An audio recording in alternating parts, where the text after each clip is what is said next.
Hello and welcome into the NECC League of Legends on a Friday. It is week number 3, and we are ready to kick things off with a bang in the Champions Yellow Division. I am Fish, joined by Dia to call all of the action. It's Durham and Fanshawe in game number 1 on the night. And Dia, why don't you tell us a little bit about what we should expect from these teams kicking it off?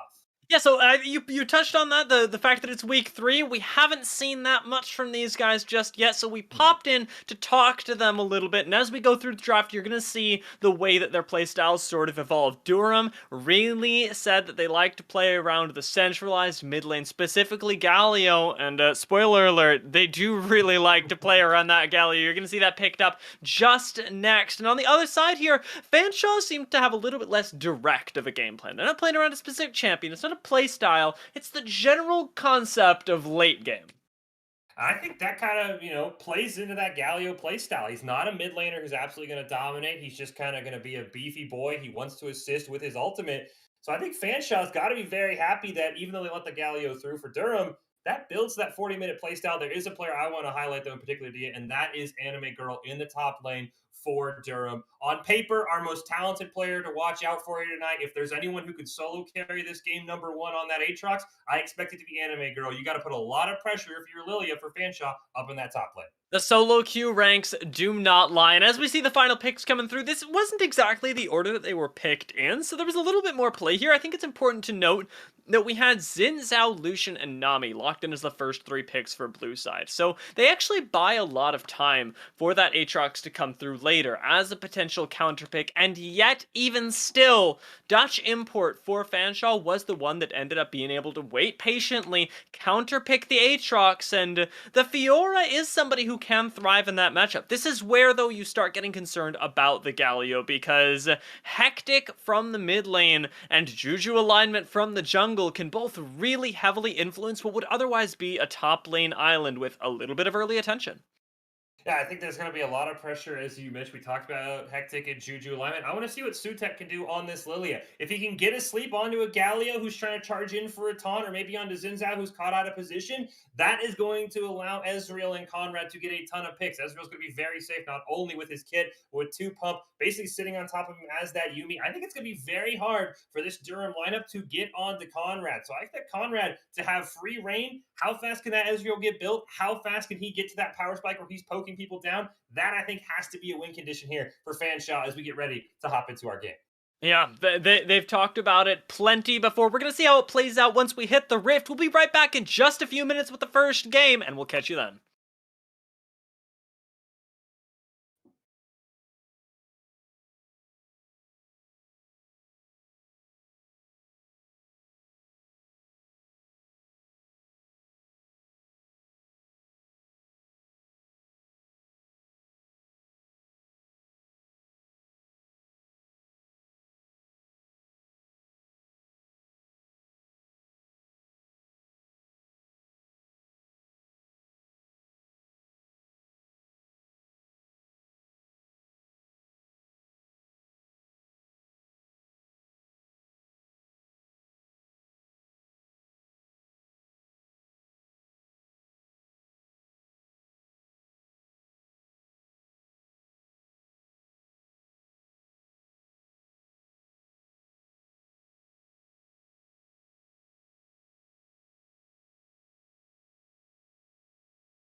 Welcome back into the NECC. It's game number 1 on the night in week 3. Fanshawe in the red, Durham in the blue here. Champions yellow.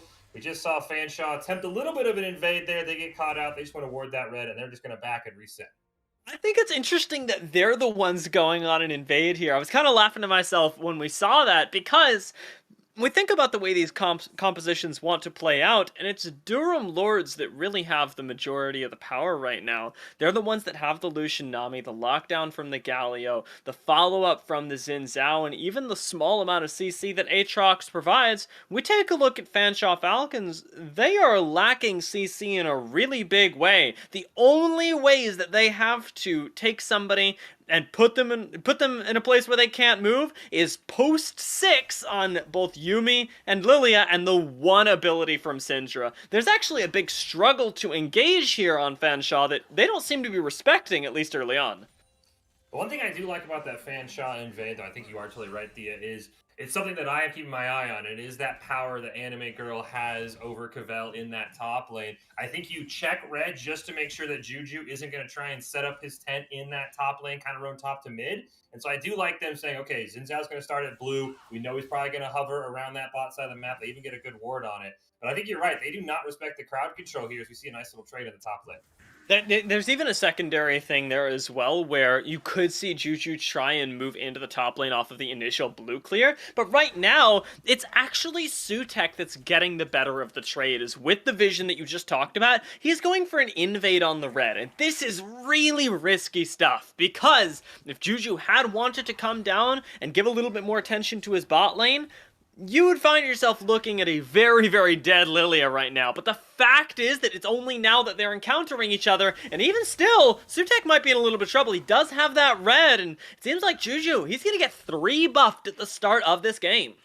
Oh, Anime Girl has to be careful. Does have that Vital gets poked out by the parry. Yeah, and no wards from Durham meant that Juju didn't know he needed to start vertical jungling. And as you said, he's now going to get 3 buffed. He is going to be behind. And the power on that Xin Zhao comes from that ult, being able to dive in, making yourself immune to anyone not in that circle. So now he doesn't have that. He's looking for a make good gank on Boone. His Anime Girl has to run away. Nice taunt going to land there from Hectic. Oh, but a my huge God. stun. They force the flash from Boone. He's able to get out, trades a flash for his life. That scatter the weak, though, is absolutely crucial, and Boone, missing a big cooldown now, still should be very, very proud of himself for the way that he was able to outplay a desperation move from Durham Lords. You see the Xin Zhao retreating to the Scuttle Crab, but with now most lanes losing, really, the bot lane is the only place that he can look to for some sort of solace. Anime Girl has had to burn the flash in the face of Cavell, who's running the teleport and ignite of all things.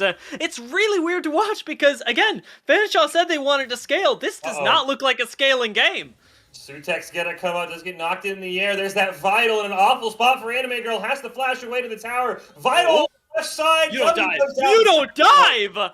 Cavell, but he's gonna die to the tower! He got caught on the minions! Oh, Lord, let me take a look at that top wave here because, oh man, it's actually decent. It's workable for Cavell, but it's very nearly not. The only thing that saves that play is the teleport, and as we look towards the bot side, it seems like we're getting more action. Conrad flashed into Oof's face. He's taking a ton of damage. He should live from the ignite. That's just a bad flash. He flashed forward after 2 pump and jump to him, and now they have to be careful. That wave's pushing to him. They're going to lose a plate or their life, depending on how they want to play this. Classic Ezreal moves right now. Just overestimating yourself, using all your mobility. It's good that he has a Yuumi to heal him up inside of this laning phase. This top side, Cavell is able to catch a lot, but looks like he might be on the receiving end of a Xin Zhao gank to try and equalize what has been a very distasteful top lane matchup for Anime Girl. Did walk over the scuttle, though, and with Sutek able to get that red, I don't think that gank's going to come off. Yeah, he's just going to have to walk away. Durham licking their wounds early, and the vision has been huge, and Sutek heading out towards that top tri-bush. Maybe wants to set up a gank, but unfortunately, Anime Girl's just playing far enough back. The wave is pushing, though, but looks like he's going to focus on a jungle camp. Now, I feel like I've been saying this all game, but I'm going to say it again. Right now, you kind of want to chill as Fanshawe because you got the level 6's income. But, well, I guess they just don't see it that way. As right now, Sutek might be finding himself yet another little bit of kill participation. A couple nice dodges there from Anime Girl. Has to be careful. The Vitals in a bad spot, Oh, but Sutek doesn't respect the damage. Anime Girl trying to kite out the Vitals. It's now on his right side. Cavell gonna dash to it. Should be able to finish him off. A 1-for-1 trade. The minions will reset. A great play there by Fanshawe on the top lane. I hate to say I told you so, but like think about how much easier that play is at level 6. You don't lose your jungler, and as a result of not losing your jungler, you might not lose this dragon. The Durham, very well done, have managed to identify that they want to trade back. They get an objective for the kill, and with Anime Girl not having teleport back up, there's an interesting rotation that comes in here where Hectic actually has to be the one to play against the Fiora on the top side, which is even worse for the moment. And that is something that, I was totally wrong on. It's great preparation by Fanshawe. We talked about it. You look on paper, Anime Girl looks to be the scariest player in this game based on solo queue. Been dominated, as you mentioned, now forced to go into that mid lane. Actually looks like maybe he just wanted to soak some wave XP as he's potentially roaming up. As Galio's now backing, it looks like maybe they just want to get a soak off as Anime for now will take that top rift scuttle.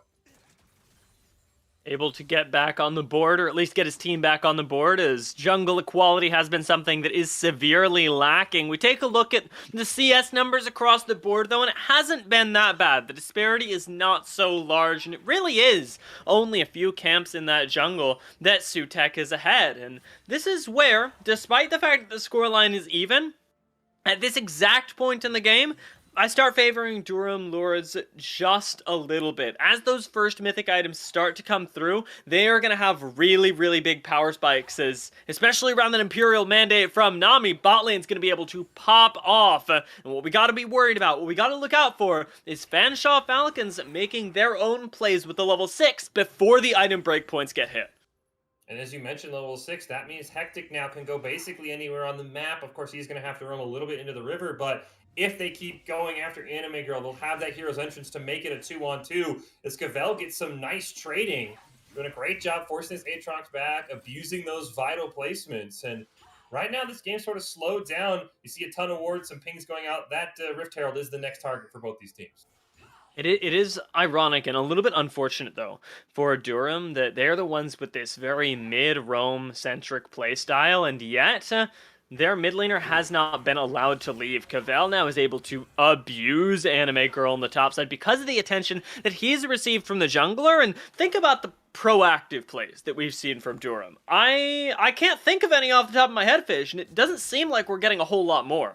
We are going to get a dive here, but Sutek's going to get caught out. Here's Entrance going to come in. Anime Girl just falls apart. Conrad forced to walk away. Fanshawe pushing their advantage way too hard, and the Falcons' wings get clipped.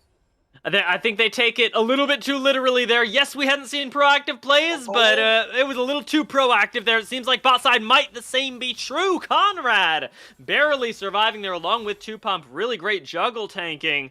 And Boone, maybe in a little bit of trouble as well. Could have overextended, but I think he can get out to safety with the teleport.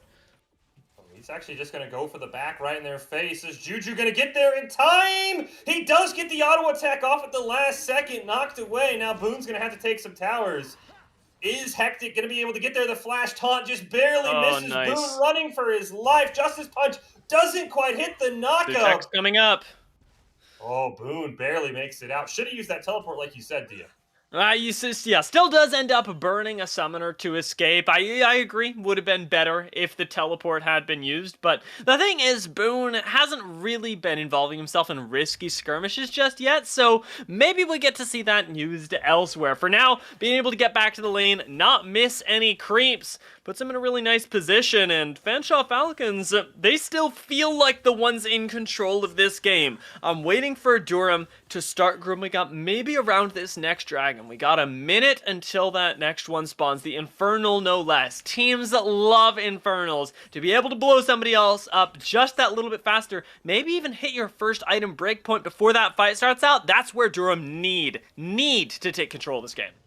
And good news for both Fanshawe and Durham. Top lane teleport will be up. Boone's will not. Looks like Juju wants to dive. Gets spotted out by a ward.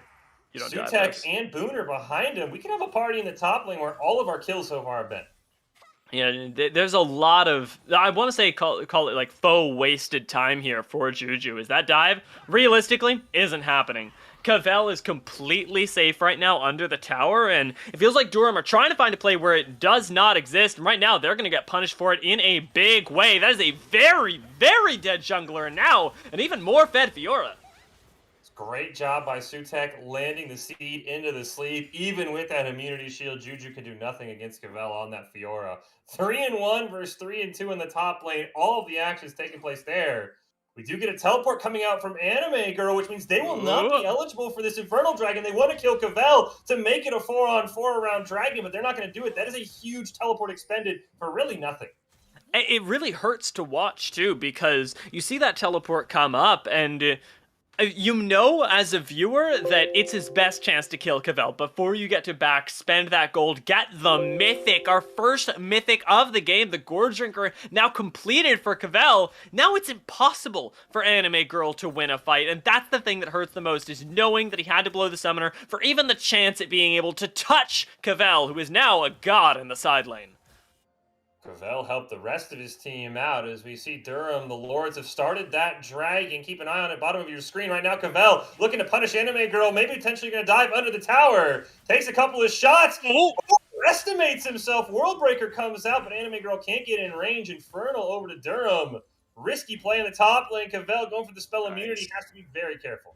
That was a really nice riposte. You can see the bait trying to happen, but well played around that for the Durham Lords. Their top lane is surviving. Sutek is way too fast on Lily. He's safe here, but Cavell does need to play with the awareness that there are several people roaming up to the top side. Does almost have the ultimate back up, though, and you can see them prepping Anime Girl for that dive. Boom wants to finish it off right here. Needs to get in range. Finally manages to use the unleashed power, but it is not enough.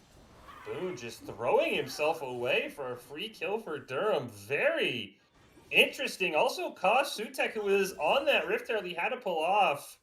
And I think that Fanshaw's committed a little bit too hard to trying to shut down Anime Girl. You see they maybe want to dive Cavell here. Lucian's got to be careful.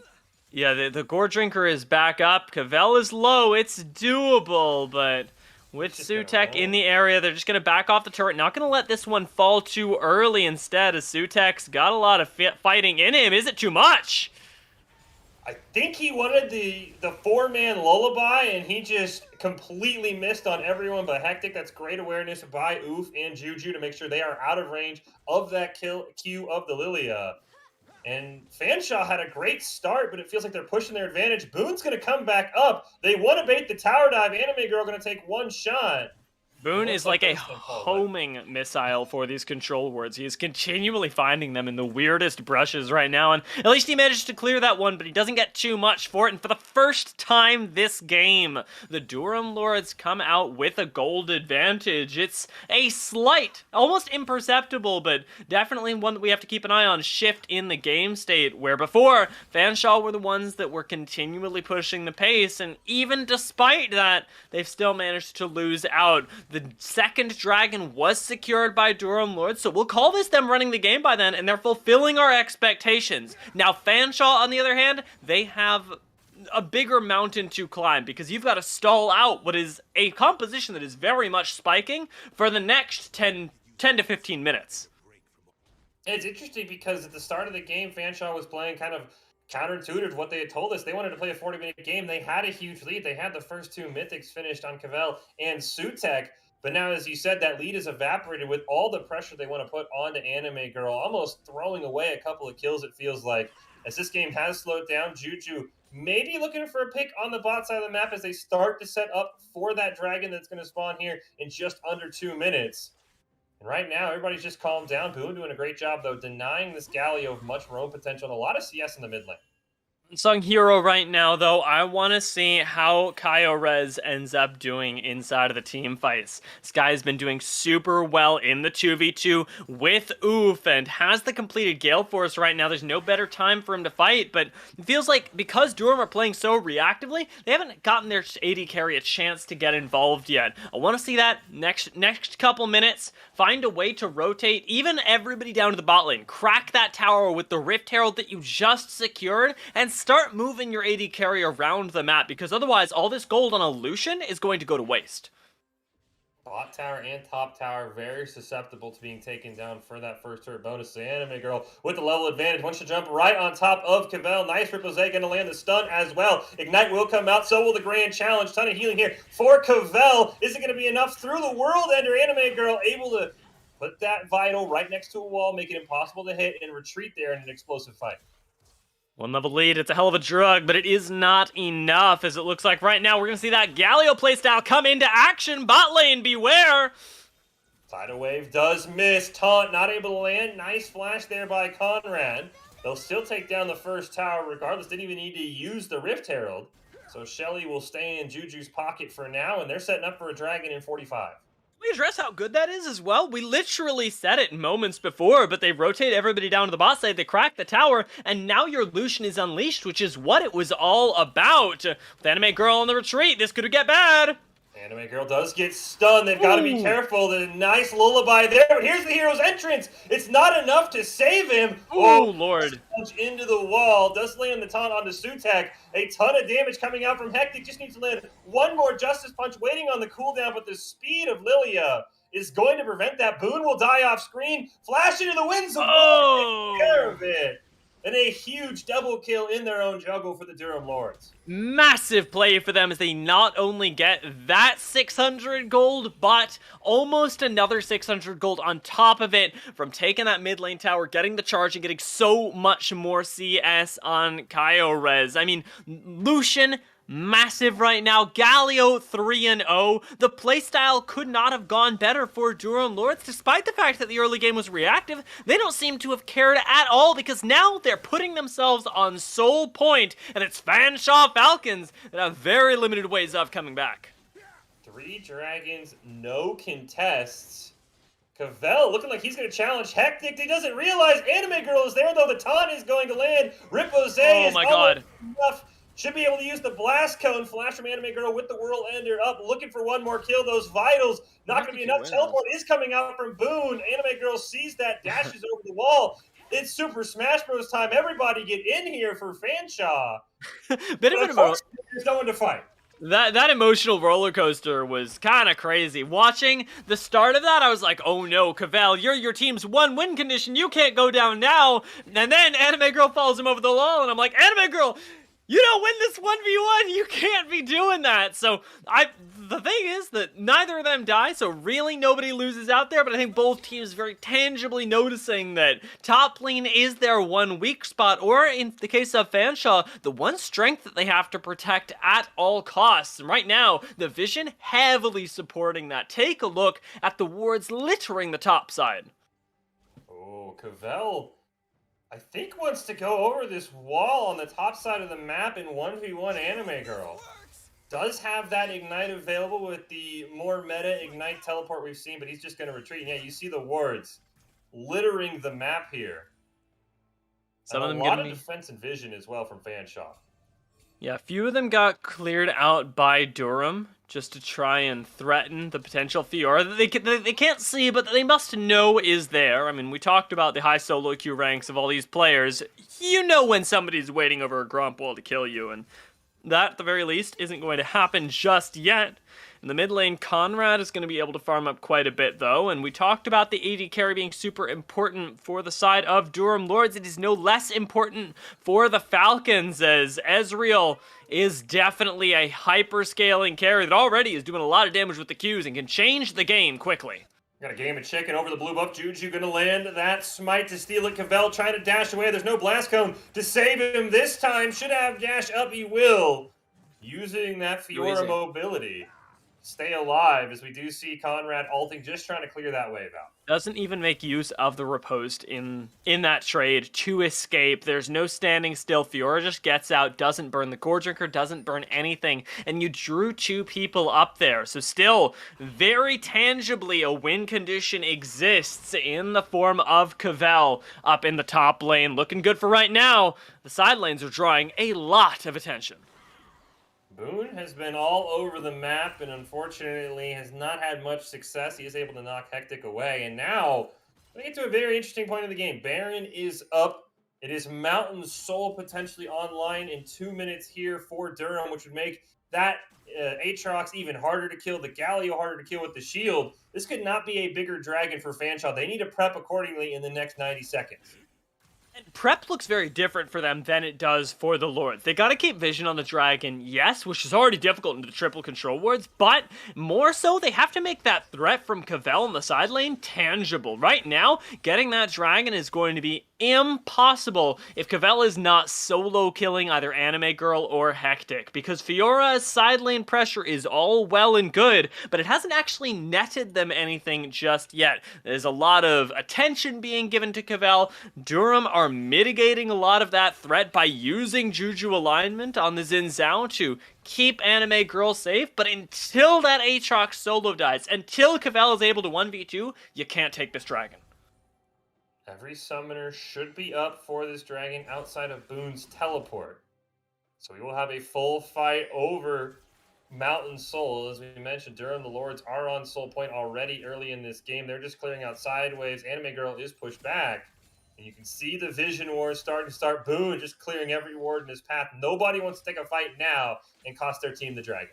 What is Cavell doing? I mean, Cavell's been everywhere on this map. We'll have to see how it plays out, but right now, they're completely forfeiting that side lane pressure. Might be giving up their Fiora as well. That is some big slows and big damage landing onto Cavell. This might just be the kill, but instead, Kaio may have overcommitted. Kaio gonna get taken out by that Ignite. The hero's entrance takes Hectic away from the rest of his team. Oof, barely surviving. Boone looking for the snipe, not able to find it. Juju alignment will retreat, and Cavell with an insane bait. And if you're Durham, I think you just hand this dragon over. Without Kaio on the board, we'll see if that's what they want to do. Is dragon spawns in 9 seconds, and it looks like the Durham Lords are just going to push and trade dragon for a tower. Still not the worst thing for them, but you cannot let that play go and go, it was okay for us. Yes, you get mid lane tier 2.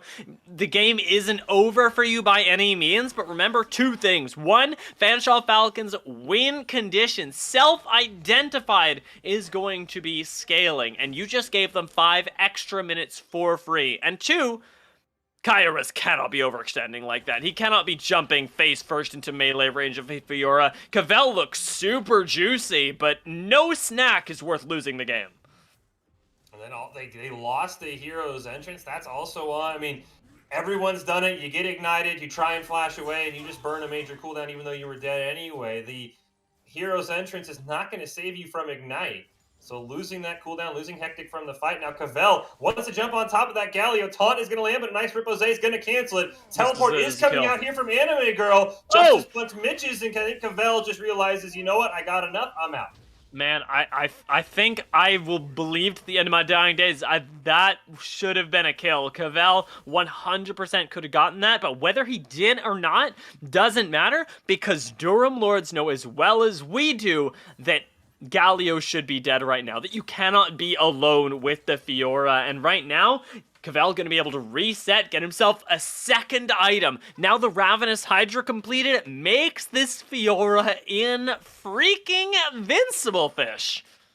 And Cavell knows it. Cavell knows he can 1v1 anyone in the game right now, and he is absolutely abusing that knowledge. He is forcing teleports. He got a flash and a teleport for nothing last time. Now we see Baron is up. We'll start the classic Baron dance. Sutek has got to be careful. Juju alignment's looking for an in. Gonna flash right on top of it. Just barely misses the knockup. The Yumi gonna be able to root Kaio in place. And great kiting from the side of Fanshawe, and they just burned so many cooldowns from Durham. The follow-up CC just doesn't end up landing on the side of Durham. Hectic wasn't able to lock anybody down with the taunt. There was no knock-up that came in from Juju. It was all commitment, but ultimately Fanshawe get to play to their own win condition, which is especially if Sutek is getting engaged on, literally just dancing around, using that extra move speed that you have on the Lilia, the ability to buy space with things like the Ezreal and the Syndra, and thriving, not even surviving, really having the best time ever. Cavell is just absolutely running down Anime Girl any chance he gets.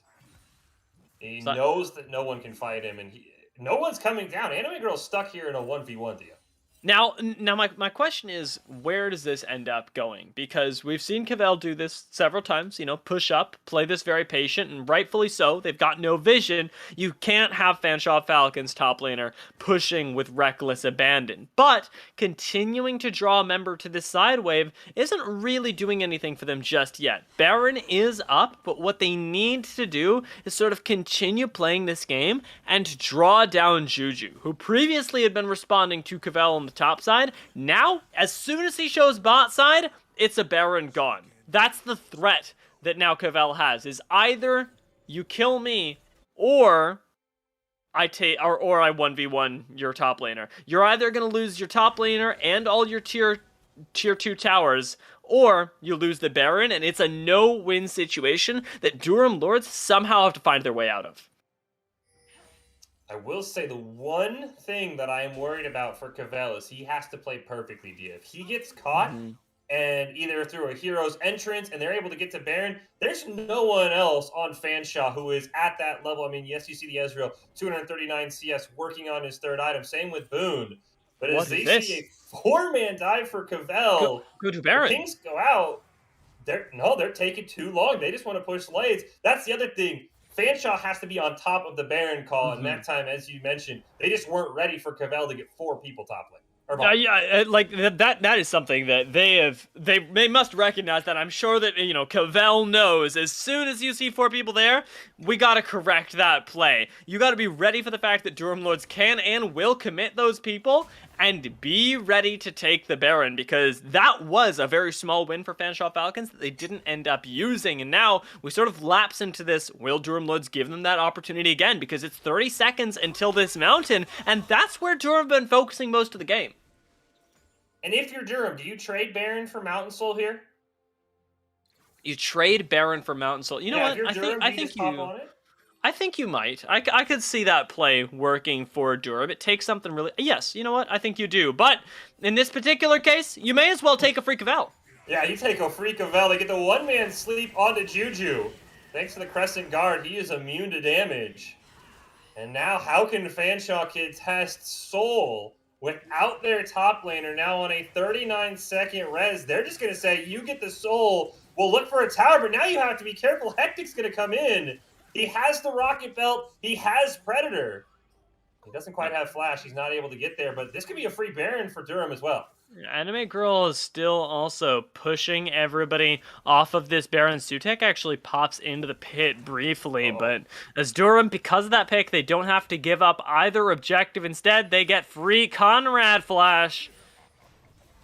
They do get the Lost Chapter as well. Lands a nice little route. 4 seconds on Cavell. He should be able to respawn before Durham can take this mid-inhibitor turret. So all in all, you lose Cavell and you only lost Mountain Soul. Fanshawe's got to be not too bummed because Baron was the ultimate prize and Durham was just too scared to take a 5v4.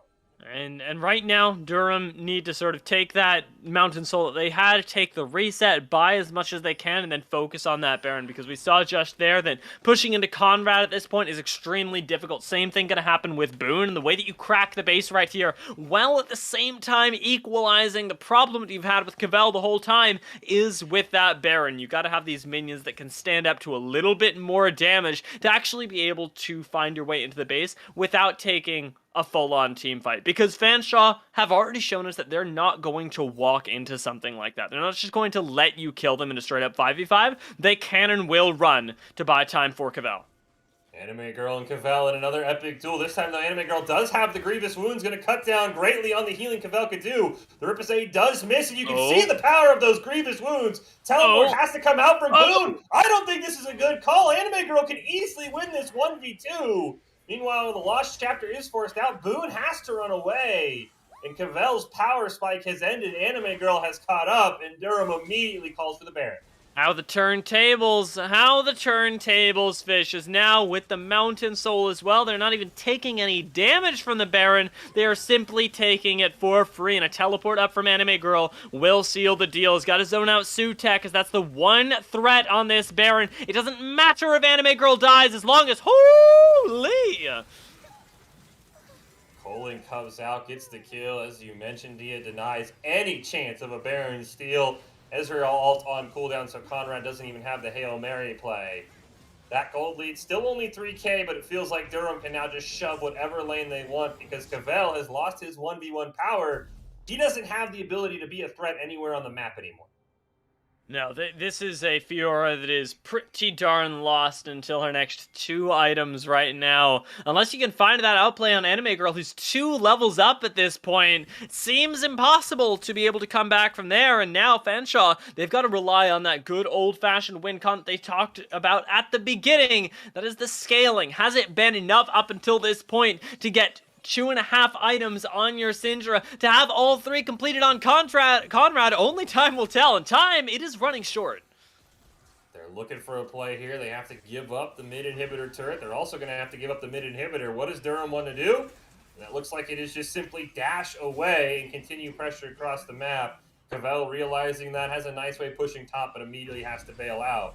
And I like this play by Durham, realizing, yes, we know Fanshawe wants to scale, but we don't need to force ourselves. We don't need to force a fight we might lose under a turret. Let's just get what we can, force super minions in the mid, and force Fanshawe to continually clear them. And closing this out right now is pretty academic for Durham Lords. I know they all go to school, as that's the whole point here in the collegiate conference. They should be able to take this one and make it a pretty easy ending, as Baron's still on them for right now. They're going to be able to address Cavell with absolutely no problem and move themselves into the top side of the jungle. You can see the sort of group up here. You would have liked to take the bottom inhibitor and make this a little bit easier, but right now is not really a factor.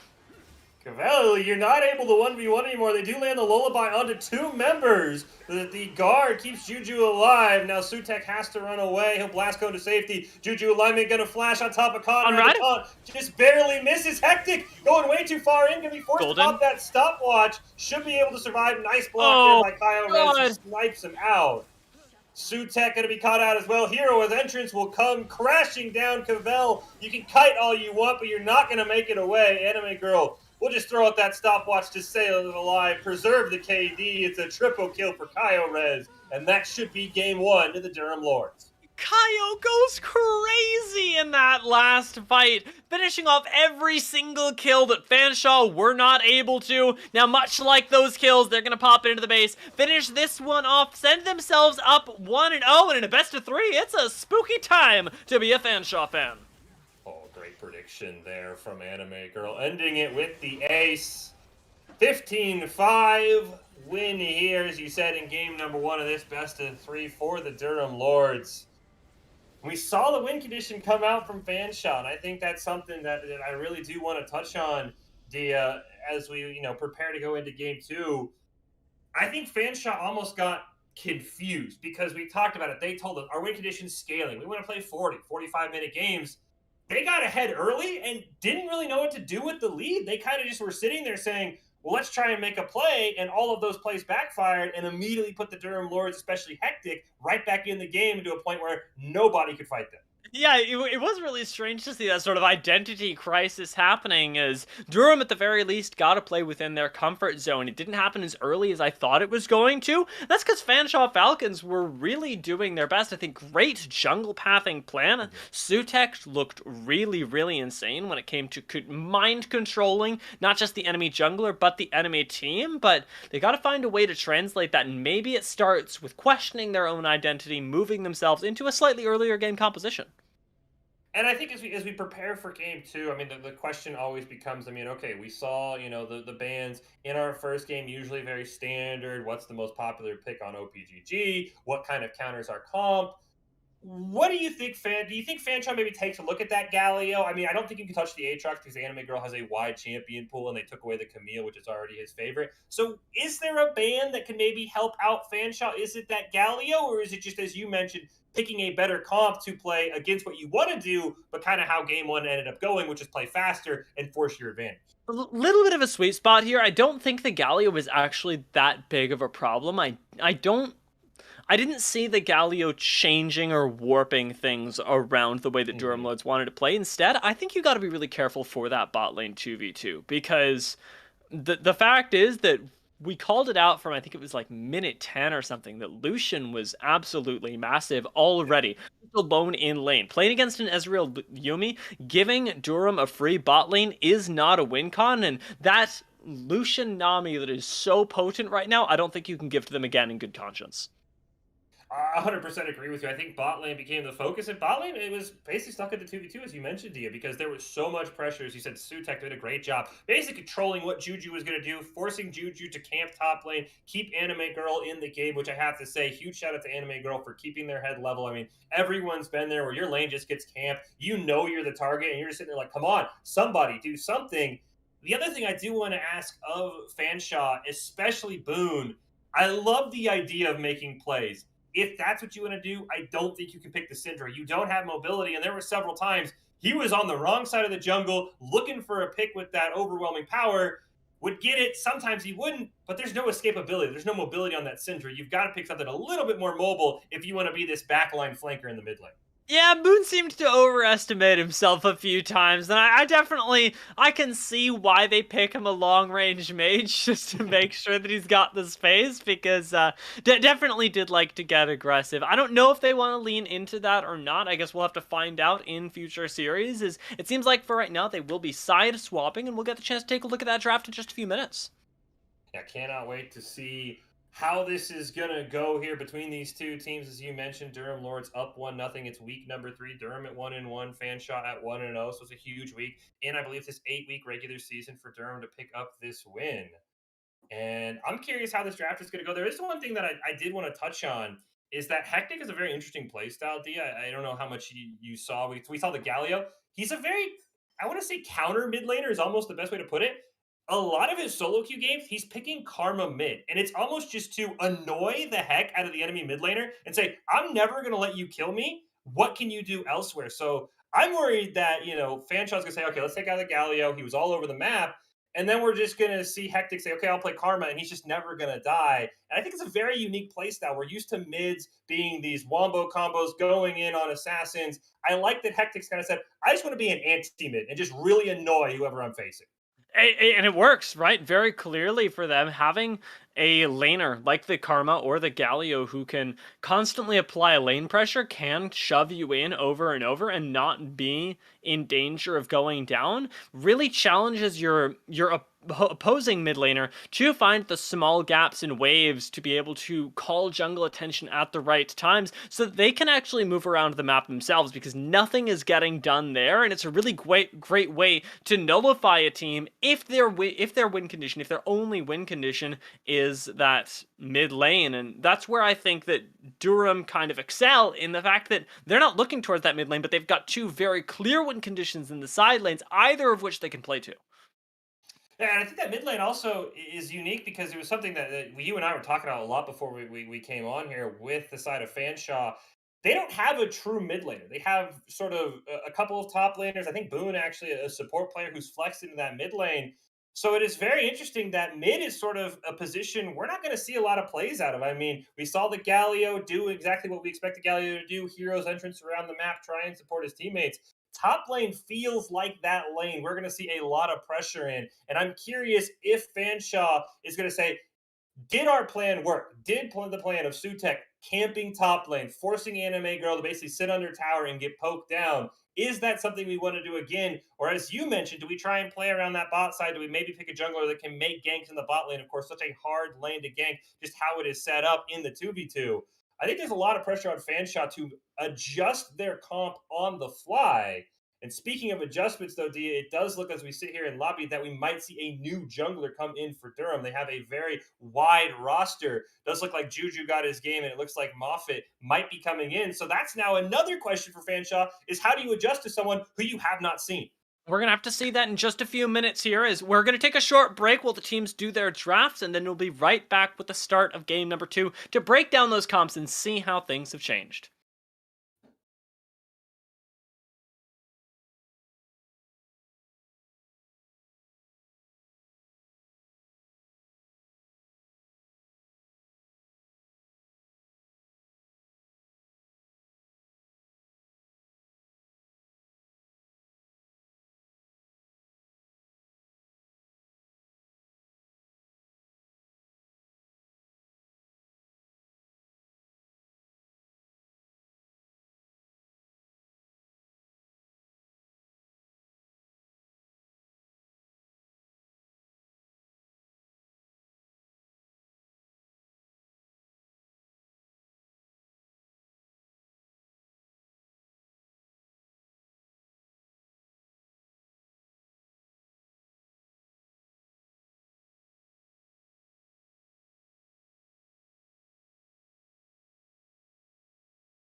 Welcome back into week 3 of NECC League of Legends. Fish and Dia here, getting ready to go for game number 2 between the Durham Lords and the Fanshawe Falcons here in the Champions Yellow Division. We saw Durham take game number 1 after a little bit of a slow start. A great game plan in the first 10 to 15 minutes by Fanshawe to kind of stop that top laner. We hop right into the draft here. We've got them with the pro draft. The players are now just going to make sure everything lines up. And there's some very interesting picks from Fanshawe that I'm really impressed with. They took away that Galio that you and I were sort of on the fence of.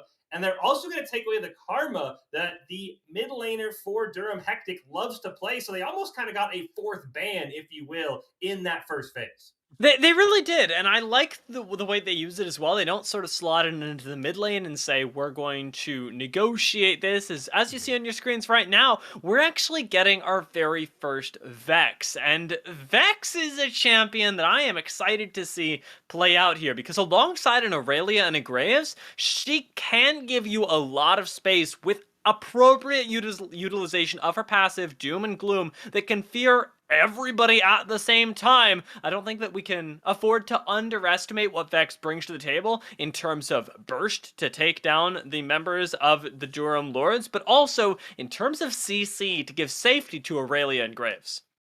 The one thing though you have to be worried about if you're a Fanshawe fan, it's something you were very hyped about in game 1, and it happened again in game 2, is Durham's going to be able to lock in this Lucian Nami for Kyle Rez and Oof that absolutely dominated in the bot lane. Did they pick up any kills on Conrad at 2 pump? No, but you're never going to kill an Ezreal Yumi. What they did is get incredibly fed. 20 minutes into the game, Kyle Rez is flirting with that mythical 10 CS per minute number that absolutely means you are dominating in terms of lane presence. So I'm curious why Fanshawe decided to let that through. Of course, they were blue side. They could have maybe first picked the Lucian or the Nami if they didn't want to see it and not have to deal with the ban. So that's where all the questions lie. I love the Vex pick. I love Boone kind of going with, well, it's now legal here in the NECC. Let's see what Hectic has up his sleeve. But it's that bot lane that I'm still very, very worried about because that power comp for Kyle Rez and Oof is still locked in.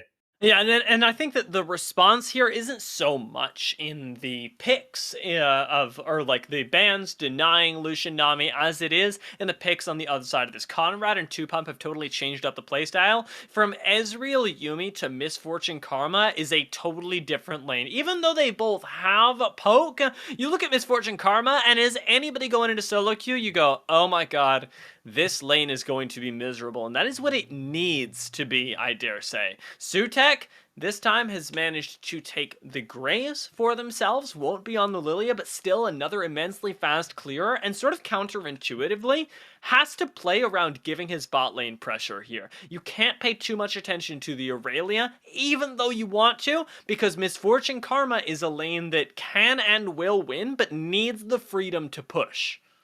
And it's something we had touched on right before we went to break, and now that we get back in the early game, as you said, the Sutek absolutely controlled the game. He was basically playing 2 junglers. He told Juju, "Here's where you're going to go. I'm going to take your buff. I'm going to get a 3 buff start. I'm going to camp top. You're going to have to follow me around." We get a bit of a sub here for Durham. They're going to bring in Moffat, another jungler. If you're Sutek, how do you kind of handle now a jungler's playstyle you might not be expecting? Does that maybe give any advantage or disadvantage to Durham that they brought in a different player here for game 2 despite winning game 1? I hesitate to say that it's an advantage. I think that it's essentially just a restart of game 1. And to some that may seem like it's a really scary thing because it is an unknown quantity that's entering the game now, but in a way we already have Durham feeling relatively confident here, and the fact that they've swapped out their jungler and they already have the 1 game lead, I think makes this even scarier. I think I'd call it definitely a shift in their favor because they know what sort of new quantity and new playstyle this jungler is going to bring, and Fanshawe, the ones that have had to respond stylistically, now don't know what is coming at them from the jungle. Well, we'll see what Fanshawe can do. They're up against it. They could take potentially their first loss. Durham looking to get a win here, get the 2-0 to start things out in week number 3. We will take a quick break and we'll be back with game number 2 between Durham and Fanshawe after this.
Welcome back into the NECC week number 3, Champions Yellow Division, Durham and Fanshawe, game number 2, just kicking off on our screens here. And this time, Dia, a lot more reserve from both sides. We saw an early ward coming out from the side of Fanshawe last time. Cavell, though, as I say that, get a face check into Anime Girl. Stun is going to land. Sutek is there as well. Anime Girl's got to be careful. How long is he going to hold on to the flash? He's still holding. He's still holding. He gets out without being forced to use a summoner spell, but he will miss that first wave unless he wants to burn teleport. Lordy, lordy. Pit Grit is a really, really nice thing to have on your sides. You got to be thanking your lucky stars for that. He's actually stuck around here. And Cavell eats a little bit of damage for that. Can't actually trade into the minion wave. So nicely done from Anime Girl to try and find that. But now my question is, how long can you hold on to it? Because you're already at low health. And remember, Sutek doesn't want to pay attention to this Aurelia. The game plan for Graves has to be to cover for the bot lane. And now with the health advantage that she already has, he should be able to do that fine and dandy. Couple of trades there coming out. Cavell, thanks to that pick grid, as you mentioned, now almost even footing. There's a ward down there as well. So even if Sutek did try to gank, I don't think that gank would go over very well. So I think that's a good call by him, realizing, I don't know, force that. We do see Conrad getting the slow there onto Kyle Rez and Oof, and this time, a different story. Those two are the ones getting forced back under tower. The level 2 spike, and it's what it's all about. It's literally the exact reason why this Misfortune Karma was locked in, was to turn the tables in the bot lane. It's, I dare say, the win condition for Falcons, is they needed to figure out how to keep Kyorez down, and this seems to be what they've decided on. The poke going to be constant from this lane, and right now, Moffat not doing too much about it. Having started bot lane, is instead pathing towards the top lane, maybe to try and find their own imbalance there. Has that red now picked up. Double buff for Moffat. We'll see if he wants to make a play on that top lane. Everybody pretty much healthy now. Cavell has sustained thanks to that Aurelia healing on the Q. Anime Girl with that pick grid up about 75%. A very reserved start, and I do think, as you mentioned, all eyes are on Sutek. How quick can he go bot lane, and can he make a play? Because right now, Conrad and 2Pump are just forcing Kyorez and Oof off their wave every single time. Yeah, you don't get to walk up here, and there's actually a potential for a dive. Right now, it hasn't completely been set up, and it would be very risky, but there is a slow push happening here, and you can see Sutek thinking about it on the minimap. Instead, going to recognize it's unlikely to happen, drop a ward in the enemy jungle to be able to track Moffat a little bit easier, and retreat back into the jungle. Still very, very even starts for both of these guys, as the junglers really are the ones that are going to set the pace. Very aggressive teleport from Anime Girl right onto that minion wave. Going to pull Cavell back. Has to be careful of that tower. Going to land a huge amount of true damage. Cavell standing right in the middle. And now Moffat wants the ping. Tell me if you've seen this before. Just change the team names, as we are going to get, it looks like a teleport here from Hectic into nothing. That is a very aggressive play. And you know what? I really like it, because the expenditure of the teleport looks really strange at first, but when you go back and consider the position of the mid-wave, it can only be good for them. You have, Hectic, who is going to lose very, very little off that, even still manages to return and get the cannon, but had Cavell stayed, he would have also simultaneously secured a kill. And that's the thing that I really like, is that Durham, at the very least this time, are looking for those early plays a little bit more proactively, and you can see that Fanshawe Falcons are definitely a little bit more scared to try their own hand at it. We're going to get a battle over this Gromp here, as Moffat looking to make a play, has the smite. Sutek battling over it. Looks like Moffat will get it. Now forced to dash away with the W. Sutek chasing in. Smokescreen's going to go down. Moffat forced to flash away. Now Kyorez in an awful position. Flashes away from the tower. He dies with the heal up too. I know it looked dicey, but man, oh man, that is bad. Now 2 kills for nothing. Gonna be a real big problem, especially if one ends up going down here, as Cavell actually goes into the tower. Gonna be able to get out okay, but holy moly, Anime Girl hanging on by a thread right now. I expect Cavell's gonna look for this dive at any minute. Probably just waiting for a little bit more healing. Anime Girl, you can't go in! You need a stun to the face! He dodges the haymaker! And Cavell gets a huge kill. I guess we're seeing a little bit too much confidence from the Durham Lords, as now, having lost those 2 kills that we had predicted earlier, and the dragon on top of that really feel like they're the ones that are a little bit lost. But hey, the early game did not go their way last time, and they still managed to win. Maybe they can turn it around here. Boone gonna be forced to flash away. Moffat looking to jump on top, does not have the lullaby. Hectic will flash. Ooh, just Lord. catches him off guard, did not respect the damage. Now Conrad and Pump forced to be able to get out of Durham's way as Kyle Rez coming back with a vengeance.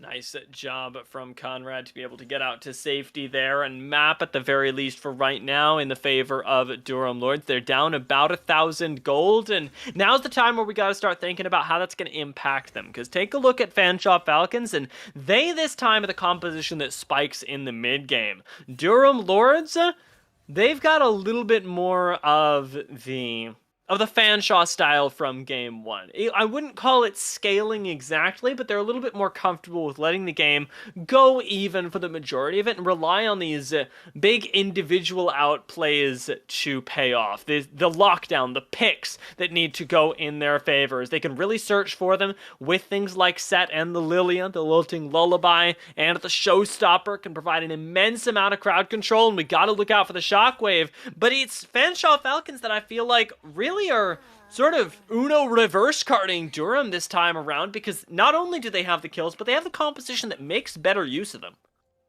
We're gonna get a similar style here we saw in game one. Anime Girl, no idea. Sutek is behind. Sutek's gotta be careful. Anime Girl level 6 does get stunned by Cavell. Gonna pull them both in with the Facebreaker, looking for a huge showstopper there. Loses the shield from the Haymaker. Meanwhile, in the mid lane, it's Hectic, who's getting dove under the tower. Now Anime Girl running away. The problem is, he's not gonna run into red. He's gonna run into more blue. He realizes that, has to just give his life away, does not want to give Boone an assist. Sutek and Cavell don't wait for Vex to get there, and they'll just pick up a kill onto Anime Girl.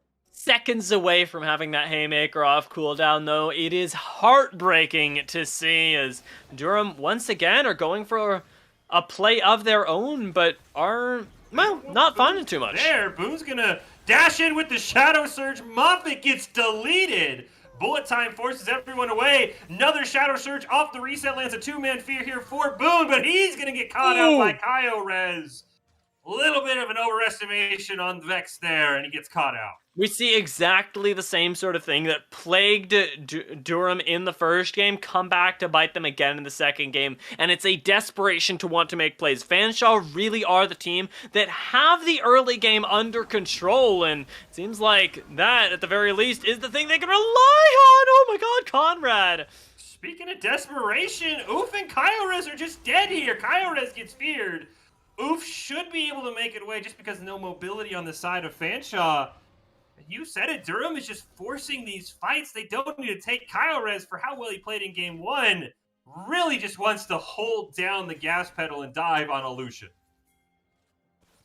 Taking a look at the minimap now, we'll see how that ends up impacting the rest of the map as Anime Girl is once again trying to take these aggressive trades, but this time Cavell's wave management has been on point, and the Aurelia being ahead despite not being given that much attention up top is really, really nice for this team. And the gold lead definitely demonstrates that. Although the CS lead, once again, we take a look at this, and weirdly enough, the biggest advantage is again for Kyorez in the bot lane. How are Durham managing to do this?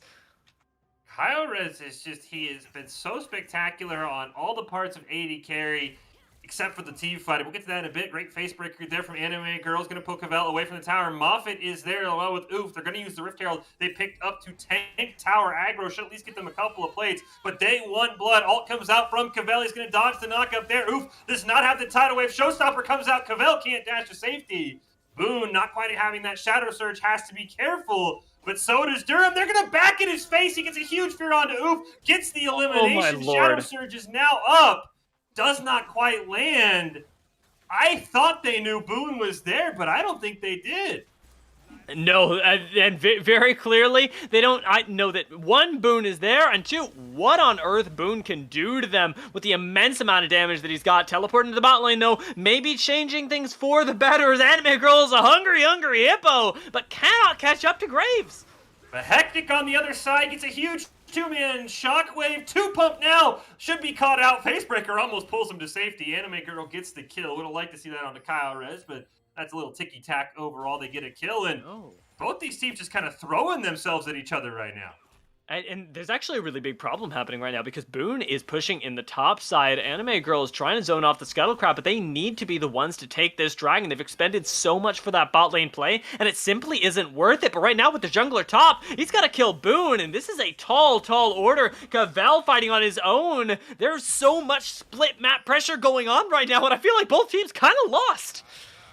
Uh-oh, KyoRez gets caught in the smoke screen. Sutek dashes forward. You're right, Thea. There's a ton of fighting all over the place.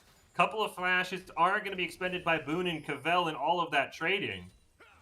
And this dragon will just stand tall because there's simply no jungler, as you mentioned, over there for Moffat, and the rest of Fanshawe has to just back. That dragon, really the focus right now has to be for Fanshawe. They're fighting themselves in the driver's seat objective-wise. This is something that went Durham's way last time, and it was with a Mountain Soul. Now you've got the possibility to roll Infernal on a team that is already very burst-heavy, that already has a pretty nice gold lead for themselves, and Fanshawe actually might end up walking away with this win if they can control the objectives appropriately. Stunned, not able to land there from Cavell. There is that mountain dragon, but it will, unfortunately, if you're hoping for Infernal, not be the case. It will be a Cloud Soul this game, and Sutek looking for a dive. The collateral damage could easily annihilate them. They don't have a tower for safety. Smokescreen's going to go out. Oof gets taken out. KyoRez does get to safety. Oof, it's right. Sutek playing well. I love the way that Fanshawe have adapted. We talked about the curiosity as to whether they could. They self-identify as a late-game team, and that was basically the whole story in Game 1. But moving into Game 2, I feel like they've really taken advantage of what we know their strength was coming out of that game, and now have themselves what is not only a great mid-game on paper, but very clearly really nice control as a team. They're pushing Durham out of their own jungle, denying them gold left, right, and center, and even still the side lanes are winning. Fanshawe are doing great, and Durham need to find, in a weird way, a team fight, but I'd say more so a pick, because they don't have the damage to just straight up take a 5v5 right now. I completely agree with you, and I think the one thing is, and you and I talked about it, is I like the confidence of Fanshawe to say, look, we can, we'll let that Lucian Nami through. We're not scared of it. Conrad and Tupum saying, you know what, we can beat this comp. I do like that confidence, knowing maybe even baiting KyoRez. KyoRez has been very, very aggressive on this Lucian, maybe kind of baiting him, saying, you know what, that Lucian game 1, I don't want to say it was a fluke, but we can easily stop that. And I liked how they've used KyoRez's aggressiveness against him. He's now down in CS, which is a lane we kind of expected Durham to dominate. He's a little bit behind an item as well. It's not upgraded his boots, while Conrad has and is working on his second item. So this bot lane of Supump and Conrad has really shown through for me. And we've moved sort of from carry to carry here, checking on just the Lucian, the Orianna, the Lilia, who's going to be able to bring you back into the game. And right now, oh Lord, we might find out. Tidal Wave comes out, cooling as well from KyoRez as a teleport. Come Cavell, the ult is going to miss, though. Lands a 2-man stun. He's hopping around, picks up one. Bullet time almost picks up Moffat. It'll instead be a 1-for-1 trade. Great job there by Cavell, but this is what cost him last game. He's got to be careful. Nice fancy feat from KyoRez makes that a 1-for-1, but I talked about finding out, and I think that what that play shows us is that we have yet to see that come through. My God, I can't talk. Oh, right now Durham has got to be careful. They're trying to hold on to this tower. We do see Anime Girl pushing in the top lane, though, doing exactly what he wants to do. And for me, all eyes have got to be on Cavell. He had such a great game 1. If he's able to not have that late game disaster, I know we can't put it all on him, but he got a little bit cocky in how well he could fight. If he's able to just push this Aurelia to the brink, but not too far like he did on the Fiora, I really like this. And I think Boone's doing a great job on this Vex. I don't think that Durham was ready for the Vex. I mean, now legal for the first time at the NECC, and it's a champion that if you haven't seen it a lot in solo queue, you're not going to be fully ready for it. No, I don't think that you can adequately prepare either. I mean, Vex is an incredibly powerful champion right now. She's been providing a lot to the team, not just in the form of what the actual champion does in the team fights, but has been absolutely dominant in terms of how she's positioning the side waves. And Boone has done a really good job staying safe on this champion that is difficult to punish, while at the same time being able to put out a lot of utility in the team fight as well. It's turning, however, into an objective for Durham, and this is the thing that I wanted to focus on earlier. The way they get back into this game is by controlling not so much the objectives, but the vision around them. Right now, that's exactly what nets them that Rift Herald. I like this 2-2 push. Anime Girl gonna be forced away. Dodge the stun. Boone's got to be careful. Lands a nice fear onto Moffat, but they still are able to pick up the Rift Herald, trying to bait them off that. But I like this split push from Fanshawe. They're playing this game plan so perfectly, but this is the battle I wanted to see. Anime Girl, nice face breaker onto Cavell. There's no backup here. It's a true 1v1. Neither one has their mythic item complete, but Cavell does have that Blade of the Rune King, and I think that's enough to scare Anime Girl away. Anime Girl's still waiting on that first mythic. A really big turning point for the set is, I would say, first mythic can give you the dueling power, but you're really looking for 2 or 3 items before you can duel and team fight. And right now, he's just straight up dueling. Anime Girl may have overstepped. Anime Girl is going to have that huge shield, uses the showstopper there. Haymaker just enough, the shockwave misses, but Cavell's in a 1v4, dashing around getting the healing from the Q, but he can't quite do it. Cavell loses his life as Dragon spawns. This is a disaster, but Fanshawe, they're all going to group up. Oof doesn't see it coming. Huge play to make this a 4v4 and pretty much guarantee the Dragon for Fanshawe. And there, the lack of vision around objectives bites them, as Oof has no idea what he's walking into, now putting themselves on soul point for a Cloud Soul, no less. I really like where Fanshawe Falcons are at. They've got a 3,000 gold lead and plenty of room to abuse it. As moving down to the bot side, that Rift Herald not going to be doing too much of anything, and neither are Durham Lords trapped under their mid lane tower. Rift Herald, as you said, will pick up nothing but give Sutek an extra 25 gold in his pocket. Nice. Cavell just pushing. I am worried about Cavell. He seems like it feels like he thinks he has to carry this team. If he just allows Conrad and 2Pump to make plays, he's not going to let Anime Girl back in. Bullet time just to clear the way, but I like that. Anime Girl will get rooted. Teleport is going to come out here. Vex is going to join the fight, but it's not a 5v5. A huge fear into the smoke screen forces Durham away. Even without Cavell, Durham can't pick up a kill. How did nobody die there? That was so crazy. They collapsed perfectly on the side, but the damage and, like you said, the fear from Boone seems to be the thing that determines their fate. As now mid lane turret might end up falling. Nice shockwave! Huge showstopper and Kyle Rez on the board. Cooling not able to land. Anime Girl playing that one perfectly. The pressure continues. Meanwhile, Cavell will take this. He'll trade a turret for a kill. Not a bad trade overall. And meanwhile, the rest of Fanshawe can simply just hold down this midway. Bullet time not back off cooldown yet, so Conrad going to be unable to clear this wave. Durham Lords have to take advantage of that because they lost top lane tier 1. They want to answer back in the mid lane. They want to at least equalize, but they also can't overstay. It's the duality of League of Legends, where you need something, but you can't quite commit the resources to get it. And Durham once again have to walk away here. The gold lead ever expanding for Falcons, despite the really nice team fight that Durham just found. Baron up in 30 seconds. Next Dragon not for 3 minutes. The Dragon huge, though it is a Cloud Souls. Cavell and Anime Girl continue their long-lasting duel in the top lane, but 2Pumps there this time. Ult's going to come out from Cavell. Moffat in rotation, but I think everybody's just going to pull back. Huge lead here for Sutek, though. He's going to blast cone over the wall. He wants blood. On to Moffat. They're going to group up. They see the red buff being taken, though. That gives away Sutek and 2Pumps hiding spot.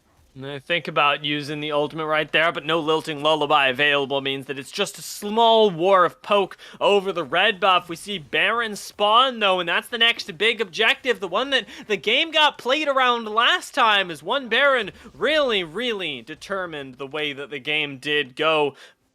Dragon going to be coming up relatively soon as well. 2 minutes until that one, and it's 2 minutes where we've got to wait and see what Fanshawe choose to do. Do they try and set up that Baron? Do they play just for this tower that is on its last legs right now? This game is set up perfectly for what we heard from Fanshawe in the opener. They want to play the long con, the 40-minute scaling game. Nothing says that like 9-7, only one turret for one team, 2/3 for the other. Teleport is going to come in here. They're looking for a showstopper for Conrad. Oh, no, Boone. Away. It's Boone, though, Boone. right into the face breaker. Bullet time trades out. Kyurez once again gets caught in the wrong position. Conrad makes it a nice 1-for-1. It's so funny. Every time Kyurez dies, it's always because he stands right next to somebody, quite literally for Boone, in their personal space. But now, speaking of getting a little bit too close, maybe Durham overextending. Cavell teleporting in. Huge root's going to land. Moffat just has to give up. He's going to go down. What can Cavell do? He's going to jump right on top of Hectic. The shockwave is still available. It's a great two-man stun facebreaker now. All eyes are on Anime Girl, who gets rooted up. The showstopper, the facebreaker, Conrad. not going to be enough. Anime Girl barely holding on. They once again trade 1-for-1. That huge Haymaker shield, enough to keep that set alive. But Cavell wants more blood. Hectic, though, just too tanky, and he's not going to dive that under tower. I mean, you talk about people needing to put on carry performances, Cavell feeling like he needs to carry this game. Can we mention that Anime Girl is decimating right now? That's two really, really big fights where Anime Girl has been the decisive pick factor. Anime Girl, playing that set perfectly, right? Using the Haymaker shield at the last possible moment to at least guarantee a 1-for-1 trade. And I really do like how Durham's comp's setting up. It's something that every time there's an Orianna in the game that I always think about and I always want to talk about. It's that BDS, that ball delivery system. How do you get the shockwave in there? Never mind a huge Shadow Shirt or a huge fear going to land on the Kyurez.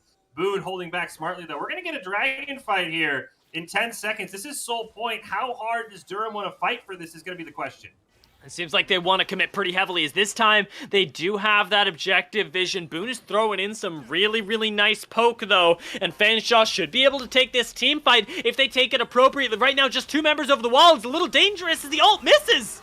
Anime Girl with a huge face breaker. There's the bullet time, but it's not going to be enough. It's two already picked up here for Durham. Moffat taking very low. Fear lands on Anime Girl. Showstopper to suppress Boone. Conrad now has to do what he can. Low health bars all over the place. Flashes in, Kyurez over the wall, Anime Breaker with the Haymaker into the face breaker, two people left alive. The health bars are bleeding. It's a quad kill for Anime Girl in a fight that I don't think anyone expected. Oh my lord, Anime Girl is insane. You play Durham, you have to look out for this, be it on the Aatrox, be it on the set. That is a dragon going down at the very last possible moment. The kill score equalized, and the gold now within touching distance. With this Baron, that could equal up the gold as well. Teleport is going to be committed here from Boone. I don't think Durham has the damage. Anime Girl now rotating in. Moffat on their way. Oh, this is going to be very scary. It's going to maybe come down to a smite. Never mind, they're going to back off. Sutek takes a little bit of damage from the command attack dissonance combo. Anime Girl wants the combo. Two-man face breaker. Good night. He's looking for one more onto Boone. He picks up a double kill. Can anybody stop Anime Girl? The answer appears to be no. Absolutely not. This guy is playing out of his mind right now, and it's backed up by the rest of the team as well. This is not the composition that has, like we talked about, the straight-up 5v5. But when Durham pulled the trigger first, when they're able to find those picks in the lockdown, they're able to take out the relatively squishy members of Fanshawe Falcons. If you get an Aurelia, a Graves, and a Vex all committing onto you at the same time, it's difficult to stop. But Durham Lords are not letting it happen because they've always got Anime Girl in that front line. Oh!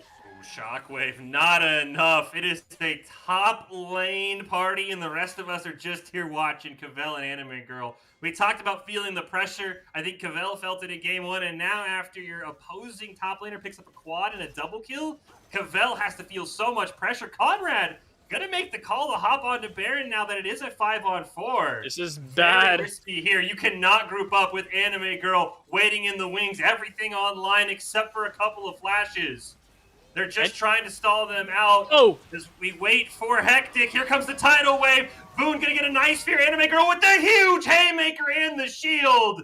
Vex goes down, and the rest of Fanshawe has to run away. Moffat, what are you doing, Moffat? You gotta be careful. Conrad wants blood, and he gets it. They give away a kill for nothing. Absolutely crazy, actually, to manage to trade 1-for-1 there. It looked like Moffat had a big overextension, but now it's all been worth it as Anime Girl once again in the front lines is able to keep that turret from being defended, zones off the rest of Fanshawe Falcons, and just like that, Fish, just like that, Durham in the mid-game are negotiating their way back into what looks like a very winnable position for them. I mean, the gold lead's almost equal. It's almost less than 1K. As you mentioned, the kill lead now in Durham's favor. Durham has done a great job on the back of Anime Girl. And I look back at the draft, and this just speaks to how diverse top lane can be and how hard it can be to counter top lane. Looking at the draft, Fanshawe, they had a plan. They banned his Yone, his most played champion. They banned his Camille, his best KD. They banned the Viego, just an overall strong champion that he's played a lot of. He picks the set, and he still is 10-3-4. There's really nothing you can do to shut down Anime Girl. They tried to camp him. They tried to ban him out, and here we are in game 2, almost 27 minutes in, and he has single-handedly willed Durham back in this game. And we'd be crazy if we didn't bring it up, but think about the space that is buying for the backline, because Hectic on this Orianna is also providing a massive amount of damage. Has the Leandries, has the lockdown here. Boone almost finds the trade back, but instead, it's that pick that should turn into the Baron. Cavell looks like he's going to concede the Baron. He is actually going to teleport back in. Never mind. I thought he was going to push that bot tower. We're going to have a full-out Baron brawl. Hectic is low as well as Oof. They're going to get a bit of healing from the Nami. There is the bullet time. Hectic barely hanging on by a thread. Cavell has picked up one. Baron helping out. And now another kill for Fanshawe. The Baron goes over to who else but Anime Girl. Can he help the rest of the team? Cavell goes down. Huge haymakers shield. Anime Girl barely staying alive. Can't quite get away. 1,000 gold shutdown goes over to Sutek. And overall, it is a 4-for-1, but Baron picked up by Anime Girl, and that keeps Durham in the game. Pyorez crucially keeps that Baron alive, though, and now it is up to see what they can do with it. Durham Lords have that single pressure point, but they are losing so much for it, not only giving over gold, shutdowns, everything, but also missing out on that mid lane tier 2 and potentially the dragon that's coming up in 27 seconds. Everyone should be alive. Anime Girl with that 10-second respawn timer right about now should be able to make his way down. Does have the teleport if needed. Should have the showstopper as well, especially if Durham can buy some time. And this, as sometimes as mocked as Cloud Soul is, feels like game if you are a Durham fan. Oh no, it's Sutek. Seems like it's going to be okay. Yeah, there we go. It was just a small pause. It was way in the future, guys. We got a little spectator delay running, but now you definitely can't be delayed as this dragon is just being bursted down. Yeah, the one thing is he did walk back to base. He's not going to be in range. That is a huge thing that they have to keep in mind. Tidal Wave goes out. Anime Girl taking a lot of damage, but again, that shield. We see Kyoriz gets caught in a stun with that culling. Going so far forward. Cavell flashing forward, landing the ult. They're just going to try and burst down Anime Girl. Cavell in the back line picks up one. Anime Girl goes down. It's the last line of defense. Hectic hit by the Shadow Surge. Boone picks up another one. And despite losing the dragon, it's a 3-kill for nothing for Fanshawe. No way they managed to survive that. It looked so crazy as Anime Girl was seconds off getting the flash up, had a huge showmaker, but it was not quite enough to shift the tides of that battle. The value of the Aurelia there really proving itself as top laner for top laner both commit. And again, that Baron, the one thing standing between Fanshawe and the base. The question now becomes, we are going to get a teleport out here from Boone. They just want to be able to take down this mid inhibitor and this mid inhibitor turret, and they should do it without much resistance. How does Anime Girl play future fights? He's done fantastic diving in on the back line, but in a DPS race, Aurelia is going to beat Set 9 times out of 10. Does Anime Girl need to keep up with this forward pressure, or does somebody, I mean, he's the only guy who can really challenge Cavell. Does he have to stay back and peel for his AD carry? It's a game that is hard to play right now, and I feel like the winning play, at least from my perspective, is that Anime Girl keeps doing exactly what he's doing, because think of the disruption that he's bringing to things like the Misfortune Ultimate. You stop that bullet time, you stop so much. You've got to trust in the peel. Leave it up to Oof and Hectic to be able to keep Kyorez alive. Leave it up to Kyorez to be able to keep himself alive. He's got the Gale Force, for God's sake, as well. Cavell is a difficult mountain to overcome, but once that is dealt with, the world is open to you, and we're waiting on these next objectives right now as both teams have managed to reset. Mid lane inhibitor not going to be that big of a problem, and we look towards that next team fight to find out if Durham Lords can adapt to the threat of the Aurelia. You expect Fanshawe, who's been in control of this game, has built now almost a 7K gold lead. If they're going to play their style, I think we're waiting about 2 minutes and 20 seconds until Baron spawns, until the next team fight comes out. If you're Durham, you want to make a play, and a lullaby is a great way to start it. Anime Girl gets slowed. He's trying his hardest to get to Conrad. That misfortune passive is enough, and she will strut away. Durham needs a pick, but they just cannot find one. Makes me miss the Stride Breaker days, man. Like, you look back at that. If Set has a Stride Breaker, it's Flash Stride Breaker, and you are done for. As right now, Cavell may be done for himself, but Anime Girl is caught on the wrong end of the fight. Has to flash and Showstopper just to find the pick on Cavell. I'm not sure it's going to be enough. The bullet time comes in, and it is big, big, big for Fanshawe. Boone with a great stopwatch does get taken out, but it's not gonna matter. Conrad is raining down on the enemy team. Moffat and Kyle Rez, the last one alive. Can Kyle Rez make a play? Forces out the stopwatch. Moffat just barely mistimes it.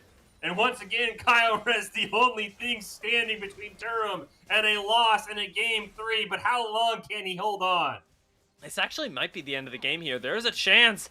Baron not on Fanshawe and not up to be taken just yet. They're going to end up finding the tower. Will they end up taking this? Kyrez getting dove.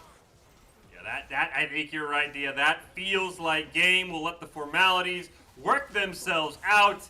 What can Oof do? I don't think it as much as the Nami. Unfortunately, Anime Girl is here, but not even he can heal the Nexus. And Fanshawe, on the back of a fantastic game plan, is going to get us into a game 3. A huge effort to them. I think Cavell stepped up, but I think any discussion of why they just won, Dia, has to start with Conrad and 2Pump making some fantastic plays in the bot lane. Really incredibly played right there. I mean, yeah, you talked about it. The shift in the bot lane was really a thing that we even saw at the very end, determined the game.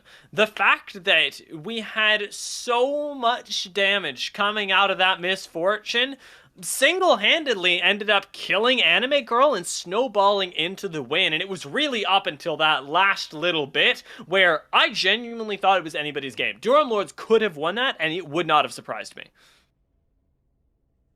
I think the problem for Durham Lords is it felt like, especially at that end there, I think they thought they were further behind. I mean, they were 7K goal behind. That is not something to sneeze at. I think they thought they needed a pick, and that's where that whole play went south. It started with them looking for a pick onto Conrad. They land the lullaby. Anime Girl just can't make it there in time. Anime Girl then takes a sort of an awkward path up towards blue buff, gets caught, has to use the showstopper just to get to safety. I think if Durham waits for Baron, just farms up and puts themselves in a position where it's an all-out team fight, I like their chances a little better. So I think panic might have set in for Durham there. But again, this is huge props to Fanshawe. I thought they played that perfectly. And I'll say, I think they took Hectic out of his element. He wasn't bad on the Orianna, but again, he's sort of this counter mage. He wants to play Galio. He wants to play Karma in the mid. I thought Fanshawe did a great job banning the Galio, picking the Karma, and really forcing Hectic onto something that maybe he wasn't as comfortable on. That Orianna had brief moments, but again, there was some shockwaves missed. There just wasn't much pressure as we saw with the Galio, maybe even a Karma mid. And I bet they do it again as well. This is something that seems very, very repeatable. Very clearly, Fanshawe felt comfortable on it as they were able to pilot that with basically the same amount of playmaking. Some would say even more than they had in Game 1. And I want to see a return to form. Now the ball is in Durham's court. Can they actually adjust? Do they need some sort of swap up to their game plan? Maybe find another neutralizing mid laner that fits the bill a little bit more to be able to take down Fanshawe for the very last time? Or is Fanshawe making this a reverse sweep? Well, we're going to find out. It is game 3, first game of week 3 in the NECC Champions Yellow. Who's coming out on top? Fanshawe, Durham. It's all coming up after this.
Welcome back into the NECC week number 3, kicking it off with a blast. Fish and Dia here calling all of the action. Our first game of the night, Fanshawe Falcons, Durham Lords. We're in a game 3, Dia.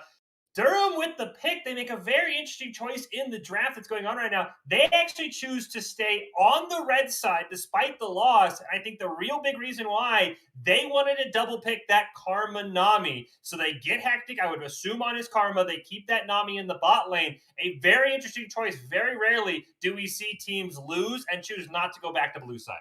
But you know what? I like that they did it because nothing screams Durham Lords more than investing everything they possibly can into Kyores, Yep. especially given that they're not operating with their previous top laner. Moffat, who you'll recall played jungle last game, has moved up to top lane. We've got Juju back in the jungle, returning from game 1, and those guys didn't seem like huge carries to me. Moffat really played this really nice neutralizing game. Same thing can be said for Juju, so it is all about that bot lane, and it's what brings our attention to the very difficult to play around, unavoidable CC, intense running at you, all the worst nightmares of an AD carry that comes with the composition of Fanshawe. You can already see right there, Set, Kayn, and Orianna do not make your life easy.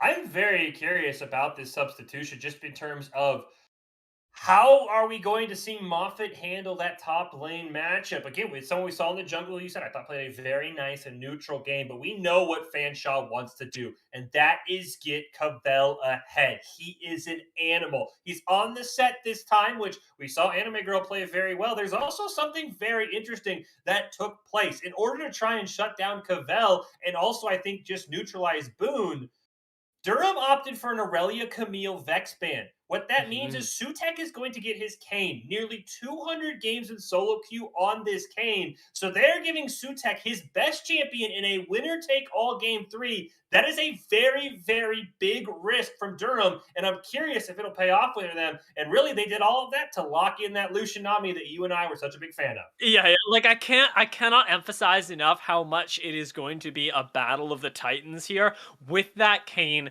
going up against this Lucian. Kayn has an army of CC at his back. He's got the Orianna to back him up. He's got the Misfortune over the top. He's got the Set to create chaos. But Kyarez also has an army. Think about having to go through not just a tidal wave, but an electrical storm, a heck ton of shielding, and a Jarvan to top it all off. There are so many barriers here, but it is really the epitome of dive on Fanshawe and the epitome of anti-dive on Durham. And for me, when we think about that, we got to be thinking about early game plays. And I don't mean that for Fanshawe this time. Weirdly enough, I mean it for Durham, because if you're playing with your AD carry as the central point in your composition, you better believe that you are playing strong side bot 100% of the time. And if you're playing strong side bot, that opens up Sutek. Very curious what he wants to do on a jungle with high mobility. Kayn has the ability to go down bot lane, get a gank, and immediately roam up through mid, maybe throw out a Q or two, and then end up in that top lane. So if Durham is putting all of this protection, all of this focus on that bot side, as you mentioned, Cavell has got to be my person to watch out for. He's on the set, doesn't have the insane game takeover like he would have on a Fiora or like he would have on an Aurelia. But is he able to bully Moffat out of lane? Moffat on that Kennen, as you said, part of that really insane anti-dive team Durham has. It's going to be almost a competition. Who can get their carry lane ahead further? And I have to say, I didn't think Fanshawe would be in this position. I thought Durham would take this, especially after game 1. Not only do they have Cavell in the top lane, we saw what Conrad can do. There's now 2 points of emphasis for Fanshawe and Durham. It's all on Kyle Rez, who's had some great plays and some head-scratching plays. Yeah, this guy does get a little bit too close for not only comfort, but his own safety quite often, I would say. And he's got about 1 or 2 of those plays a game. This time, you give up 1 or 2 of those and you are not coming back from it, because everybody here wants you to be right next to them. You stand next to a Nautilus, a Kayn, a Set, and it is all over for you. Curtains, as they say. And so, Kyarez has a lot of pressure, does not have the room to mis-execute as he has done in times past, and I want to see how the game warps around that. Now there's an explicit win condition. Durham Lords, they've got to have that Jarvan securing the early dragons. They've got to almost mirror game 1 in the way that they play. We're going to find out if they can do it. Yeah, I think a lot of pressure on Hectic. He has basically got to play two characters at once. He's got to play his own, and he's got to know where Kyle Res is. He's got to get those monster shields. Well, we are going to take a final break here for this series. When we come back, we'll be in game. It's Game 3, Fanshawe, Durham. Somebody's coming out on the first winner of Week 3. Who's it going to be? Find out after this.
Welcome back in. It's Game 3 of the NECC. Fish and Dia, and we're already ready for an explosion. Moffat gonna get caught out there. The new top laner for Durham doesn't see it coming. Cavell picks up first blood. You commit the cardinal sin. I can't tell you how many times I've seen it, Fish, but if you want to scout, standing in that brush is not the answer. You gotta put a ward in it or stand out in the river like a man to see it coming, because once they round that corner, it is just a little too late. And ooh, if they had been in the right position, it might have been a little too late for Hectic as well. But Two Pump is gonna land that hook, get the aftershock, and feel pretty darn good about himself, as he's already gotten a kill for his top laner, and things are off to a great start for Fanshawe. If you're a Fanshawe fan, you could have not asked for a better start in Game 3. Not only does Cavell get the kill going into a new top laner in Moffat, who is going to already have his work cut out for him, but I think he can maybe get it done, especially in that range versus melee matchup.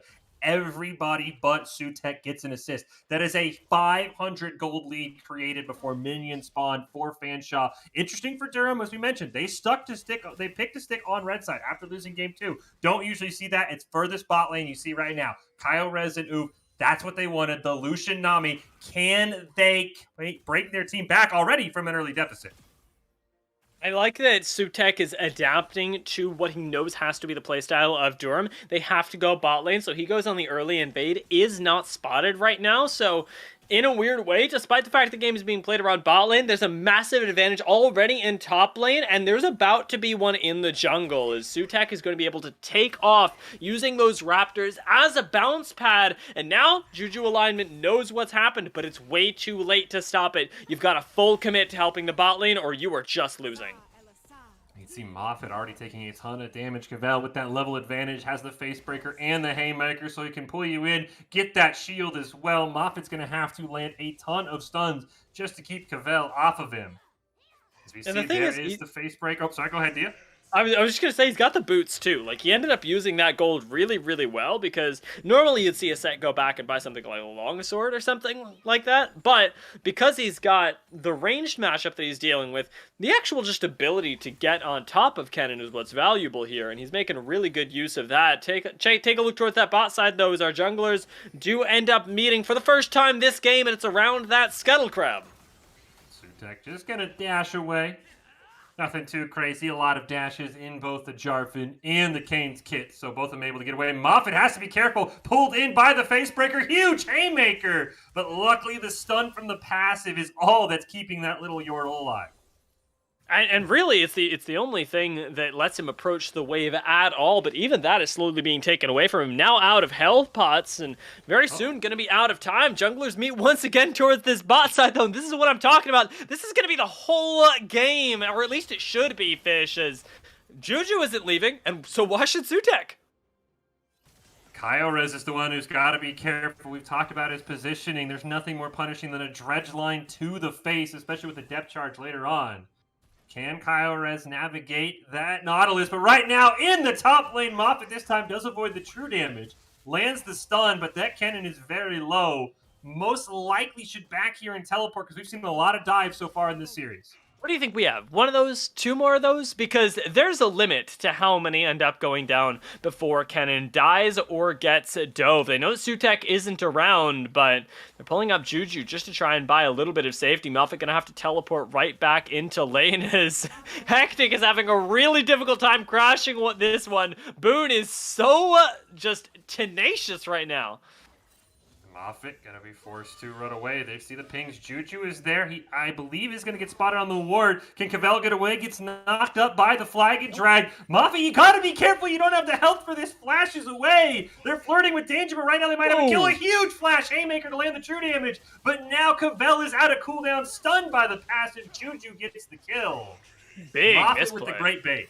That was really rough, though. Cavell got very, very cheeky very quickly, and it was a little too much. In a way, he's kind of thrown away the advantage that he did have early, as CS is basically even, and Set gonna have a difficult time punishing the Kennen from now on. Boone, maybe in the same position, though, playing with fire right now. Hectic gonna be able to get out alive, has the freeze available to him, and does have the reset with the teleport, much like Boone does. Looks like I think both mid laners are gonna go for that. Hectic. Uh-oh. Sutek is taking all this time for Juju. He's going to go right over the wall. You get caught with the shop open, Hectic. You cannot do that. Sutek picks up an easy kill. And he gets the Raptors as well. Kane is big, big, big right now. Should be able to get away from this, although he doesn't have the wall walk quite up. So Juju Gonna be able to get that initial burst. Sutek still alive, though, as Hectic tries to come back in to finish this one off. Might cost Boone his life, as Hectic flashes, does get the root, but they can't kill this Kayn. Sutek mastering this champion, 200 games in solo queue paying off as Juju goes for the flag and drag onto Boone. Everyone playing very recklessly here early in game 3, and right now it is favoring the Fanshawe Falcons in the blue. Looking for a mini reverse sweep, and just so far, great performance. Kyle Rez gonna dash forward, does get hit by the exhaust, gets rooted as well. Has to try and flash forward, does take out Conrad. Can he count? 2-pump? No, he cannot. 80 carry for 80 carry, and I think the supports realize it's a wet noodle fiesta, and they'll just walk away. Pretty big problem down here, though, as Kaio unfortunately dies at a really, really bad time. Check out the massive minion wave that has yet to hit the turret. It's going to be pretty good for Conrad to be able to get back, collect the majority of those. 2-pump won't be able to hold this wave, but he'll do his darn best as, well, Nami isn't going to kill him. Oops, making him think twice about it. I love Moffat up at this top lane, getting aggressive, forcing Cavell to make plays. Cavell might have one. There's the showstopper right on top. Ult's going to come out from Moffat. Cavell has the haymaker, almost eliminates him, and he's able to dash to safety. Is Kennen, but again, how many more of those can he have? Juju's coming up, and I think Kennen's just going to go for the reset.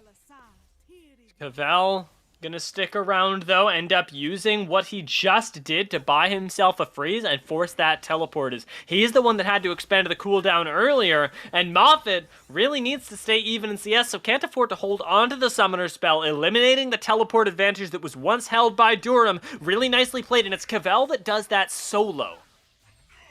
Moffat is forced to use that teleport back, Set with that level advantage, and we talked about it. The passive from Set, the grit, gonna make him basically healed up a lot of this damage he's taking. He even rushes the Merc Treads to try and counter not only the Kedded passive, but the Slicing Maelstrom, stacking up those lightning charges as quick as possible. Dragon is up in first 2 games. No one can test the first Dragon. It's kind of handed over for free, once to Durham, once to Fanshawe. This time you can see Juju's hanging down there. They probably need a pick in bot lane before either team can even think about this Cloud Dragon. Conrad's got level 6 and Kaio Rez doesn't, so we're waiting for that to be over, at least on the side of Durham, before they've got a chance at contesting Drake. Boone has also joined into the bot lane, and this could be a very uneven fight as Dredgeline goes wide. It seems like Durham are going to be able to avoid the initial punish, but might end up being the ones to give up the Drake.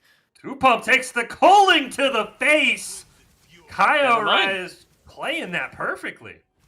Nice stuff from them, and I eat my words there as a pick very quickly turns onto the support, and that changes the dynamic of everything. Now it's Durham that have control over the dragon, and well, an early Cloud Dragon might not be the thing that all solo queue practitioners prize.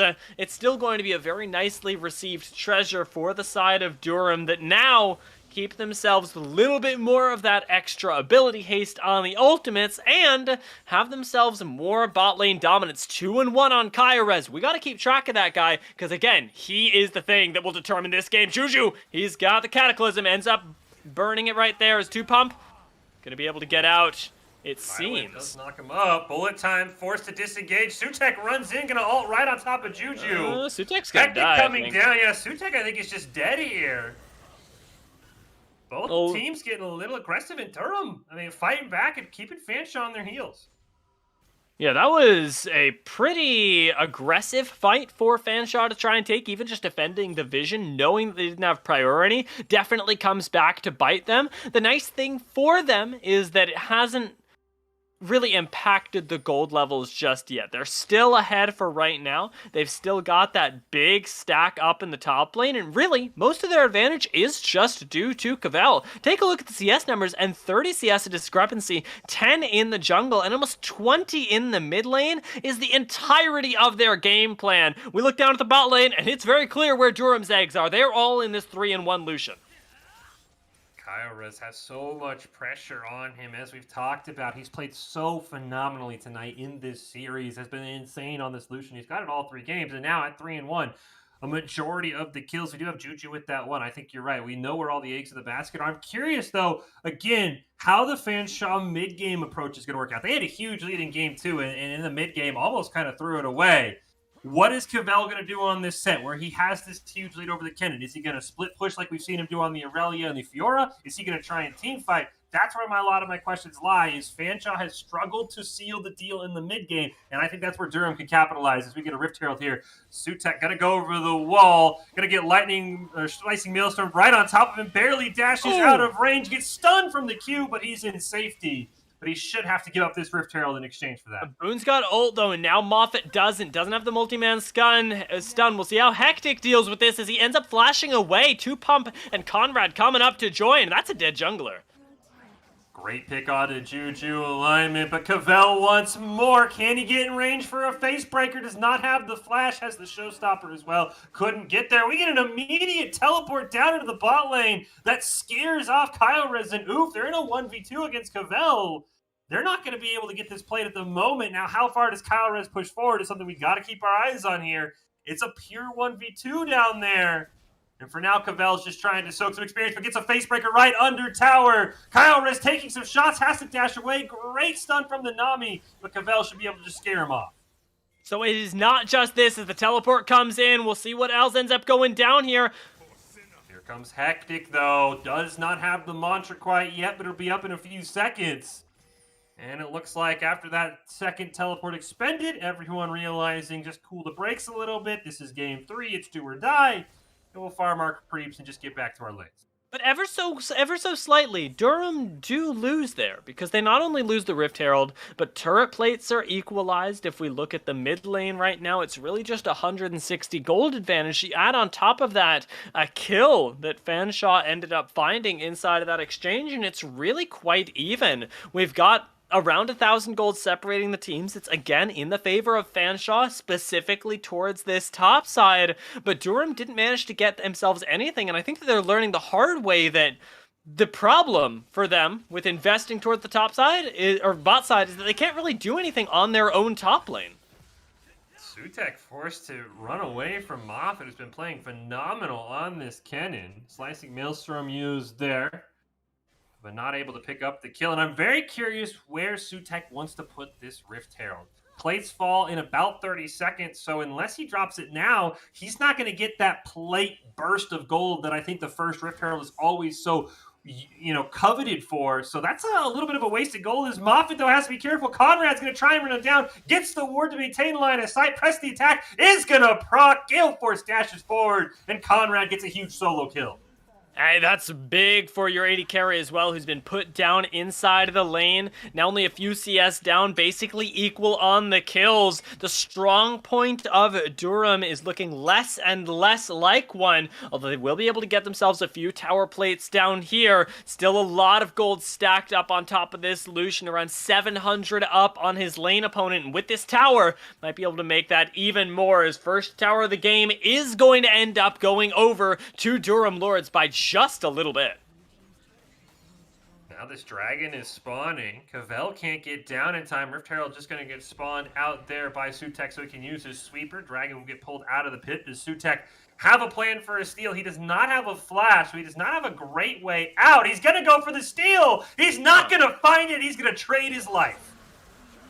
Unfortunate for him to have gone down essentially for free, but it does mean that at least his team gets a little bit more pressure to get not one, but 2 charges off the Rift Herald in the mid lane, securing the tier 1 tower, and at least equalizing the pressure right now. Is now down 2,000 gold, are Durham, but ever still pulling ahead in terms of that AD carry. The game has never been more about Kyle-Rez than it is right now, as Fanshawe running literally every lane that is not his. And now that we've moved into the mid game, now that some of the towers are gone, and wave management becomes so important, I wonder if Durham can keep this going. Interesting thing to note here is we do get this bullet time coming out. It'll clear the way. If you look on your screen, Juju's smite is not on cooldown. Sutek's just coming off. Juju didn't even go for the smite and still secured the dragon. I'm going to say that was confidence and timing, but always something to keep in mind in a game 3 if we get more smite battles over a Baron or maybe even an Elder that we haven't seen. Interesting to note that Sutek a little bit quicker on the trigger. He didn't get to steal that time, but who knows what happens if it happens again. Yeah, you got to look out for letting enemy junglers inside of the pit. Kane really, really good at that. Has not one, but two. Two ways to get inside. Maybe even three if he's landed a little bit of damage. Things can get really dicey very quickly. And remember, we talked about Sutek's experience on this champion. It's the one thing that is really going to keep it relevant, even if it's struggling right now. Only 1 and 2, but I mean, if we just look at the itemization alone, you can tell that this guy is going to be threatening to Kaio at all points during the game. With the Mythic starting to be completed, you can also tell the way that everybody's playing. We're not getting any sort of Leandri's Karma. This isn't your solo queue games here. This is going to be a very support-focused build, not just from Hectic, but I want to see what Oof ends up completing as well. Do we end up going with the double Shirelias? Do we end up using the newly buffed Imperial Mandate? So many questions here for how to adequately buff up this Lucian. There it is. And questions and answers. And you called it. I mean, this is something that you called it at the very start. It's dive versus anti-dive. It's the support karma in a sense, and how much can we keep Kaio alive versus the Dustblade on Sutex. He wants to get in. He wants to just eliminate Kaio. And I don't like putting all your eggs in one basket. As Moffat is going to get caught out by the Facebreaker there, takes a showstopper right under the tower, but a great stopwatch with the slicing Maelstrom forces them away, but unfortunately there's too many members. Meanwhile, mid lane Boone, hit by the Cataclysm, able to flash away. Juju alignment now with the full Conqueror proc, trying to stay alive. Hectic on his way as the Flagon Dragon picks up the kill. It's a 1-for-1, but Fanshawe has one plan, and that's getting that top inhibitor. The full commit here is definitely favoring Fanshawe, and Durham have got to be sort of kicking themselves as Kaio sent back alone is not what you want right now. Remember, he's the only one with a target on his back, and he cannot adequately step up to defend the inhibitor tower. That's going to end up going down. Definitely a trade in the favor of Fanshawe, as not even the mid lane tower is gotten in response. Tier 1 still standing for Fanshawe. We'll see if Juju can fix that. Will he give up his life for it, as Durham are behind the play in a really, really big way. Juju will get that tower. He's going to use that flag and drag. Turns it on Sutek, who wasn't ready for it. Going to be forced to use that humble trespass. We'll check back in, and it looks like Juju picks up one. Moffat picks up Cavell, and Durham capitalizing on Fanshawe, trying to push their advantage. Caught out on rotation there. Nice stuff from Durham to be able to get some kills back, but still the global pressure advantage in the favor of Fanshawe, who have been playing marvelously so far. Now with the reset, Kaio should get himself somewhere close to the Essence Reaver if it's not complete already. 2 items now on the Lucian. There it is, Essence Reaver already done. Should be all that they need to take the next fight. And next fight is going to be coming up soon, as it's a minute until Infernal, and this time it would put Durham on soul point. This is reeking of game 1, Fish. 100%. You couldn't ask for a better game 3 Dragon than Soul than Inferno, can you, Dia? That just has added so much more fun to the rest of it. And the interesting thing is, if you get Infernal Soul on Durham, suddenly guys like Moffat, guys like Juju, even Hectic have a lot of damages. We're going to get back to that. It's Oof gets caught out. We're going to get the depth charge and the dredge line, but it's not enough. Kaio picks up one. He's going to flash forward and Gale Force. He forces an exhaust from 2-pump.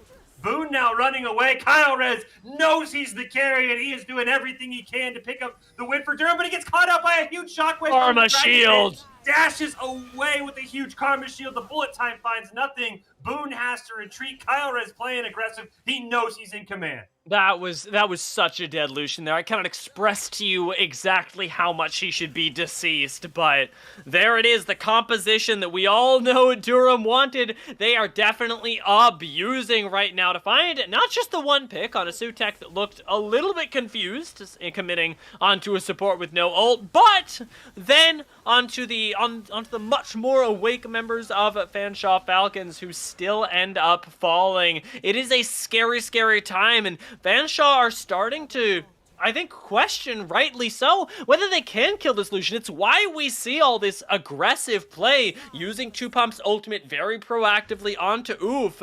Picks need to turn into something right now, and for Fanshawe, they haven't just yet. Again, every time I watch Kaio, I'm mystified and horrified. Because he plays so aggressively, flashing forward to try and kill a Nautilus, ends up right on top of that command shockwave from Boone. They're expending so many resources to keep this Lucian alive, and Kaio 100% deserve it, but one mistake, and Fanshawe wins the fight, and the damage is now gone. So, Kaio keep doing what you're doing. I love the style, man, but I'm grinding my teeth for and against you every time we have a fight. And speaking of that, Sutek looks like he's just going to dash away. He learned his lesson last time that he cannot 1v1 this Jarvan. Yeah, at this point in the game, despite the fact that Sutek has the transformation, has gone for the assassin route, he can't just take a fight right now, as it seems like Oof gonna get picked again right here, uses the tidal wave to buy some time. Oh, Kyle Rez is in on the back line. Somebody needs to take him out. It's a double kill. Here comes Boone, though. Going to pick up one. Bullet time from Conrad. He's running away. He's going to get chilling smited, and he will be taken out. It's a triple kill for the Lucian. What can Boone do? The answer is nothing, but he has to try and stall this Baron attempt from Durham. We're going to have to check in on this. Nice shockwave here. Huge. Boone finds a kill. But it's Kyle Rez who's at full life. The flag and drag just misses. It's an ace for Durham, and this should be a Baron. There is one teleport up. It's Cavell. I don't think you risk it, though. There's a ward there if he wants to. Wow, he's gonna do it.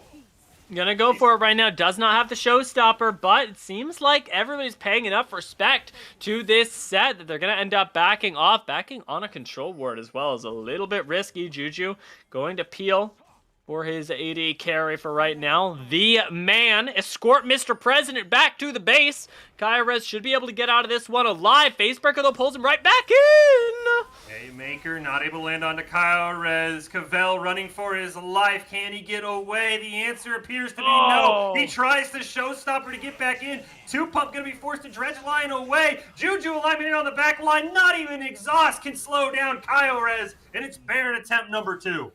Yeah, this one is definitely going over to him, as there's no way to stop this Baron now, having lost 2 of the members, both of whom are the only ones that can initiate. Boone just got the ultimate back up, though, so I may have spoken a little too soon, and Sutek's coming around the back. Remember, Kane can always get into the pit to steal this one. Those smites are up. Sutek just gets obliterated. It's up to Boone, who lands a huge shockwave. Baron helping him out. Juju has to smite early for the heal. But unfortunately, there's just not the bodies there for the rest of Fanshawe. Kyrez takes him out. They'll trade 1-for-1 on the other end. Baron is a bit of a struggle, but it does finally go down. Fanshawe did everything they could, but in the end, it's a Baron over to Durham in Game 3. And off the end of that very long, very chaotic fight, we've finally got Durham not just with a gold lead, but take a look at the bottom of your screens. It is a 12-1 Lucian. This is the epitome of what we've been talking about all game, and right now it looks unstoppable. And you gotta be asking yourself, what does a winning play for Fanshawe look like? It doesn't look like one Nautilus ultimate connecting onto Kyrez. It doesn't look like one Orianna ultimate connecting onto Kyrez. It doesn't look like just one bullet time connecting onto Kyrez. Literally every single member has to full commit onto this Lucian, and they have to be doing it at the same time. That is the one win condition here, and the only way to set that up is with flanks. You gotta have Cavell, you gotta have Sutek, you gotta have 2Pump. I don't care what it takes, but you have to have them all pushing Kyrez into one position. He is a queen on the chessboard right now. He has so much mobility, but there's still ways to shut him down before it's too late. I think the other idea for Fanshawe, and I totally agree with you, D. I think it's going to take probably a showstopper into a shockwave, into a bullet time, and maybe a depth charge to hold him still. The other thing you can bank on, which is always risky, is banking on Kyrez himself to make the mistake, because he's been very aggressive. If you catch him in an awkward spot, then you don't have to commit as many ultimates, because even with all that damage, you have the monster shield from Hectic. I don't know if that's enough. Maybe it's catching Kyrez out as he's leading the charge. With that cooling depth charge will land, he'll just simply walk away. What can the rest of Fanshawe do? Sutek gets 2 shot there. The bullet time misses. Shockwave lands onto Kyrez, but this man is tanking everything Fanshawe can throw it at him. The showstopper from Cavell is going to stop nothing. It's a triple for Kyrez, and that feels like game for Durham. And for the first time this series, and very well the last, I gotta look at that and say Kyrez's positioning was perfect. I loved watching that fight as he zooms into the front, gets Fanshawe to pull the trigger, and then sends it all the way back to absorb. Walking through the tidal wave and the electrical storm is never gonna happen, and Kyrez is an unkillable monster. Only the Nexus separating Durham from a win, and it looks like it will be eliminated. I even think the 50 gold went over to Kyle Rez at that point. He could not miss that game. 15, 1, and 5 on the Lucian. I question Durham's reasoning for picking the red side after losing. You rarely ever see that. But I think that is exactly why, and that was picking up the Nami and the Lucian. They believed in Kyle Rez, and he rewarded their faith. That was amazing stuff, and I am so excited because Durham, we saw their playstyle sort of shift around in the middle, and it didn't look entirely like they was completely practiced, but I have to give them props because the styles that they do practice with the Galio in game one and the Karma in game two, they don't look like there are easy answers available to them. On the other side, Fanshawe, still looking for their style, I would very much say. We've only got a few weeks for you to be able to do it, to be able to take this to the very top levels. It's only single round robin, and these two teams will not face off again until playoffs, but when they do, I expect them both to have grown by leaps and bounds, as Fanshawe has got an incredible amount of talent, and Durham, they've got one heck of a macro style. Durham's got a great style, and the other thing I'm going to mention here is a great job by the whole team.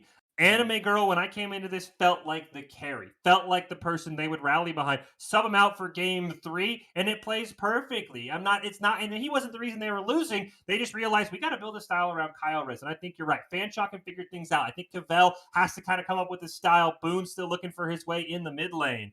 And, honestly, a great overall series. I know we got to go here quickly. Dia, your final thoughts? Nothing. I mean, for our first foray on both of these teams, I think we've seen great stuff. I would sort of toss it forward with the lookout for Durham to develop more strategies here, because I don't think that they're going to be able to rely on this sort of on this Kyores centric game plan forever, and there are going to be teams that will punish that. Same thing for Fanshawe. I think we're waiting for them to develop their style, and that's sort of what I want to send them off with. Is at the beginning of this collegiate season, how far can you go?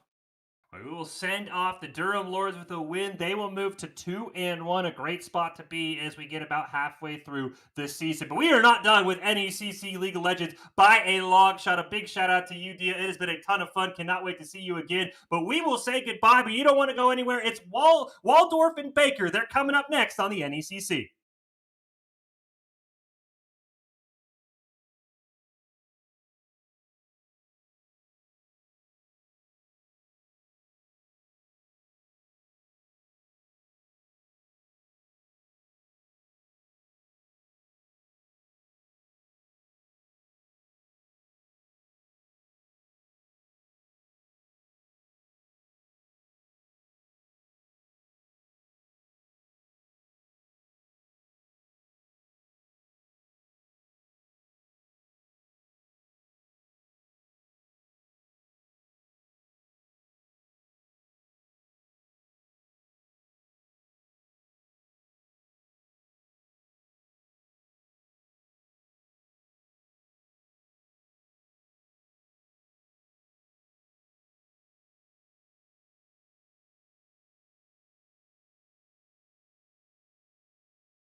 Welcome back, ladies and gentlemen, to NECC's League of Legends Week 3 here, and we're coming into our second series of the night, and we've got a great set of teams making their way onto the Rift, Waldorf versus Baker University. I'm still going to be that play-by-play caster, Zephyr, joined once again here by my lovely friend, Random Minion Caster. Well, Zephyr, we're here, as you pointed out, Waldorf and Baker. Let's set some stakes here. We're in the Navigators Scion division. And these two teams, as of week 3 here, are undefeated. Not just good, Zephyr. Undefeated. Okay. They haven't dropped a single game. It's not just a 2-0 series score. It's a 4-0 game score. And someone tonight has to taste defeat. Personally, I'm hoping to witness mutually assured destruction. 2-1 would be ideal for me. And then nobody's perfect after tonight. Okay, so you want to see someone at least take home a little bit of a loss, push us to that best of 3, give us a little bit of some flavor here across the board for both of these universities. Well, personally, you know what? I want that 2-0. I want that clean victory. If you're going to be assured dominance here in Navigator Scion, I want to see you 3-0. I want to see you lead the pack. Now, personally, I can't give you a prediction on who I think is going to be making their way forward here just yet, but I think draft, that's going to be really spelling out here for both these teams. And we are, of course, already a little bit into the picks and bans here for both of these teams. And just to touch on what the teams like to do here, Waldorf, they've been showing some really strong solo lanes, and a lot of that has come off their jungler as well, Tracio, just taking over the game. So I expect to continue seeing them draft lane dominance. But for Baker University here, they've been looking a lot at these big team fighting compositions built off the back of Amumu, Misfortune, and Orianna here, oftentimes with a Kennen in the top lane to boot. So they're not necessarily looking to win the lane, just to get out and get onto the map to start moving S5.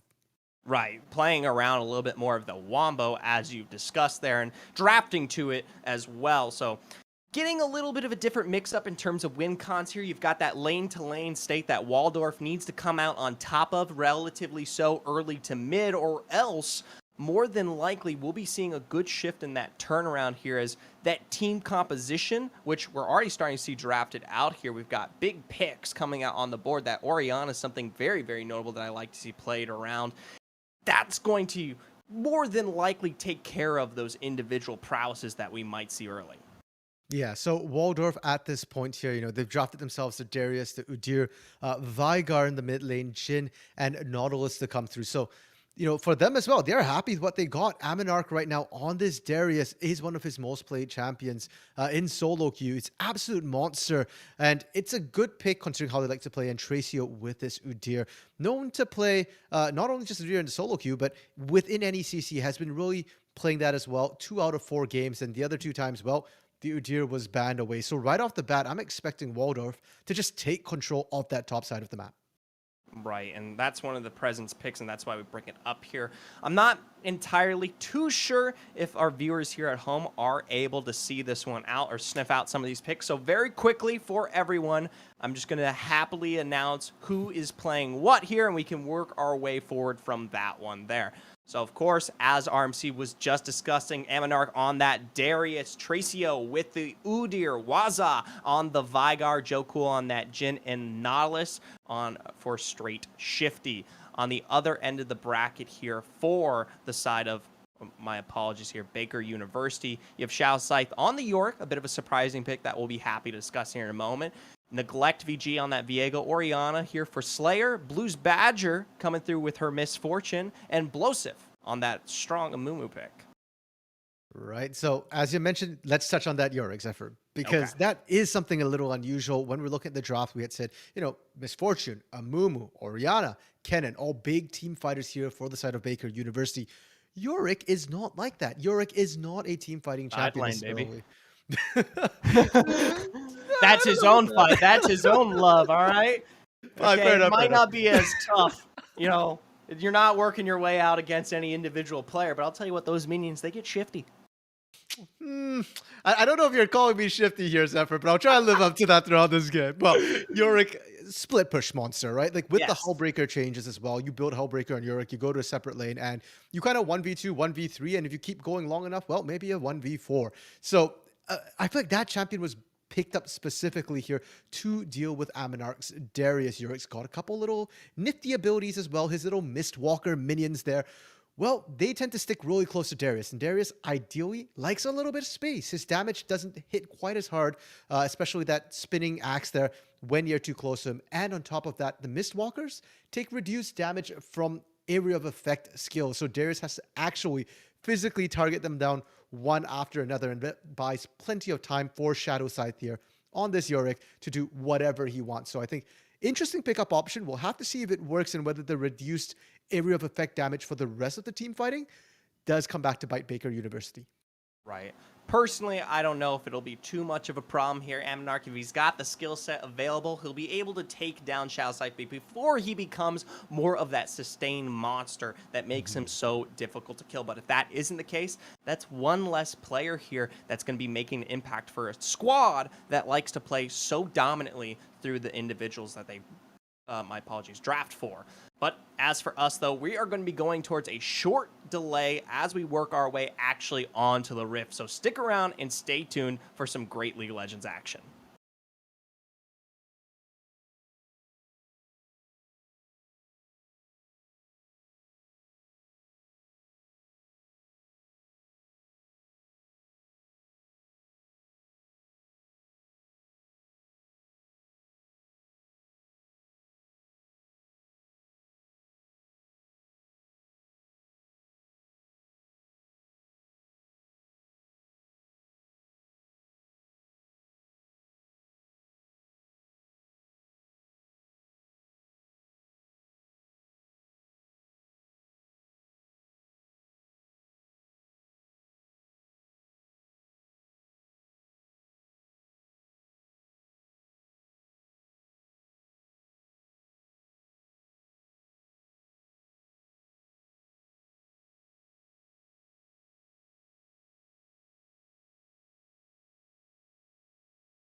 Welcome back, ladies and gentlemen. We're working our way, of course, into this first game here between the Navigator Signaling of Waldorf versus Baker's University. I'm your play-by-play caster, Zephyr, joined, of course, by the lovely random minion caster.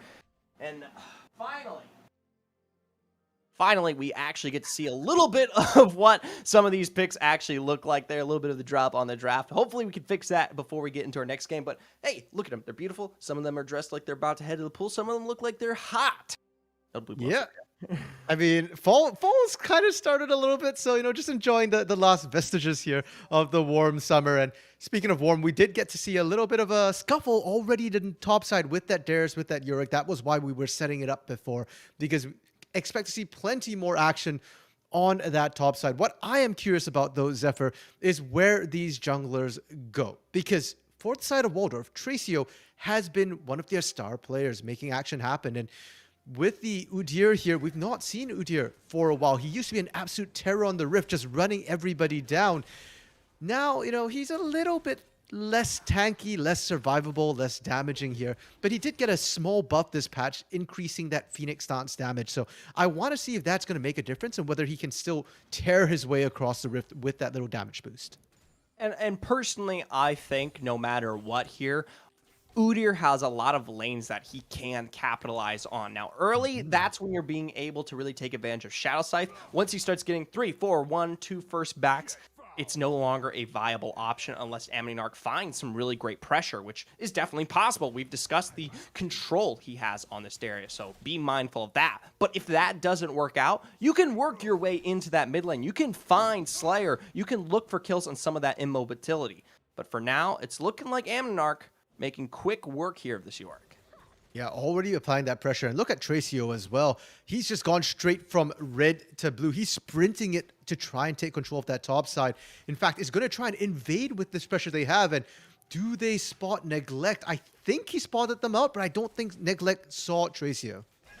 This is going to be really tough here because Tracio obviously is wanting taking this red buff, but the rotation from Neglect is going to come through right about now, and he's not even hiding this one out. So it is still a 2v1, so Neglect could be all but done here. You see the Ghost expended to keep the chase going. Flash is blown there from Neglect, so that's a huge tool. But look at this rotation. Slayer, Shadow Scythe, they're on the back end. That's a good wall to lock him down, but the flash from Ammonarch to continue the rush. That's going to be the first blood of the game. Now turn around, Smite Steel, Tracio to keep himself healthy, and Waza was there to maybe find the lockdown, but instead to force the flash out of Slayer. So 2 huge kills here. And flashes blown from almost everybody topside except for Waza here in the mid lane. Massive win for Waldorf. And we talked about how the teams like to play. So Waldorf playing to their strength. I expected topside dominance, but I was not expecting this strong jungle invade. You love to see it. And if you are the side of Baker right now, Neglect getting set behind, you want to try and fire back somewhere here. And your bot lane has done pretty well for themselves. Blues and Blosif here have pushed out, been constantly keeping Joel Cool, and Straight Shifty suppressed under their own turret. Right there, we get a little bit of a sight line on Tracio as he crosses through that mid. And if you take a look at where most of these players are here for the side of Baker Universe, they could easily go for quick collapse. So there's the bandage toss. And remember, he doesn't have Ghost available anymore. And that's a great cage, but Ignite there from Blosif is going to be able to secure that kill. Barely able to answer back here. And well, Tracio, you can be aggressive, but you got to be careful which lanes are winning and which aren't there. Great roam out from Blosif. And with that, sure, Baker University is down about 1,000 gold at the 4.5-minute mark, but they're still in a decent position. Most of that gold hemorrhage is in that top side of the map where we're seeing about an 800 gold difference here. That's acceptable. With their team fighting composition, they can afford to be down about 1,000, maybe even 2,000 gold when they leave the lane, and that's okay.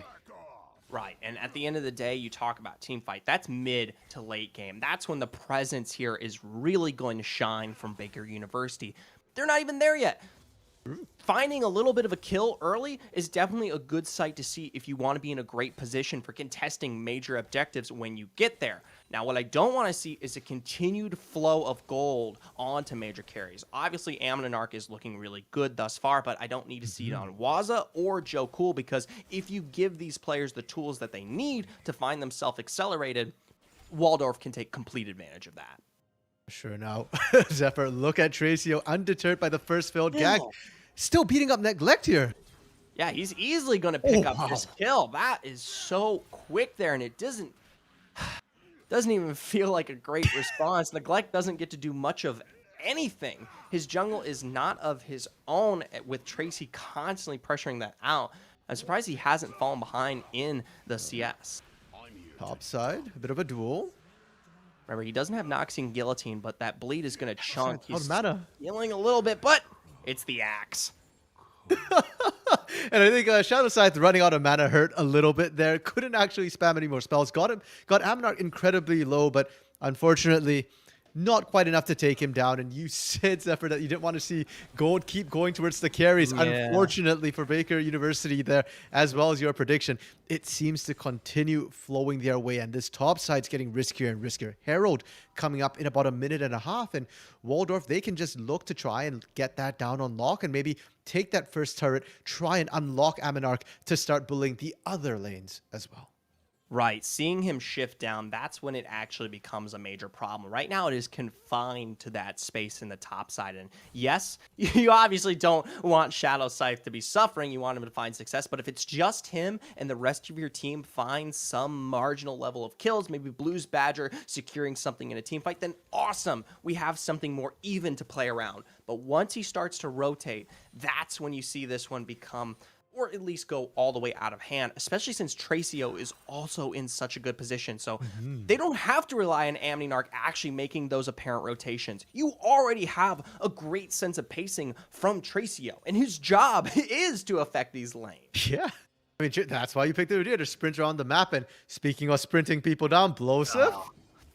Stunned out by a little bit of the bear stance. I like Slayer coming up for the protection here. Is it enough? Is going to throw out a bit of the shield. And oh, he does throw the shockwave down, and the rain doesn't quite burn as that turtle stance is going to protect him. But now Waza, maybe the take to be found. Remember that shockwave is already blown, but Neglect doesn't care. A flash is expended. The chase ensues. Under turret they go, and the auto isn't enough damage. But now our regularly scheduled programming here on the top side. Shadow Scythe, yeah, he's a problem. He's a big problem. Amninarch now 3-0-1, going to be making short work of anyone who comes his way. And that should unlock the Herald that we were talking about as it just spawns here. You just get the kill top. Tracio, basically, it's free for you to go in. And Zephyr, we touched on this Yorick pick. We're a little bit concerned about seeing it here. It's not exactly something that we see Baker University pull out too much. Now that Shadow Scythe is down 2 levels, Yorick doesn't have a good comeback mechanism here. You need to somehow funnel farm into him. And to do that, you got to look at the rest of the map to apply pressure, to try and draw Amninarch away and give Shadow Scythe that space to safely find some minions of his own. Level 6 almost in for Blues, Badger, and Blosif. And to me, that is the critical point where Baker University can start to look to make their own proactive moves. Right, because this composition, like we discussed, isn't going to come on until these major windows come into play. Curse of the Sad Mummy, Bullet Time. Those are your big showstopper moves. Now, the thing is, you talk about wanting to pull pressure away. I'd be scared. You're on a knife's edge here if you are Baker University. You've already lost heavy presence, and something like Amninarch can wipe a squad if you're not careful. So choosing the right moment to make good use of those windows will be absolutely crucial for this team. One wrong step, and that's a hyper carry even more far gone. True. If Amninarch walks out of that fight with more than 1 kill, you definitely have problems. And you aren't looking to get out of that fight unscathed, right? You're expecting to maybe lose 1 or 2 people.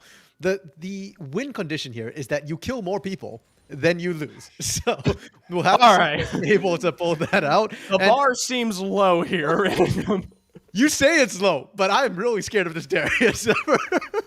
I think your bar needs to be kind of low. Yeah, so baby steps. But for now, for the side of Waldorf, they're content to continue laning. They're winning their lanes, and Tracio continues to make tracks. Both junglers look into the mid lane. Yeah, you see Neglect here with the engage. Tracio obviously in quick response. The stun from the cage is able to secure Neglect out before he can make the leap with the ult. And the quick primordial burst finishes the job. That was mega.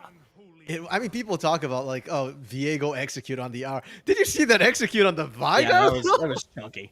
Oh, wait, maybe there might be a response, though. Ignite the passive in the ball. Slayer with good response here as... Topside? Oh, topside once again, Amninarch. Another kill. Yeah, that was that's a little bit brutal to watch. And, you know, we already touched on that 2-level lead. Well, Amninarch now 4-0-1 at this point here. Actually hasn't been able to get too much turret damage, but for the first time this game, he'll get to sit there with a massive wave. And look how quickly he's taken that down there. By the time Neglect gets there, maybe all 3 plates are gone, and I'm scared of Neglect. You're trying to fight this. You're 3 levels down here. You've seen what Amninarch did to Shadow Scythe. He can do it faster to Neglect. Oh, just barely missing out on the last auto necessary. Or no, my apologies. It did manage to work its way down. So he did find that 3rd secured plate. So even more gold right off that bat. You see that first secured mythic of the game. Trinity Force here for Amninarch. That is massive. Yeah, as if he wasn't doing enough damage before that. Now it's gonna hit even harder. And the rest of the team for Waldorf here, they're not slouching much either here. Dragon take as well. They're stacking these so quickly. We've been quite quiet about Joe Cool and Straight Shifty, but they've gotten themselves about a 20 CS lead down in the bot lane. Yeah, they've been able to secure that one in what I would actually say is not the easiest of lanes to secure. One wrong step from Joe Cool, that's a quick bandage toss into maybe a secured kill. But yes, now mid lane, Rift Herald, potentially the first turret. They aren't able to get it where they want it, but that cage is going to slow the assault back here from Bakers. Slayer is, though, ready to step up. Doesn't have that shockwave available. That could have been a really great moment for them had that worked out. Just a couple more seconds there. Just a few seconds. As you pointed out, not quite enough. Now, that mid lane turret, I do want to highlight that. It's on a hope and a prayer right now. It's not safe, but speaking of not safe, Straight Shifty. Not looking too good, too far out here. Another bandage toss to lock this one down into the bullet time. That's a secured kill for Blues Badger, and that's what we wanted to see here from Baker.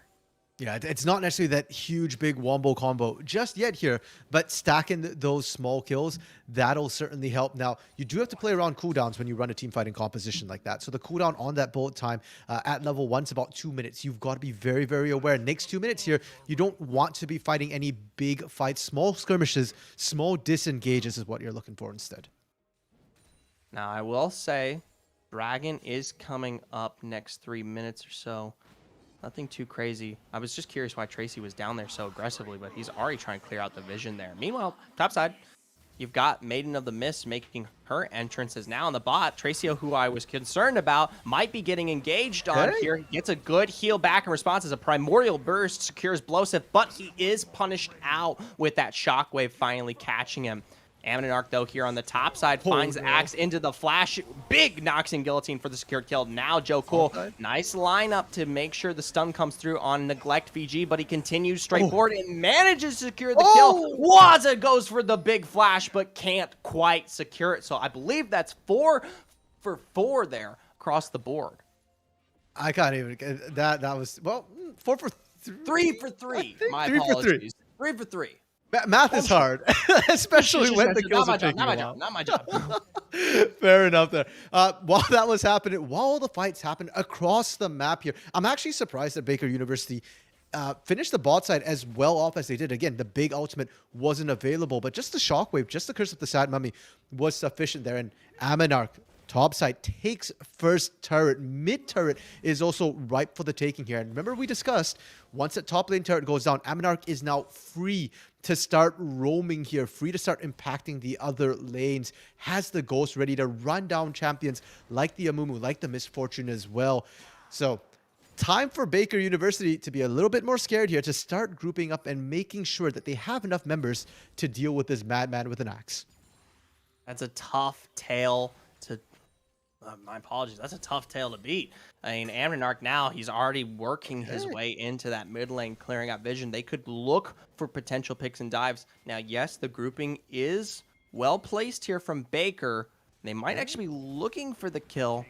Mind you, this whole time, they're giving up bot lane prio. Yeah, so they need to convert this somehow, but Shadow Scythe looks like the one to be caught out first here. Ammonarch? Yeah, Ammonarch making his return visit. He leaves lane for a little bit, but because of that, because he leaves with his presence, Waza is next to go there. They spot him out completely alone. Now Ammonarch, this is his first foray into full team fight scaling. That's a great shockwave to slow him down. Big bandage toss back into the fight. Curse the Sad Mummy, but a great heal from the axe. Noxian Guillotine isn't quite going to hit, but it is the bleed that does secure the response. Tracio is going to try to heal that one up, but a great Heartbreaker from Neglect. Make sure that the team fight plays out into the favor of Baker University. And this right here, Zephyr, is how Baker University has been pulling out wins, not necessarily through the laning, but when they move together as a unit, they look strong. The gold goes over, the bounty goes over to Slayer as well on this Orianna, who's one of the 2 key pieces for the team fight. That's it, though. They did lose mid lane turret, and bot lane turret, again, chunked very low. So Waldorf here might be losing the fights, but they're getting gold, and that is frankly more important at this stage in the game. A 4,000 gold lead, pretty much mostly from Ammonarch and turrets. Right. And now they're going to be able to convert this one out the pressure that they just assumed to what is their sole point here. Plaza's up on the top side, which I do find a little bit curious, but with damage like that, you might as well. Yeah, I mean, Shadowside didn't build magic resist, wasn't expecting this. Oh, the Mistwalker, though. Mistwalker's chunking out here, and a little bit of the burn might be. He dodged? Did he dodge? Dead. He can't dodge. The skill shot remaining there. So Vygar picking up a kill for himself. Now in the bot lane, though, Blosive with the bandage toss, straight shifty, going to be caught out once again as Neglect rotates up from River there. Big secured kill.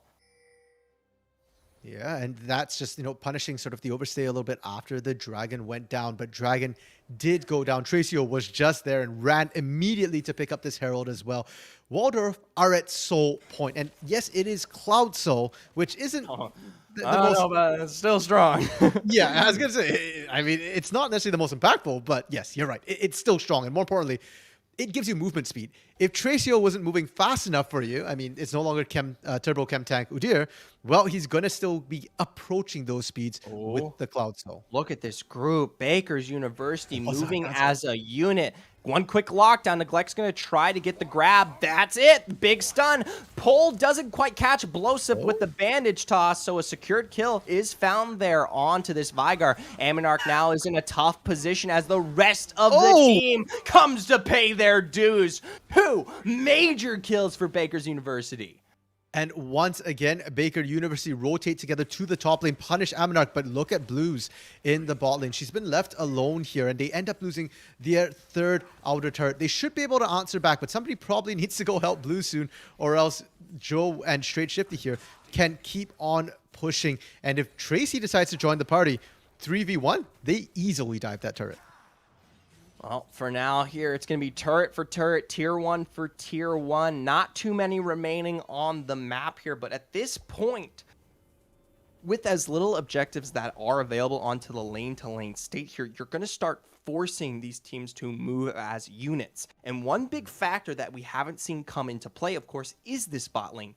Joe Cool and Blues Badger, respectively. Neither have been there for too many major fights. So those big Wombo ultimates coming into play could shift this one back around. I'm starting to see a bit more flow towards Baker here, but Waldorf, if they play their cards, like play around some of those major tools like the curtain call or that depth charge, could change it back. Definitely. I mean, the Nautilus is their big and show, but hold up, Blues? Do I have to cast? I think no. I can. I was about to say, it's more than likely all but done there. Bit of a shame to see the bullet time pulled out so slow, but is what it is. Now Tracio, there's no way they catch this, man. Udyr's known for this kind of escape. Yeah, it's a stun, but no bandage toss to follow. Even the Heartbreaker, you can't catch that bear.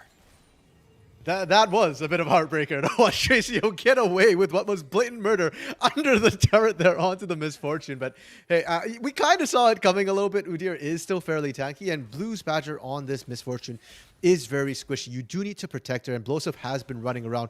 Now the question is, can they find their revenge on Joe Cool? Oh, that's a good Gale Force to work his way out there. Well timed. Now, we've seen that combo come through many of between Neglect and Blosive here, so the fact that it didn't work out that time definitely feels very punishing for them. Either way, 1 minute 30 towards that soul point. This is the next major objective here, and you've already got Heavy Wayne pushing as well as the Rift being laid down. Curious what the timer was on that. I wonder if they may have used that for pressure. Potentially, but I think this is a solid call here. You're forcing the fight. Turret's down, Tracio locked, a good pull onto Blosive with the Noxian to secure. That's a full raging passive from Aminarch. Shao Scythe is on the rotation, but a cage is going to prevent them from moving any further forward. It's the one turret, and I believe the done turret. Yep. The done turret. That's a good way to put it, because it got taken down pretty quickly there on that particular push. And you know what, Zephyr? Yes, you can hold it for later pressure, but when you use the Herald for pressure like that, especially when you're going for a different objective, a lot of times, you know, you don't get the turret. Now, Joe Cool, can you dodge the stun out? Just barely again. Didn't even try to dodge it. Just moved. Hey, man, running away fast enough is still dodging. Hey, if there's anyone to do it, it's Jin, okay? Sure. Oh, the root actually lands, and I want to highlight the state right now for Baker because they're losing control of the map a little bit. They've been trading kills turrets for time, but now they need to start fighting. And we've not seen Joe Cool and Straight Shifty in a lot of these team fights. The same can be said of Blues Badgers. We've not seen the Misfortune roam out, and the kills that she does have has been from bot lane fights. Now, Dragon is up right now. TP's being called in as well from Waza. This is where things either make it or break it. I was going to say, Waz is going to be the main pinnacle that prevents this team from actually rotating. There's not a lot you can do in that space. Yep, there's the cage. That's going to prevent it. And look at the poke. At this point, Dragon is shredded. Neglect's going to try to work his way forward, but it's already said and done. Dredge line response onto Neglect there as a cage is going to massively channel here for 3 members of Bakers, and it's already done. Waldorf's walking out. They don't want the smoke. Yeah, not a single kill there, so it doesn't look flashy, but when I said make it or break it, I meant it. Yeah, that is absolutely massive. First of all, Soul gets taken by Waldorf. And secondly, we now see a blueprint for the rest of the 5v5 fights. Anywhere where there's a choke point, if you're not sat in the river waiting for the side of Baker University, we're just going to see that repeated. For Baron, when it comes up, for Elder, when it comes up, even for these turrets, that's what we're going to see. Baby Cage comes down, Event Horizon from Vigar, and he just zones out the rest of the team, and they just push in pretty much from the front. Now, Neglect and Blossom have to be careful here. They don't know about the ambush. No idea. One quick pull. Cage down, and Amnenarch with another Blowsift to follow suit. Nox and Guillotine doesn't find the kill, but it is Tracio to secure that one in response. A great cage and a Primordial Burst to make it 3. Shadow Scythe and Slayer, they're under turret, but I don't know if a dive will be coming. A Force Splash, though, make sure that they're out of that one. And they can just keep on pushing. Death timers right now, 25 seconds for Blues, 15 for Neglect and Blowsive here. My question is, where is Joe and what is Joe doing? Still no Joe Cool, by the way. Dude is just straight clearing. He finally is going to work his way forward with that mid-wave as Shadow Scythe falls to boot. Strafe Shifty is going to go down for tanking that turret for such a long period of time, but they could secure this inhib. They're going to work it out. They want to play this one safe. They've already gotten enough as if Tier 2, Tier 3. They'll come back later to finish the job. And Joe, where was Joe? Well, he was farming the entire time. He pushed the bot lane. He pushed the mid lane. He didn't quite get too much turret damage, but he's now at 187 CS, the highest in the game here. And I feel like that's a ticking time bomb, right? Like every time, okay, where's Joe? Where's he in the fight? A ticking time bomb. Okay, we discussed the solo lane potential here for the side of Waldorf, and that win condition has completely come true. We haven't touched on it a little bit, but now sitting what is a completely almost 8,000 gold up here for the side of them. It's just so much, and now you already see the rotation coming out. They want to make sure they get that final tier 2 secured, the bot lane. Yeah, and honestly, because Amnenarch doesn't have teleport, you can't just sort of 1-4, or else what you could see them do is just send one person to do that. But never mind, they found Blowsive. That's just as good. Yeah, Blowsive to go down here, a curtain call, but not quite the one to find the kill. Of course, it's Amnenarch once again with the swing of the axe. One quick chop there. It ain't wood, but mummies sure do get split to pieces just as well. I mean, they're a lot drier, a lot squishier apparently as well. It's just probably pretty easy to cut. Yeah, like, hit hard enough and the whole thing just bursts into dust here. Now, for the side of Baker University, they did get the last inner turret as well. Sieging the actual inhibitor turrets is, of course, a lot more difficult because it's a bit of a choke point, and there is still Curse of the Sand Mummy, Bullet Time, and Shockwave available. A lot of strong team fighting tools. So, for Waldorf right now, the highest percentage play is either you look for that exposed top lane inhibitor where you have space to play around, or you go for Baron with an almost 10,000 gold lead right now with Soul in your pocket as well here. You just need to set up at Baron, set one person as sentry to ward off everybody, and then if they come, you kill them all. If they don't come, you take the Baron, and then you proceed to kill them all. Well, for now, that's one of the last residing hopes here for either of these squads, and it's up. Shadow Scythe, Blowsive, and the rest, they're already trying to work their way forward. They know this is kind of the next major objective, but they're not setting up vision the way that I would like to be seen here. Pull a few controls, clear this one out. I mean, Blowsive himself has the 2 ready to go, and they didn't even walk up, so they just kind of... They really just let that one roll. Yeah, it looks like they're trying to set up for Elder, but that's about 2 minutes away. Look at They this. still have time. Straight Shifty. Turns right around, clears out the vision on his own end. Going to make sure that they have the advantage. And look at all the vision wards in the inventories of Waldorf. I love seeing that item, especially on anybody who's not the support, because it tells me that team's trying to play as a team. Blowsome, not again. Oh, I don't know if Explosive's the one you want here. This is straight into that Wombo combo. 5 members ready to go, but a big teleport. Looking to scare them away. Waza with the cage finds the initial stun and the secured kill on a Shasai. That bullet time is doing absolutely nothing. Look at the double knock up, a big cage to follow suit. And now the remaining members slowly ticking away. Slayer might be golden, but that's not going to be enough to secure your fate there. Tracio very deep in that back line. The only thing preventing this game from ending right now is that wave not quite being there. You see the pings coming down for that top lane inhibitor. Like, Tracy, you're in there anyways. Just go and take that. Everybody else walks the minions in. And a 1-for-5 trade for Straight Shift. You take that any day of the week. I don't know what else really Baker could have done. I mean, they were in a good position. They got the majority of that bullet time off. It feels like for Baker University right now, it's kind of lights out and looking into game 2. If there is a way for them to prolong this game, it's finding singular picks, but Waldorf has not been giving them the chance to find anybody alone. Well, for now here, Waldorf with their 2 major inhibs, they're going to turn right around for this Baron, and I don't want to say it, but nails in the coffin here. There's not much room, and we saw the Wombo try to come out there from Baker's. It just didn't do anything. Full lineup, full bullet time, a bit of a shockwave to pull him back. No damage. Zephyr, if the Baron was to nail in the coffin, they're going for Elder. They're starting to put the dirt on the lid right here.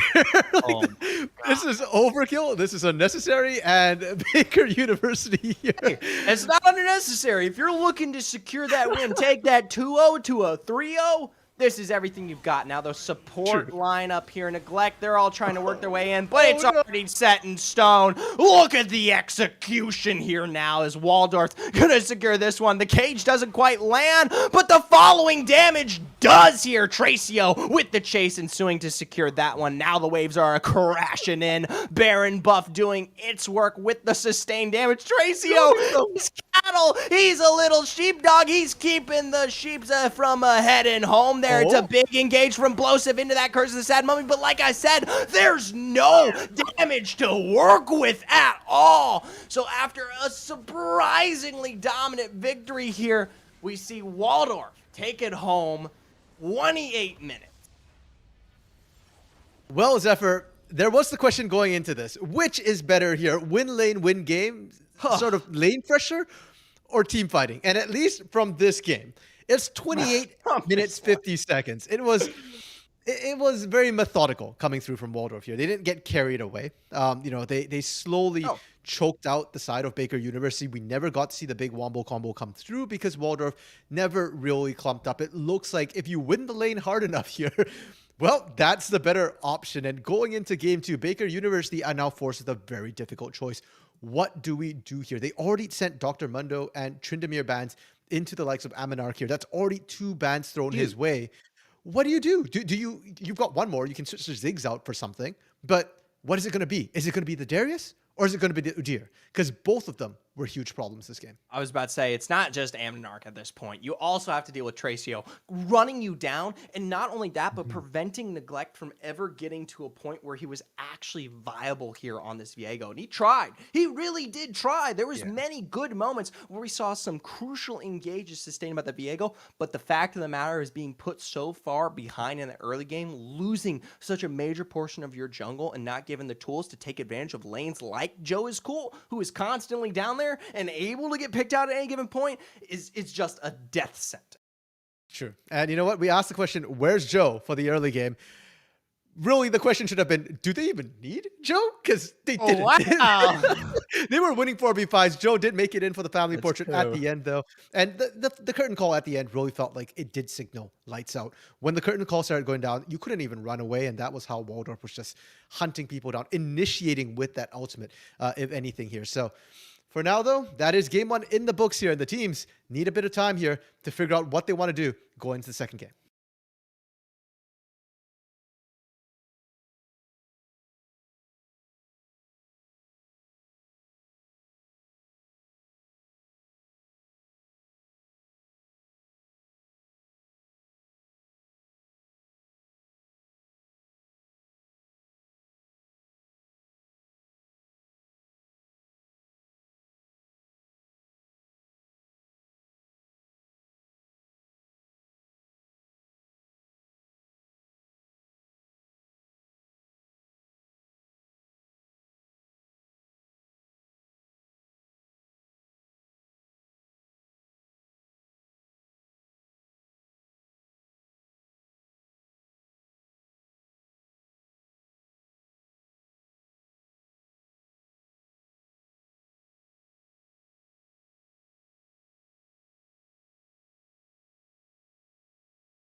Welcome back, ladies and gentlemen, to the NECC. We're bringing you game 2 of our second series here between Waldorf versus Baker University. If you're just joining us, Waldorf made quick work of Baker University in very dominant fashion, playing lane to lane, taking advantage of some of the big picks like what we saw on Amninarch playing through on that Darius. I'm still Zephyr, your play-by-play caster, of course joined by the lovely random mini caster as my color. Yeah, Zephyr, it was a systematic dismantling that we just watched in the last game there. Professional, some would say. Yeah, they played it very, very well, right? Like they knew where their strong point was, and they played to it. Baker University, on the other hand, their goal was to survive the laning phase and then get to the team fight. And we saw when they could team fight together, there were flashes of brilliance. They were able to make good catches, good team fights. That's what their comp needed to do.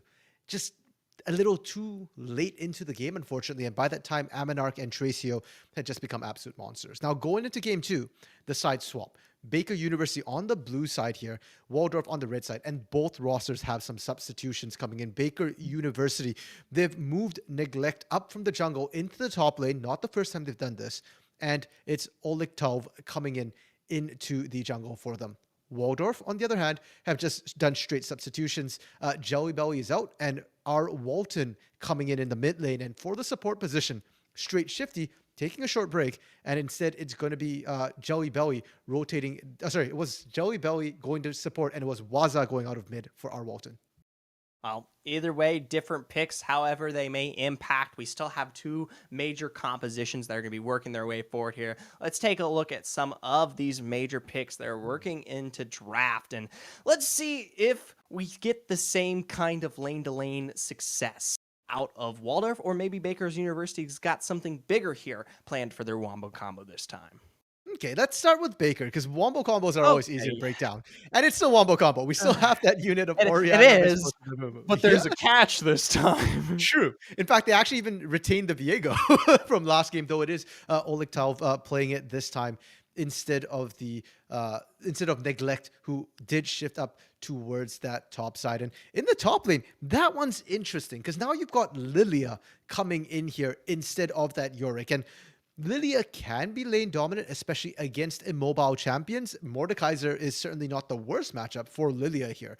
And she still adds to that team fighting with that lilting lullaby. She can go bowling here, trying to find ways to make things happen. And speaking of bowling, I do want to point out that Neglect is a great bowler. He just shot his first 300, which is a perfect game in bowling this week. So we'll have to see if this time he can do it with the Swirl Seeds into Waldorf. Maybe it potentially transfers over, but I don't know. There's some words to be said regarding a Mordekaiser-Lilia matchup. Now, there's some safety that's definitely going to be in mind of Neglect. He obviously is thinking the same thing here, but Amninarch is no small cookie. This man rushes you down, plays right into your face, and finds those early kills. And if he can't, Tracio on this Udyr, once again, just waiting in the side lanes to make that actually come through here. Now, another major topic or point to look at is our Walton coming in, of course, playing in for what was... my apologies here. Let me make sure I want to represent him appropriately. Yeah, because I messed that up. For some reason, it makes me think of Zaya. But either way, Waza going to be out. But the Tahm Kench off of the bench here, now into the face of this Orianna. And definitely sustaining out what is a layer of engage here, but not going to be as oppressive as something like that Cage was here in the hands of Waza on that Vigar last time. Yeah, I mean, it's almost completely different. Vigar and Tahm Kench have almost nothing in crazy. common here. And Tahm Kench is not even a champion we normally see in the mid lane, but it is our Walton's sort of pocket pick here in terms of what he likes to pull out. It's not the first time he's pulled out on the mid lane, and the last time he did it, it was used to devastating effect here. And with the Tahm Kench, the big problem for the Orianna is, what do you do against him? If you try and poke him out with your ball, you're going to run out of mana long before he runs out of health. And if you ever misstep here, Tahm Kench can just aggress onto you. His all-in is very, very strong. It's how he wins a lot of the top lane here. Just sustain and then all-in. So Slayer not going to have any control of this lane early here. For an Orianna to win this, you're relying primarily on auto attacks, on that clockwork passive, and it takes so long to chip away that thick skin coming through. And Tracio on this Udyr isn't going to give you that time. We saw Tracio in game 1. He was all over the WAP. He was just zooming away. And this time with a Yuumi potentially, that zoom in is going to be zoomies faster all over the place here. So I love what Waldorf have done with their draft. They've doubled down on what they did in game one. Right. They've given them more tools to accelerate the carries that do have the potential. And I would say put more engage out on the field so that when they do find that secured pick, it is a death sentence immediately. On the other hand, here for Bakers, it's a double down on the Wombo. Even putting Lilia into the mix somehow on that top side. If they can't make the 5-man work, I don't know if they ever will. Either way, though, for us, we're going to be going to a short break as we make our way onto the Rift. Stick around and stay tuned for what could potentially be the final game here of our second series.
Welcome back, ladies and gentlemen, to the NECC. We're bringing you the Navigators Scion League, and we're already into Game 2 here of Waldorf versus Baker's University. Now, if you're just joining us, to set up the story here for both of these teams, coming into tonight 2-0, and now competing for a spot to lead the pack in their division.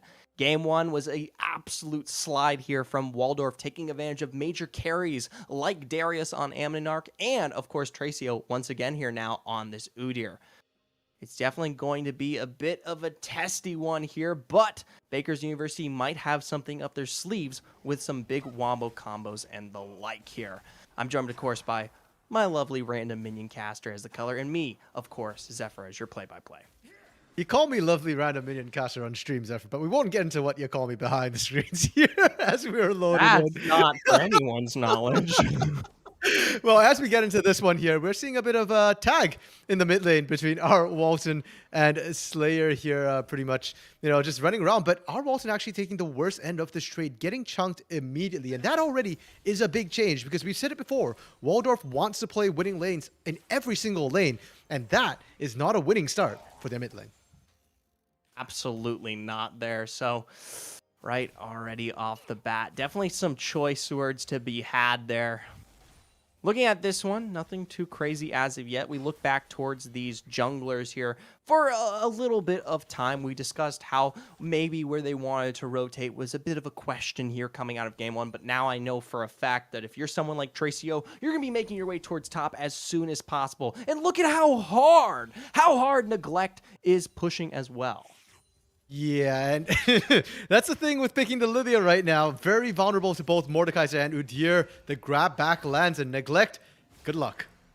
Already out on the escape. That Ghost is a DO down there. Neglect stunned out. Gonna try to fawn away here, but a big smash of the mace is going to make sure to secure that first blood there. And it finds its way over to Tracio, so definitely one of the major picks you don't want to see gold start to assume on.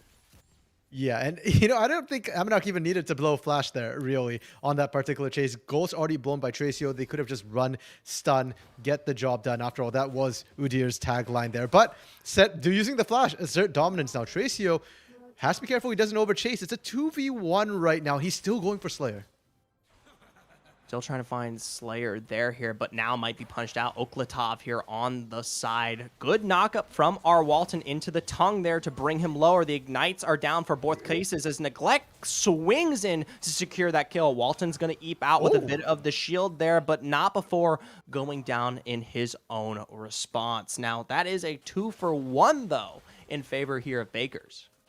Yeah, and you know what? Sure, it is a 2-for-1. Good for Baker's, but Waldorf compliments to our Walton as well, because you're in a bad spot from Tracy over chasing there, able to find something now. Blowsive just roaming up here, unfortunately gets blocked by a caster minion. I swear it wasn't my fault there, and our Walton gets the TP safely into you lane. always take the blame here, all right? It's more like a caster's union there, all right? Exactly. The likes of one doesn't represent the entity of the whole, okay? Yes, that's exactly it. So, if anything happens, don't blame me. I'm always the innocent one here. But for now, it's still fairly even. And this is already a much better start for Baker than last game. I said it last game. I'll say it again this time. With a team fighting composition, you can afford to go down in gold a little bit here. 1,000, 2,000 by, the 10-minute mark is acceptable. But being up, of course, always increases your chances and gives you a better chance to try and win team fights, get objectives as well. Ooh, our Walton here looking for another chase to ensue. Tracio unable to find. He's actually going to work his way around the wall here, but I don't know if he needs to. The slow has already stunned Slayer to a halt there, and Big Flash finally does come out. And Neglect, though, is ready for the response, so maybe not being too aggressive is actually what's going to pay the price here, because now our Walton might be punished out. Good rotation from Blowsif, though. A great manage. Yeah, and Tracy is still trying to farm there.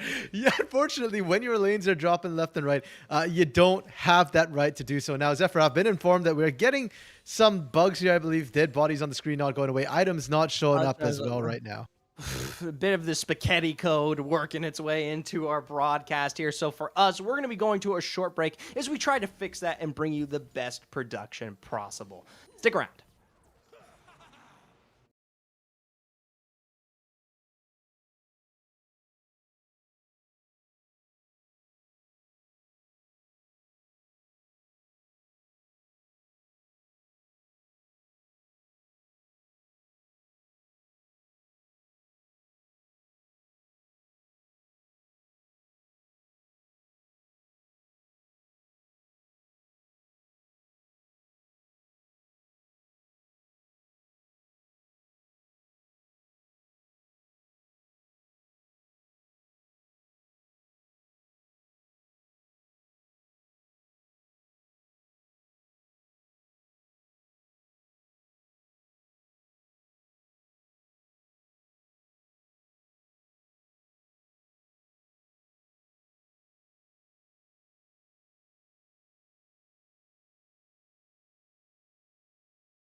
Welcome back, ladies and gentlemen. We apologize about some of those tech issues, but we're already on the Rift here once again, and there's been some major changes before we left, y'all.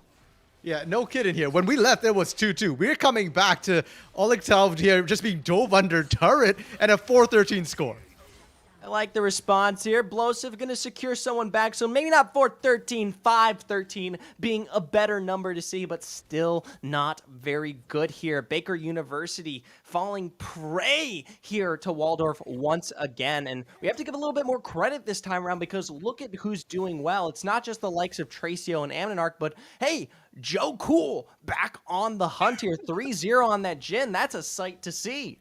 Yeah, Secret Agent Joe, who was hiding in Game 1, has popped up here to a roaring start here in Game 2. And I'm very worried now for the side of Baker University because their composition relies on Slayer, on Blues, really finding some sort of lead in their lanes. And last game, Blues managed to do that. Wasn't quite enough. This time, Blues is behind, Slayer's behind, Oleg Tal's behind, and Neglect on this Lilia top, which had a bit of a rough start. Has to be the one to try and carry them through the mid game.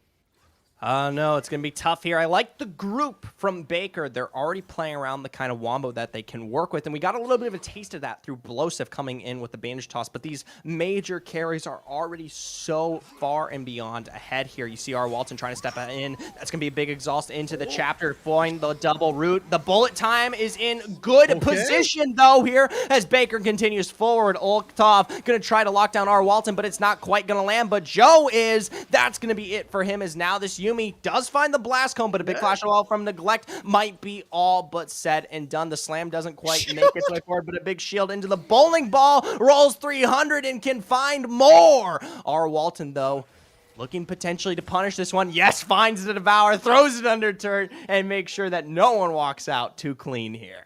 Okay, Neglect 300 in bowling. Eating competition, not so great. Our Walton got him beat there. But huge, massive win for the side of Baker University. And that might net them the dragon. TP? I don't know if it's going to net them too much here. Big TP, big ignite. Blues Baker, she's out of here into a dragon. More than likely secured. And Waldorf just saying, thank you, Baker, for setting that one up. We'll come in, we'll last hit this. They get themselves their second dragon here, and 5,000 gold lead Slayer should be okay under turret. So under turret, but that was a lot of damage. That's not a good sight. Blosive, though, with response, bandage not down. Doesn't matter. He's out. Good sidestep from R. Walton there to avoid a repeat of what just happened. What was that, a minute ago, Zephyr? It feels like more than that with how much action we're getting now. Neglect waiting in the wings as well. Oh, won't quite be able to find the scroll seed. And R. Walton just flirting with danger here.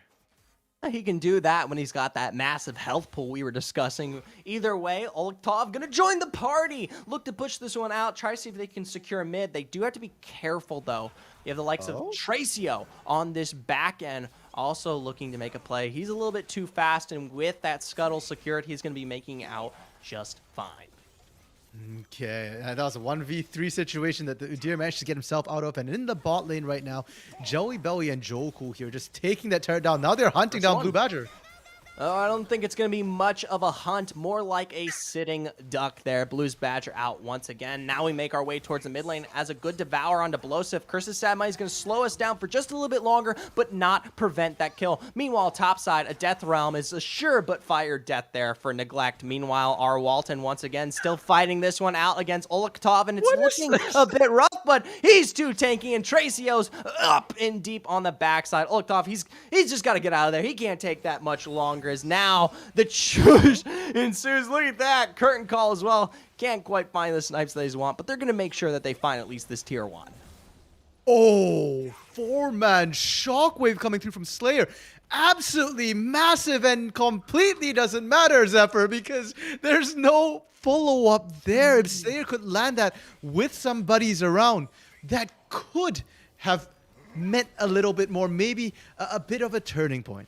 Right, if there was someone to follow up on it, that would have been immaculate of a play to work with, and you got to give credit to Slayer. That's one of those major carries that we were saying you're going to be playing around as the game goes on longer and longer. And I don't want to count him out just yet, but this is dicey here. Almost a 10K. We're still sitting closer to 9, so I don't want to quite say the double digit just yet, but Waldorf has a massive lead, even bigger than game 1. And yes, they can play it out. They can find some of those major team fights here from the Wombo, from Baker, but that was a one-off moment in the Dragon, and they were still punished for it after all. For now, though, looking like more fights to ensue. You've got the route there from Yuumi to secure their first one onto Olaktov. Now Neglect maybe going to be the next one up, but the chase is going to turn on to Slayer. Knockup doesn't quite land, but maybe the shots do. It's the tongue from afar, getting in one last lick. Now under the turret, it's Neglect to go. The name may say otherwise, but he's getting all of the attention tonight. Well, Neglect's making himself the center of attention here, forcing a lot of these fights. Not to say Baron, but Baron isn't even up right now. It's only Herald. Blosif?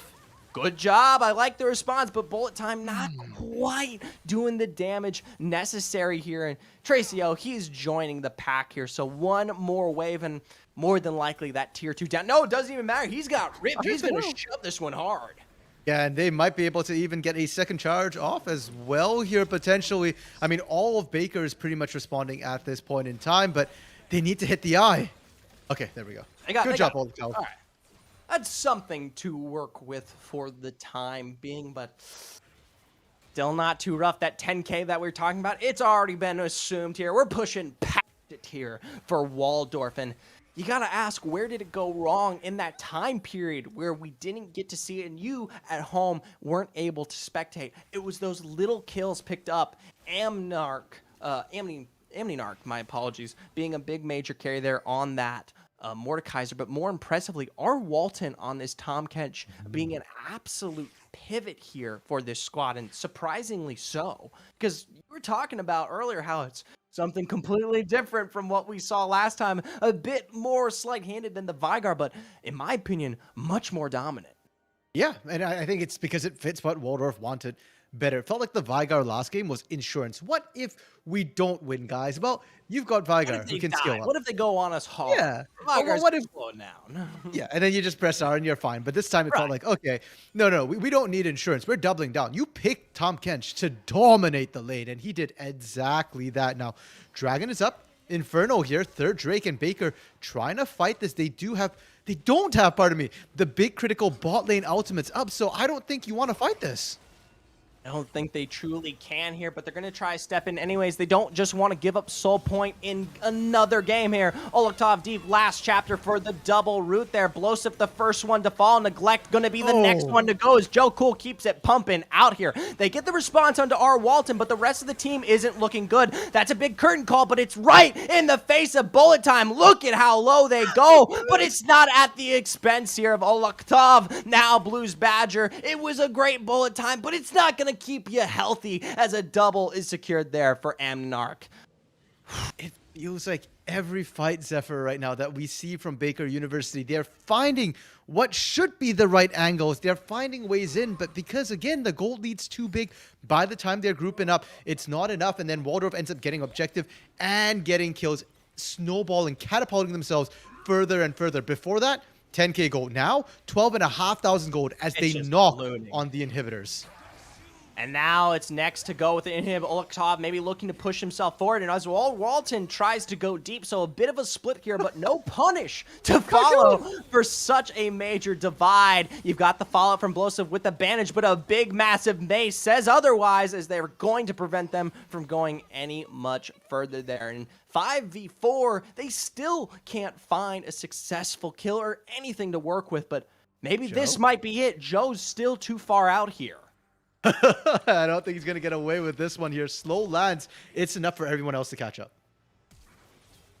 Okay, it's the flash. I was about to say, if it wasn't for that flash there, he would have been out scot-free potentially, but a good secured one on that regard. Make sure that he does finally go down. But hey, what did we say last game? 4v5. you might not need Joe if you're going to look to win this one. Tracy's going to make quick work of his own word there, right in the face again of another final chapter for that double root, and a big shield keeps him going. The Lilting Lulla guy is going to put him asleep for a little bit longer, but not before Amnar comes in with a great claw to make sure that's a double on his own end here. Our Walton pushing out the mid with this wave, and maybe now looking for more. It's a big knockup found onto Blue's Badger here as the chunks keep a coming. Devour pulled through, turns to the inhib and says, I don't need you anymore.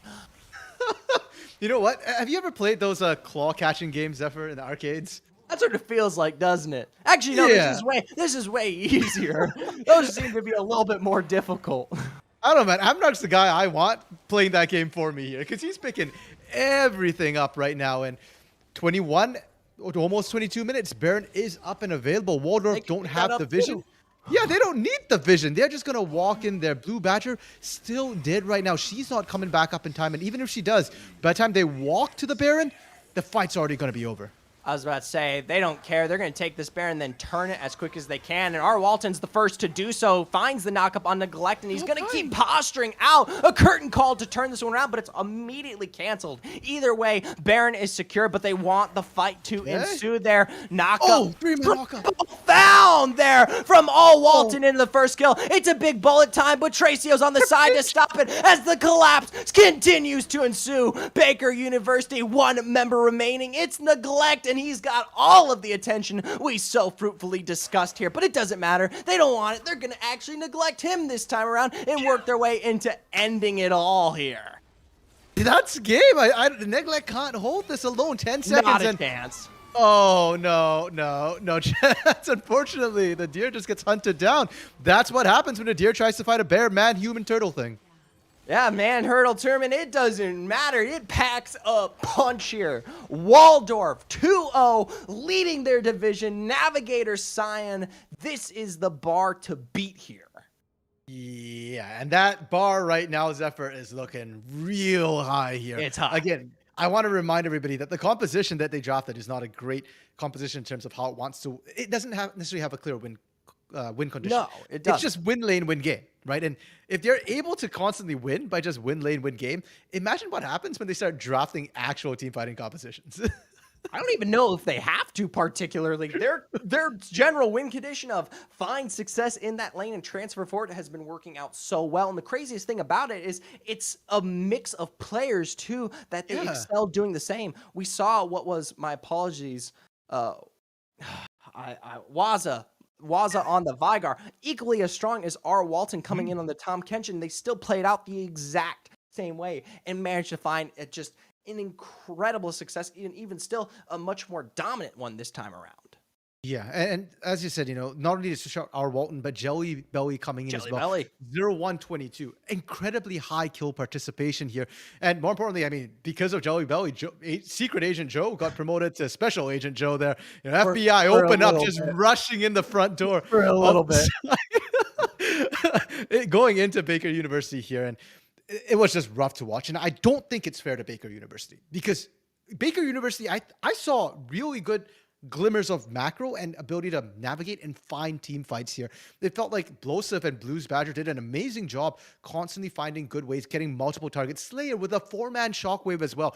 Any other situation, those are one fights for them. I was about to say, coming into today, there's a reason that these guys were 2-0. Baker University excels in those major macro moves, and even still, when they were I will say it like this, back up against the wall here against Waldorf, you still saw major chains of CC combos come through into big, powerful ultimates like that bullet time. The problem was the bleeding just was flowing throughout here, and Waldorf was too much of a giant to take down, even with major engages still sustained. Yeah, and you know what? So for Baker University, I feel like teams shouldn't use this game as a blueprint to beat them, unless you're as good as Waldorf at winning their lanes here. If you can't beat up Baker University to the exact same extent, if you can't find yourself a 5K gold lead in 10 minutes, don't try this at home. Baker University is going to run you over. But unfortunately for them today, Waldorf did do just that. So huge props to Waldorf here. And yeah, the other ones to beat, top in the division. Undefeated yet 6-0 now their game record.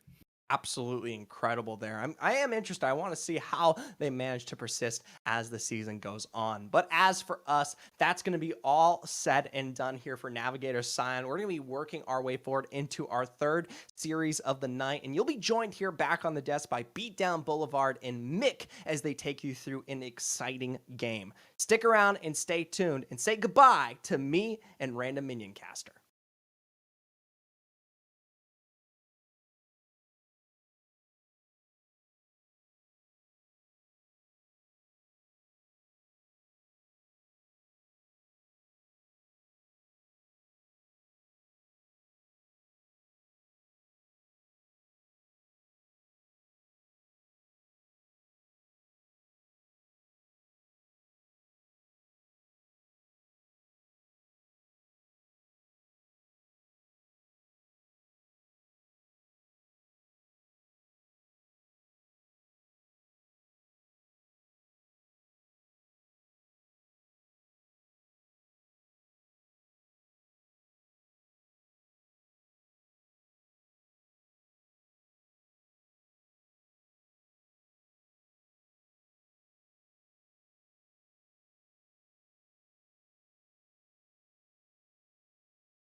And welcome back, everybody, to some NECC action here on a Friday night. Joining you tonight is going to be myself, Mick, over with Beatdown Boulevard. And as everything looks so far, we're getting right here into the action. These guys are really looking forward to it. The matchup we got going through here is going to be GFU versus UBC Jade. And as I said, once again, I'm joined by Beatdown Boulevard. How you doing tonight, man? Doing great. Mick, I'm super hyped up. We got some NECC League of Legends once more. I'm here with my boy, Mick. You might know him. Pretty cool guy. And now we're just right into this pick and ban phase. Like you said, both of these teams are really looking to just get into this one. And honestly, let's talk about these teams a little bit here. I think both of them on UBC Jade and GFU Blue have been struggling a bit these first couple weeks here at the NECC. The former being 0-2 currently, and GFU Blue being 1-2. So talking to both of the teams, they actually have a lot of similarities between them. Similar issues, just trying to work on their overall team coordination. And when asked what to look out for, players to look out for, both staffs actually informed me to keep an eye out on the top and jungle. So I think that's going to be very reflected in the draft. And also worth noting, when Rome Destroyer gets the Master Yi, look out. I mean, honestly, I don't see why not. I mean, the way we talked about these teams and the way you sit there and specifically mention them, I mean, look at the top lane and look at the jungle, which, I mean, I'm probably going to naturally do being a main of those myself. When you sit there and look at jungles, Master Yi is, he's kind of a snowballer. So, I mean, so long as you go ahead and let that man kind of run away with it a little bit, he's going to absolutely just go way ahead of everybody. Because we saw an amazing matchup last week where we had a player who in a Katarina was able to carry the game to such an extent, but wasn't able to finish it out just yet. But this Master Yi, everything coming through for him, the support he's got with an Aurelia and a Galio, I feel like UBC definitely has the potential this time around if they do find a way to feed this man enough. That's going to be the big thing, though. Talking to the staff over at UBC Jade, what I got from them, that concerns regarding their playstyle, is more so keeping the snowball going. When they're starting to run the Rift, when they're in control in the early game, they have trouble translating those into full-on victories, and that's why they haven't been able to win a game so far. Hopefully today they can potentially change that. That's what they're looking to do. Rome Destroyer is on his very patented pick, and I mean, overall, you can see from the composition they got for themselves here on Blue side that they have a very hard committal draft, and so do GFU Blue. So I imagine this one is going to be a bloody one. Yeah, I'm definitely with you there. I mean, look at the setups we see on the bot lane over on the side of UBC. A little bit of the Zyricon going on here, which I got to appreciate. We don't see too much of that in the competitive scene anymore. They've sat there. They've had a lot of attention when they first released over the last couple years. They've had a little bit more going on for them, but I feel like they just haven't had the same impact they used to. So with everything here out tonight, as I mentioned earlier, that Gallo, Aurelia, and the Master Yi are definitely going to be huge carries there. But I mean, when it comes around to GFU, they're a lot more diverse. And honestly, that's really what I'm looking forward to see, exactly talking about both these teams and how they really just can't finish. I feel like it makes an even match for them to really kind of work out those kinks tonight when they know that it's going to be a weakness for both of them. Right, but when I'm looking at these drafts, I do like what I'm seeing from GFU just a little bit more. Both really want to go in here and kind of go off of with this team fighting style, but you have way more tools to do so on GFU side. I mean, look at this. You have so much CC. It's actually, Mick, it's gross, like how much lockdown they potentially have. Can admit is something you don't see very often these days, or quite frankly at all. And just adding that slicing maelstrom that he offers to these team fights as well just makes him so much more effective. Just pairing it with all the other CC that you see, and you do have that potential hyper carry in the Tristana to work with here too. So I think early on, because of the CC you have and because of the Sejuani, I see more agency on GFU side and their ability to actually play things out. Whereas Jade, they want to farm, they want to hang back, and they need to scale up before they can actually have that impact. Yeah, I'm definitely with you there. That was the point I was going to mention myself, is that Tristana. I mean, you see the CC across the board out of every single one of those players on the side of GFU, but you don't see too much of actual damage output. And honestly, I feel like with Kennen, how the items don't really cater to him too much with the whole revolving item set that really came in this last year. I feel like he hasn't had just as much of an impact generally. And when you look at the rest of these characters with those two tanks out of the Sejuani and Sign, you have some airborns, you have some freezes, you got a lot going on there, and it really is going to come down to that Tristana, as you said. So it's really concerning to know that if I feel like Tristana kind of gets closed out in that bot lane, and if we see Quas go off with that Xayah and lock her out, that's going to be a real big concern going forward, to realize, okay, we can do all the CC, but we just can't kill anybody with it.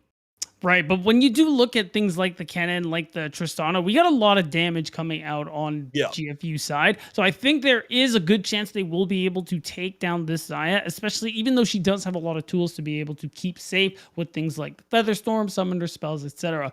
But I don't think there is any shortness of damage or even CC like backline access, because when you think about Kennen, you think about these flank teleports, you have a deep ward that the enemy team doesn't know about, and you use that to set up your slicing maelstrom. Bam, you're right on top of the Xayah. You have the glacial prison coming out from the Sejuani. Bam, you're on top of Xayah. And I think the biggest, most important one of all is the Encore from Seraphine, because of how it just passes through allies or enemies and the range extends every time it does. So there are ways to kind of get past this front line, and it's barely even a front line. The only real tank you have here, if you're on the side of Jade, is the Galio. Yeah, I'm definitely with you. I mean, with having those front lines on each side, it really just comes down to the coordination of both of these squads and whether or not they can bring it through. Because when we sit there and discuss, I mean, as you said earlier, talking to those staffs, they said to keep an eye on the top and the jungle. So that kind of leaves it a little bit of concern, a little bit of mystery when it comes to the rest of the map to see what exactly the bot lane and the mid lane can bring into this as well. Because you know they're going to have to be in those team fights. You know they're going to have to be there. That is your main source of damage there. And if they don't have the same coordination as, you know, your top and your jungle, who you really want to bring the most attention towards, it's a little bit concerning and questioning to figure out what kind of impact they're going to have over the course of the entirety of the matchup and where their placement's going to be as impactful as those other two players. Right, now we're about to load on the Rift and see how this game is actually going to go early on. Another thing, too, that is worth noting on the side of GFU, talking to some of the staff there, a thing that could go in favor of UBC Jade is that GFU have been struggling with morale lately because of, even though they haven't lost every single game they've played here at NECC, it has been a rough start for this newly formed roster here. And I think it'll be an interesting thing to see if they're going to be able to overcome that today, give themselves an even record, and that could potentially lead them to do better as time goes on. Yeah, I'm definitely with you. Everything coming through really starts in these early stages, looking at whether or not who's going to get the advantage on what side. And I think, as we mentioned earlier in time, over and over and over again, is this going to be a lot of influence towards that bot lane. So I feel like, as much as they want to mention the top and the jungle, I feel like bot is going to be the biggest kind of factor we see in this entire game, the big denominator, I'll have it, because you just have to know what comes down and who's going to have the bigger impact with those players that aren't as kind of stressful as the rest. And I gotta say, this is a good invade. I like the 5-man we see coming out from GFU Blue. You do force the Summoner Flash out of Xayah, out of Quiest, and that's already a big deal because Xayah, very weak early on, very susceptible to being preyed upon by the enemy jungler. So in this 5-minute window, I want to see Wrath path his way back to the top side. For the first 3 minutes or so, he is going to be pathing upwards because he's going to get that bot leash, but I hope to see him back to bot side before this Xayah gets her flashback. Yeah, I'm definitely with you. I mean, the invade that's coming through is going to bring a lot more there just to kind of go ahead and give it a little bit more influence on that side of the map. But it just didn't have enough, as you'd expect, because there was no team to meet you there. So it really just comes down to how these lanes can really just pan themselves together, get this lane going through this whole entire early phase and see who can have the biggest impact. As we already see a little bit of a scuffle in the top lane, as we'd expect there, you just got to bring it a little bit more on top. And as we already see, really getting a little bit more aggressive with it. Already getting Sion into that halfway threshold. I mean, and Sion is one thing we haven't mentioned yet, is how much of an impact he has even after he dies. Right, and that's the interesting thing that makes him such a hard champion to dive, the fact that he will likely be able to farm the way that is around him, so it's a lot harder to punish him even when he is playing on the weak side. So, and he offers a really good front line here for the side of GFU Blue. It's so difficult to kill. He's going to continue stacking HP with his passive, with his Grasp of the Undying. So he's going to be a problem as time goes on as well. Yeah, I'm definitely with you there, but as much as it kind of hurts to say right now, we are going to have the little bit of technical problems here, so we are going to have to sit there and throw it to a break, but we're going to make sure to catch y'all up as much as possible. Once these things do kind of settle down, we're going to make sure y'all don't miss anything out just yet, because you will see a little bit of scuffle in the top lane, but we're going to have to miss out on it just a little bit longer. Hate to break it to y'all, but we'll catch you here in a little bit.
And welcome back, everybody. We're here in it, and we see that Master Yi found himself that first kill and that first blood to give himself that gold edge.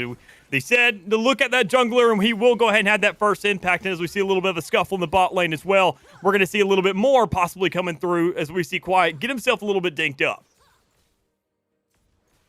And the first blood is such a big deal. Like we talked about Rome Destroyer and his Master Yi, and already getting the snowball, already getting the Berserker Greaves built on him for the attack speed, move speed.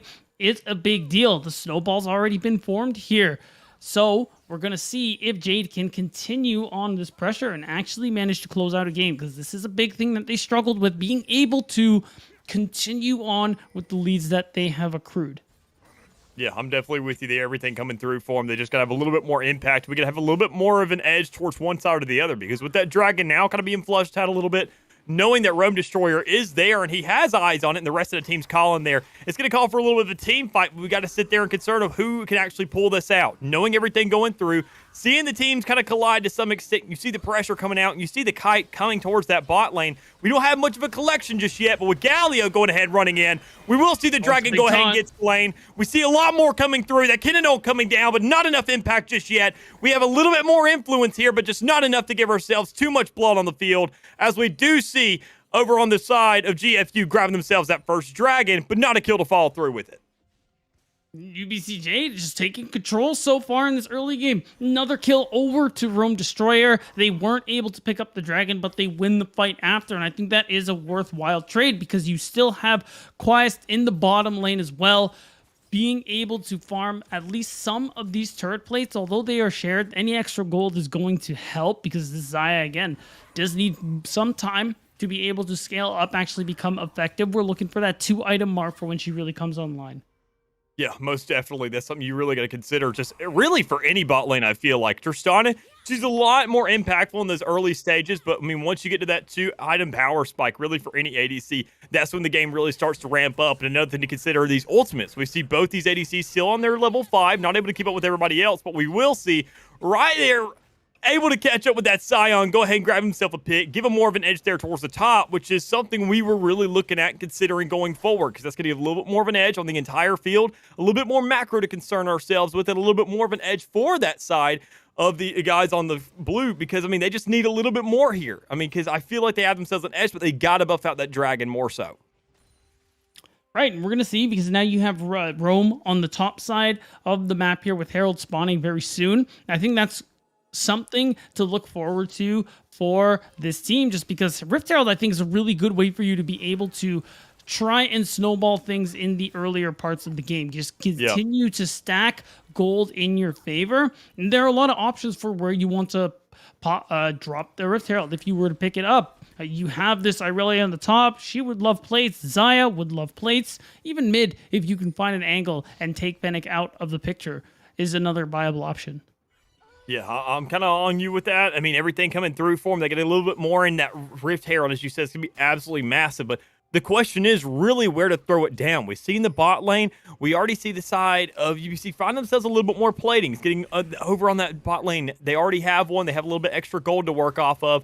In the top and the middle, you know that your top laner's kind of working off that. They're doing very well. You see the scuffles coming in here towards the mid lane, and you see Galio getting caught out, not able to survive just yet. That's going to be all Battle Yeet, able to fall out, not exactly have too much to play off of anymore, and give themselves a little bit more of an edge to work with on the side of GFU, because when you got to look at that roam potential, I feel like mid is a very good viable option now, knowing that pick is there and that gold influence is there to play off of. Right, we see a skirmish coming through here. Honestly, just caught out alone is Wrath, and that actually might end up being the double kill. Akuna has no ult, so much HP, it'd be so easy for them to dive this. That's a double for this Irelia, who... okay, does get taken out. Oh, yeah, wait. But the trades are still there to come out. Lots more dealing than we really bargained ourselves for, because, I mean, with that follow through from the middle lane, you see Fennec coming up and grabbing that rotation. It's a great little extra bit of gold to work off of from that shutdown. And as we see a little bit more combat coming here onto the field, we see Seraphine with the Encore, but it's not going to be enough as we see the Xayah Rakan dynamic duo putting out work, finding themselves a shot towards the bot lane, locking Tristana out by herself with that ultimate already gone as well, and not enough damage to really dish out with that Rakan shield to play off of for both those players. They still almost seem to come out unscathed.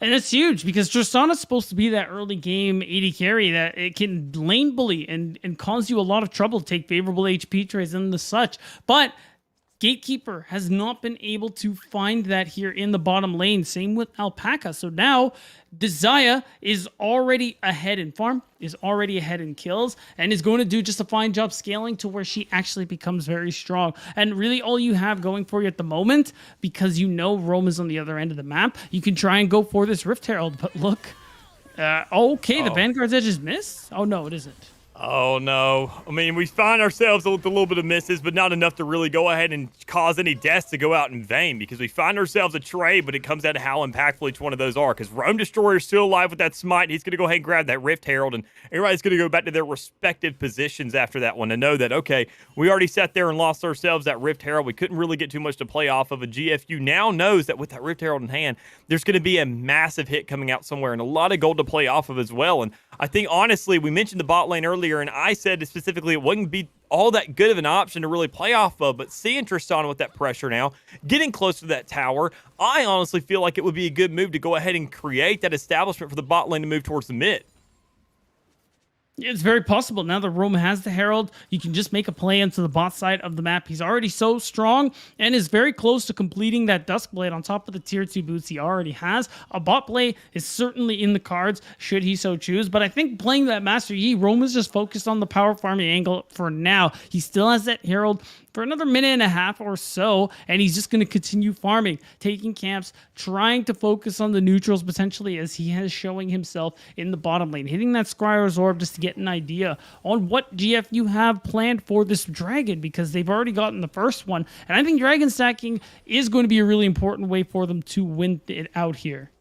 Yeah, with the Dragons already being a consideration and how much it's going to have itself an impact over the course of the game, I feel like UBC's on that same exact page, because Akin is going to grab himself a pick towards the top lane, picking off for side. But you've got to have a little bit more to work with there, because, I mean, it's a fair exchange, I feel like, so long as they grab this Dragon towards the bottom. And as Rome will go ahead and close that out and have himself wide open range to either one of these lanes, so long as he can win this engagement with All Wrath there towards that bottom river, he's going to have a lot more to play off of. He's going to have so much breathing room and a lot of camps to work off as well with an invade if he so decides to.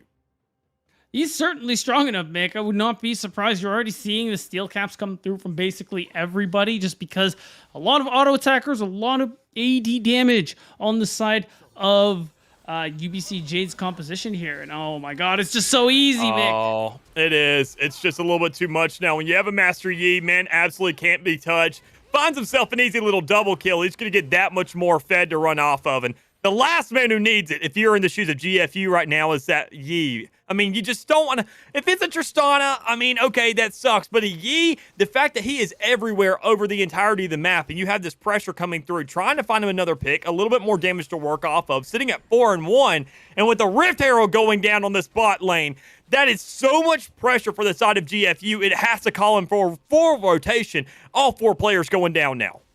Man, and you know what? It's so good because you have Fennec moving down bot side and you have Akuna who wasn't in the area. It means that this Irelia also had some alone time with these turret plates in the top side of the map. Super accelerated versus this Scion. And of course you have your bot laners on the side of UBC Jade who are also accelerating ahead at the moment here, and we're gonna see, because you're up 4K or 3,000 gold here on UBC side, and the big thing they were concerned about was their ability to continue the snowball, continue the pressure you keep earning for yourselves here, and if they're going to be able to do that, get themselves a map win.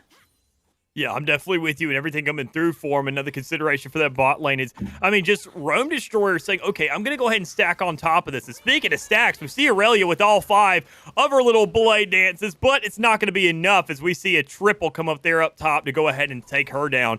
There's just too much stack up against you, and honestly, it's all right. When you have the rest of the field really working in the favor of UBC, they found themselves enough picks. They found themselves a lot more presence when you know that jungler is a massive threat, and when you can really just play around the map and really be too scared to go anywhere else besides your respective spot, it allows a lot more for them to work off of.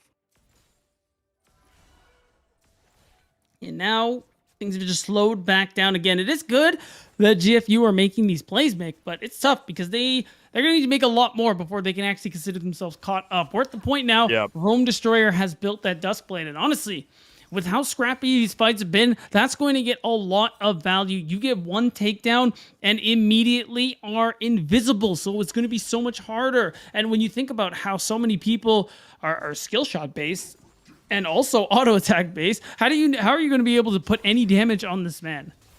Yeah, I'm kind of with you there, but everything that comes through, if we're talking about damage, we're seeing a lot of it go into this Galio in the mid lane as we see the double team trying to come through. Go ahead and grab that pick, but not enough damage is going to come out. But we spoke about Rome Destroyer once, and speaking of the devil, he will show up eventually, but he's going to get shut down from the likes of Wrath, who's going to keep the team alive to some extent, and Phoenix going to be there with the follow-through to get that double towards the mid. We talked about catching up. I feel like it's not enough to warrant a comeback just yet, but knowing that gods can bleed, shutting down Rome Destroyer here in the mid stage is going to give them a lot more to play with.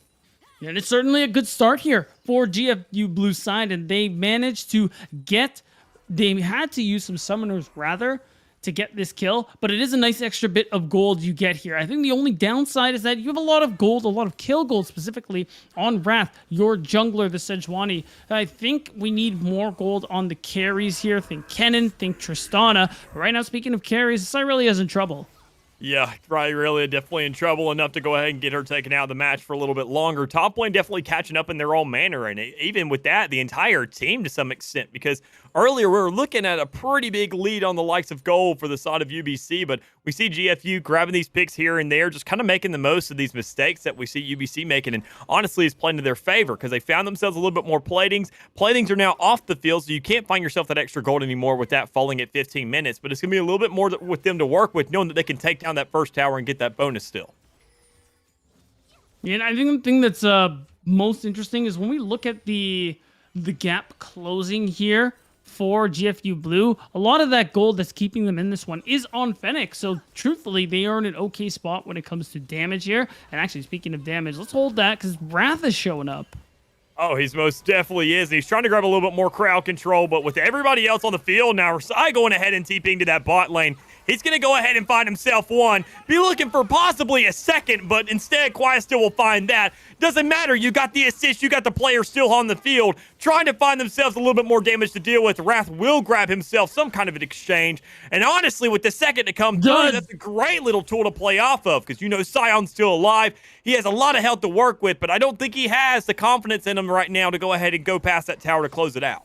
I think the thing he's lacking crucially is that unstoppable onslaught, because otherwise I feel like he'd be full sending it onto this 80 carry. No Feather Storm, but it does mean that he's okay in a safe spot. He's not safe anymore because you're low HP, sir, and Sion does have the ultimate backup. But Akuna, he's just walking away, not pushing his luck. Happy with the fact that GFU get priority over this dragon, and it's going to be their second one. Not only that, Mick, they catch up. They're just about 1,000 gold down here versus UBC Jade, and they're continuing to find some of these plays here to be able to hold it down as a team. The only thing now is that you are still losing this turret in the top side, and I believe, yep, that will be the first one. So that is a nice bit of bonus gold going the way of Rome Destroyer.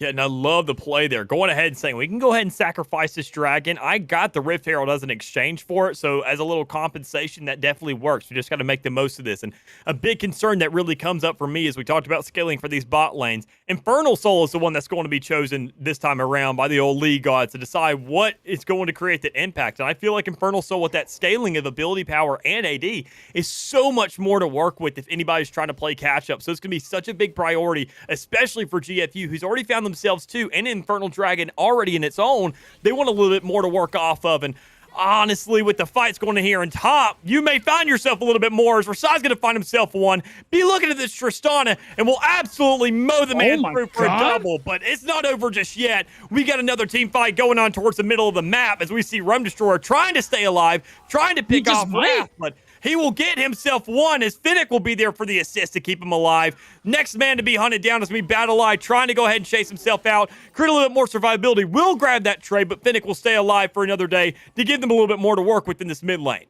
Man, it's just scrappy fight after scrappy fight here, Mick. It's just so back and forth, but it's still UBC who are pulling ahead here, and part of it is because they always have somebody shoving out these waves in the side lane, and it's always someone from GFU, just stacking a little too much when they're making some of these plays, and they end up getting traded upon here. At least they can crash this wave into the mid turret there for Fennec, but realistically, you aren't going to be getting too much in terms of actual turret take for the side of GFU. Yeah, I mean, I couldn't agree anymore with everything coming through for me. They just got to have a little bit more because GFU, I mean, having those 2 drakes is going to be great and all, but having these towers, not having too much initiative with that, knowing Rome Destroyer, he's grabbed both of these Rift Heralds so far, so you can't find yourself a quick edge to go ahead and heaping that out. You just got to go ahead and try a way to keep shutting them down, and honestly, we're going to see Fennec trying for it, but unsuccessful to some extent. Also trying to go ahead and for Sion a little bit more survivability when he's got the other 2 players coming up towards the mid lane. And while he's stuck all by himself, he's got to find a little bit more help, or he's got to have the rest of his team take advantage of this, as we do see Sion now on the bot lane trying to go ahead and lock out Quiet Steel to some extent, but won't find any success just yet, as he'll just be pushing closer to this tower. Yeah, it's a dangerous lane opponent for an 80 carry, but Quastel's doing just fine in that regard. I think now we have a play potentially coming mid, but I can't imagine Wrath's actually going to go down. He's got 2 items already. It's got to be a lot of HP on this Sejuani. And at this point, I think teams are just going back to farming at the moment here. No objectives to really play for other than the Baron, but it's too early for either team, barring a successful team fight, to be able to actually pick that neutral up. So it's just going to be about pushing these waves out and trying to make plays when you have these accessible timers here. Like at the moment, you see that this Irelia has shoved topside. There is an opening now for UBCJ to try and make a play. You could have this Irelia move to the mid lane. Rome Destroyer is here and about to lose that Rift Herald, so maybe now's the time. Yeah, even with that, you got a little bit more of an engage going on to the top, and we see Aurelia already pushing it a little bit, find a little bit more to work off of, knowing that Fennec is there, what the Zong is, and will actually have a little bit more survivability and win that fight with it at that. But knowing that everything going through, you have the Rift Herald towards the center of the map now, you got to keep these objectives in mind. Knowing that one's going down on the field, you got that Dragon, that second Infernal Drake coming up here soon in a minute. You want to find a way to get yourself that edge. Create some breathing room so you can find yourself a free drag, especially for the likes of UBC Jade, who's lost themselves the last one, and they need this scaling to work with. Now knowing that GFU has found themselves even more so of a catch-up game here. Right, you talked about the Infernal, so how impactful it's going to be, and you're right, that's the thing to look out for. If GFU can secure this Dragon, get themselves to the Soul Point, that's going to be a big win for them, Mick, and we're going to see now if that's actually going to come through. All the key ultimates there, besides Gatekeeper's Buster Shot, is going to be online, and we talked about it in the draft, how impactful a lot of these team fighting ultimates can be. I'm especially looking at Fennec and that Slicing Maelstrom. If people are grouped too much on UBCJ's side, there is a way they win these fights. Yeah, they have to go ahead and win this one, right? Because if they find themselves at 3 drags for the likes of GFU, they're going to be pressured to where they have to find this. Knowing those 2 drags, those Infernal drags, that are already going to give them a little bit of natural scaling, and knowing how close that final one and that soul is going to be within their grasp. This is the first team fight I really feel like it's going to come through. We're going to see all 5 members from each side really duking it out, and whether or not we can find some real influences. We already see the side of UBC sniffing this out, trying to get a little bit more influence towards this side. We see Sion absolutely rushing in, doing his job, here he bringing a comes. little bit of disruption, but we're not seeing enough men on this Dragon just yet, as all the likes of GFU that's a are big going ahead turn. and picking off. Phoenix going to go and find himself a little bit of crowd control as the rest of the team goes ahead and collides in. Everybody's out here whipping it, trying to find as much as they can, but we see too many players on the side of UBC falling for them to go ahead and get that edge. With Rome Destroyer falling, we now see Battle falling as well, and with 3 members still standing on the side of GFU, the one man still alive is going to be Quiet Still, and they're going to try and hunt him down. I think they got him, Mick. He is just, there's going to be the shutdown. It is forced Fennec to use the Zonias, but that's okay because now you're able to shove out this mid wave, and they're not going to go for the Baron because the DPS isn't quite there. But you are going to take this mid tier 2 turret. That's a nice chunk of gold in your pocket. And Mick, look at the scoreboard. 2,000 gold ahead are GFU Blue when they spent most of this game in a deficit. It seems like they have caught up in this game, and they are starting to overtake the side of UBC Jade. I mean, yeah, when you sit there and combine the factors of that tower coming through, the Dragon coming for him, that whole entire team fight with 2 shutdowns to play off of as well, going and grabbing yourself 3,000 gold to work off with inside of one engagement is absolutely massive for GFU. And you now see that they have this lead off of it. They have a tower lead as well. We saw that in the early stages, UBC had themselves such a great lead to work with, so long as they just played the tempo game out. Found a little bit more objectives than just that Rift Herald, because I didn't feel like they made too much of an impact, because you can see the rest of them, of these guys on GFU, they are just absolutely trading this out, showing it doesn't matter what objectives you get. We're going to find ways to impact the game a little bit more so that lasts a little bit longer. And then speaking of longer, that Dragon Soul lasts permanently, Mick. So if that's something in the 3 minutes time that GFU managed to get, I think this game's going to be all but sealed. That extra burst damage you get from that Dragon Soul is going to be such a difference maker in these team fights. And now we have a potential skirmish here, but I don't know, man, with that tank and with that Aurelia. I mean, obviously, the Rasai's gonna have Thornmail himself too. a little more to work with, but honestly, as you said, no. Thornmail with the follow through on Fennec, we're going to see Rasai go ahead and find himself dying once again, hitting that gray screen, as the rest of the team may actually be looking at this Baron now, knowing that Aurelia is going to be go ahead and good as dead, with the rest of the team trying to go ahead and follow through in this mid lane, with all the minions really showing their position and having a lot of intel to work off of. And now at GFU, they're just going to make the play for this Baron. Irelia not in the picture, 27 seconds before she can actually join this fight. And Battle Eye is on the other end of the map as well. They can just turn and burn if they really want to here, especially now with the TP being forced. This is the moment. You have the Slicing Maelstrom. Oh, yeah, you got all of it. You got a lot of to play off of, but when you have a Scion Ultimate coming through to engage, you already have Wombo. your whole support falling so quickly, and the rest of the team to follow suit, as Rome Destroyer will be the next one to go ahead and die. You know that battle's going to be coming through, popping that ultimate, giving himself a little bit of time to survive, but not enough to go ahead and escape the wrath of the likes of UBC, as they're going to go ahead and give Baron over to GFU after a kind of great team fight, I would say, to some extent. But when you're lacking that Aurelia, there is not enough to work off of. You have so many players there. They have so many dragons, so many infernal dragons at that you really can't take this 1v4, Rasai, because you will fall quicker than you expected to give themselves another ace on the side of GFU. Yeah, that play wasn't it, and it just makes it even worse now because the Baron goes through. All of a sudden, GFU are up 6,000 gold, and they can really start to look for the end game here. We're pre-30 minutes, Mick, but with this Baron buff in tow and how strong GFU are, if they win one more fight, that's it. That's GG, well played. Infernal Soul not even needed.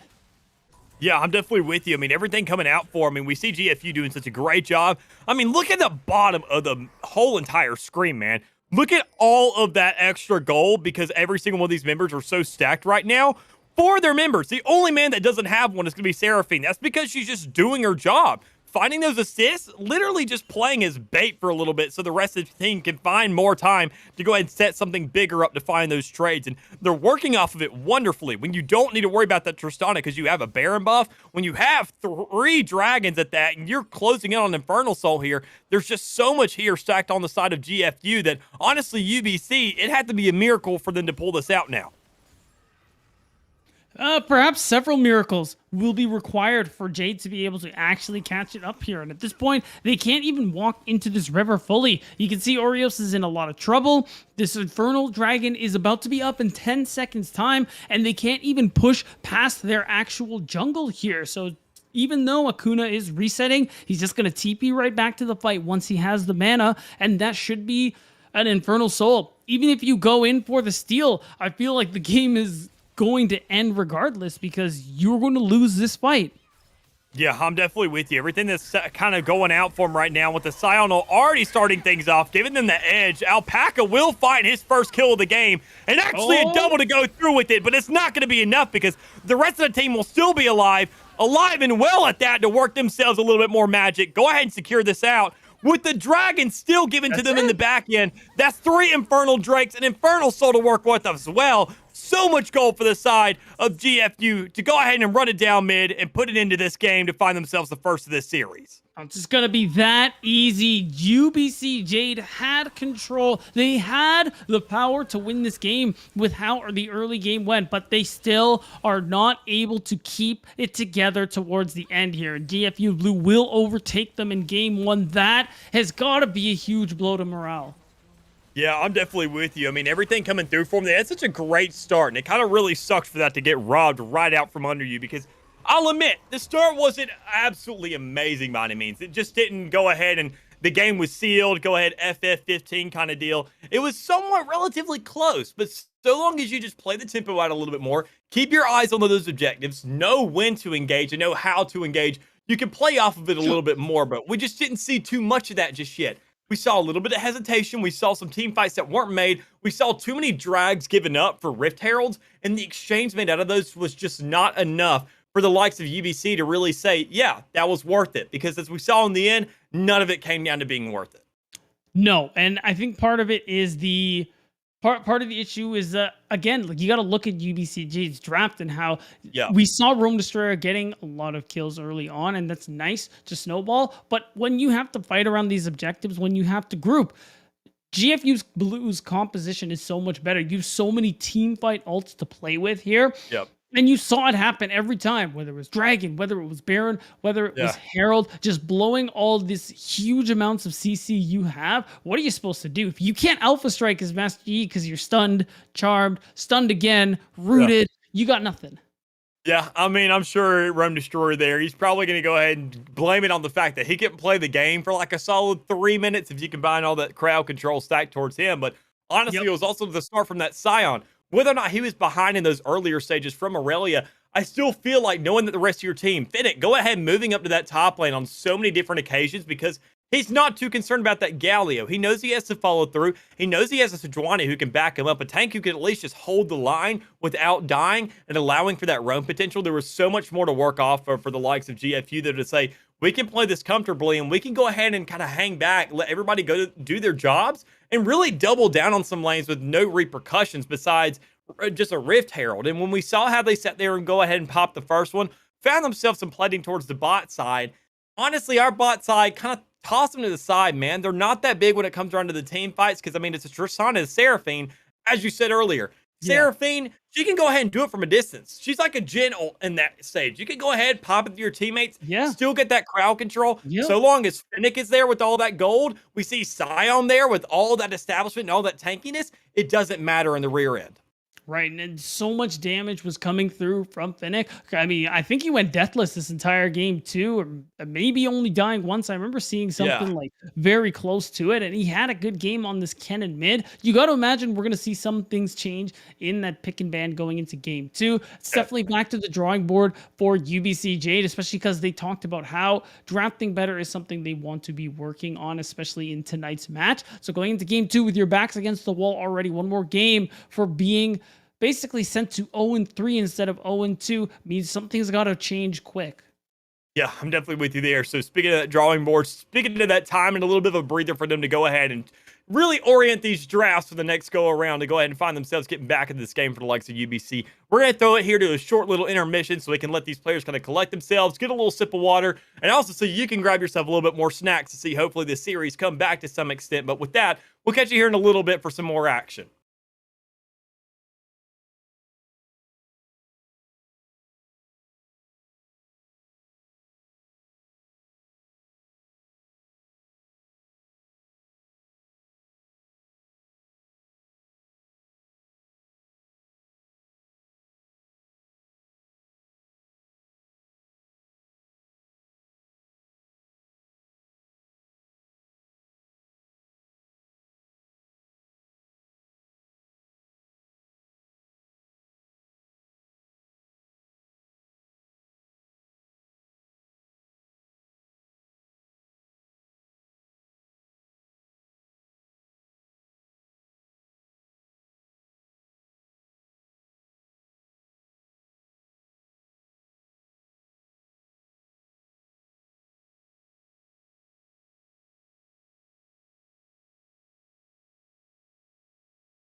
And welcome back, everybody. Getting right back into it here with the champ selecting bands. We already see 2 of these bands for each side going through, and the ones we are seeing, I think we could kind of predict. The ones coming through, obviously, are going to be getting that mastery out of the game and getting that cannon, which I feel like were the 2 biggest impact in the last one. Right, and this is kind of what we expected, Mick. They, like you said, very high impact. So it's just, don't want to see it. Even though the Master Yi didn't actually work out for Rome, how scrappy the early game was and how that can benefit a champion like Master Yi, it makes sense that you want to take that one off as well. I think the interesting thing here is, again, we're highlighting top and jungle for both of these squads because of what talking with the teams actually got us in terms of information about them. And we're seeing some interesting picks. We got the tank lane matchup into the Shen and Ornn. Shen is certainly someone you don't see very often, and they've added another global pressure point with that Twisted Fate as well. Man, the GFU are going to be all over the map. I know, and I absolutely love it, man. I mean, Kane, he's one of my babies. I've played him for so long, and seeing him in the jungle, I love seeing Kane players because not only do you have just that one champ off the start, as we also see that Aurelia being negated out as well, he has options to him. If you feel like you're that far ahead, honestly, have yourself some fun. Go with that Shadow Assassin if you feel like they're going to be squishy enough. But looking at the composition from the side of UBC right now, they're stacking themselves up fairly tanky. So I feel like we're most definitely going to see some darkened plays, as well as with the Shin. I'm going to see a lot of retaliation, a lot of just kind of hit taken from the side of GFU, and I'm looking forward to the beating. Right, it's certainly going to be a Rust angle there for Wrath. We'll see how this one plays out, and I like that the Vayne comes out from GFU Blue as well. You recognize the tanky presence that you were just talking about, Mick, and they say, you know what? What if your tanks were irrelevant? And that's what they're playing for here, basically. Just the Silver Bolt procs and how much true damage it does to tanks is just absolutely ridiculous. So once we get to that point where Vayne can scale and be that nightmare, as long as they can kite these fights out properly, which, I mean, you got Shen, Braum, TF, I think you're going to be able to kite just fine. I think team fights could still very well go their way. But we can't count out UBCJ just yet. This is their basically backs against the wall trying to keep themselves alive in this series, trying not to go 0-3 in their record here at NECC since the season has started. So I want to see how the early game is going to go for them. They've drafted themselves some early pressure like they did in game 1. You have Misfortune and Rakan, you're going to have control of that lane. You have Olaf, you're going to farm very fast, a lot of early gank pressure. So there's a lot of plays that could be made, a lot of leads you could accrue for yourselves in the early parts of the game, and I want to see UBCJ do that again. Yeah, I'm definitely with you. And one thing I also want to kind of point out is Oreo's there on the Rakan again, and I think we see that more as a comfort pick because I feel like that's something not only that just to notice in terms of champ select, but just something to notice generally when it comes to your supportive role. Something really concerning to see is like, okay, well, what about the diversity for him? Because I feel like Rakan wasn't all that impactful, and if you can't find enough of that influence out of a Rakan with that Xayah, with the buffs literally built for each other, what does that say when you're going into a composition with a Misfortune, and when you have a Vayne who's also trying to set up to absolutely melt out those shields in the bot lane and Braum to go ahead and protect her? Right, you got a lot of protection here for second Gatekeeper just to make sure they can continue to get a serious amount of damage off in this fight here. I think the main thing to look for as well is, I think, the Silas, which I think is a very interesting one. And it looks like we have a player role swap as well because I believe, oh God, I'm going to say this name wrong. I'm going to call him RS. I'm going to call them RS. You cool with that, Mick? Yeah, I'm cool with that. I'll say him Rasai. Rasai, okay, you know what? They're Rasai until we are told otherwise. So Rasai was playing the Irelia top lane, and we had Battle Eye playing the Galio, so it seems like they've swamped things out. The team not afraid to actually mix things up when it comes to actual player placement, so I'm interested to see how this dynamic will work out for this squad as well. I think this draft is better than we saw in game 1-2, and that's already an improvement, so I just want to see now how they play it out. Yeah, I'm definitely with you there. So as we have a minute and a half left here until we get into the game, we're going to throw it to a short, very, very short intermission until we get this game ramped up so we can get everything set up for you boys here and gals here on the stream watching us today to make sure that you don't miss a single thing when it comes around to this match starting. So we'll catch y'all here in a little bit to make sure to bring y'all all the action from start to finish.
And welcome back, everybody. We're here off the start. We've seen a little bit almost of a leering action possibly able to come through, but we haven't seen anything just yet. With a little bit of intel given out towards that top river, a little bit of intel given to say, all right, there may be an invade coming through. Everybody's kind of respected themselves to some extent to say, let's go ahead and get to this landing phase before we really start getting a little bit overzealous and cocky with ourselves.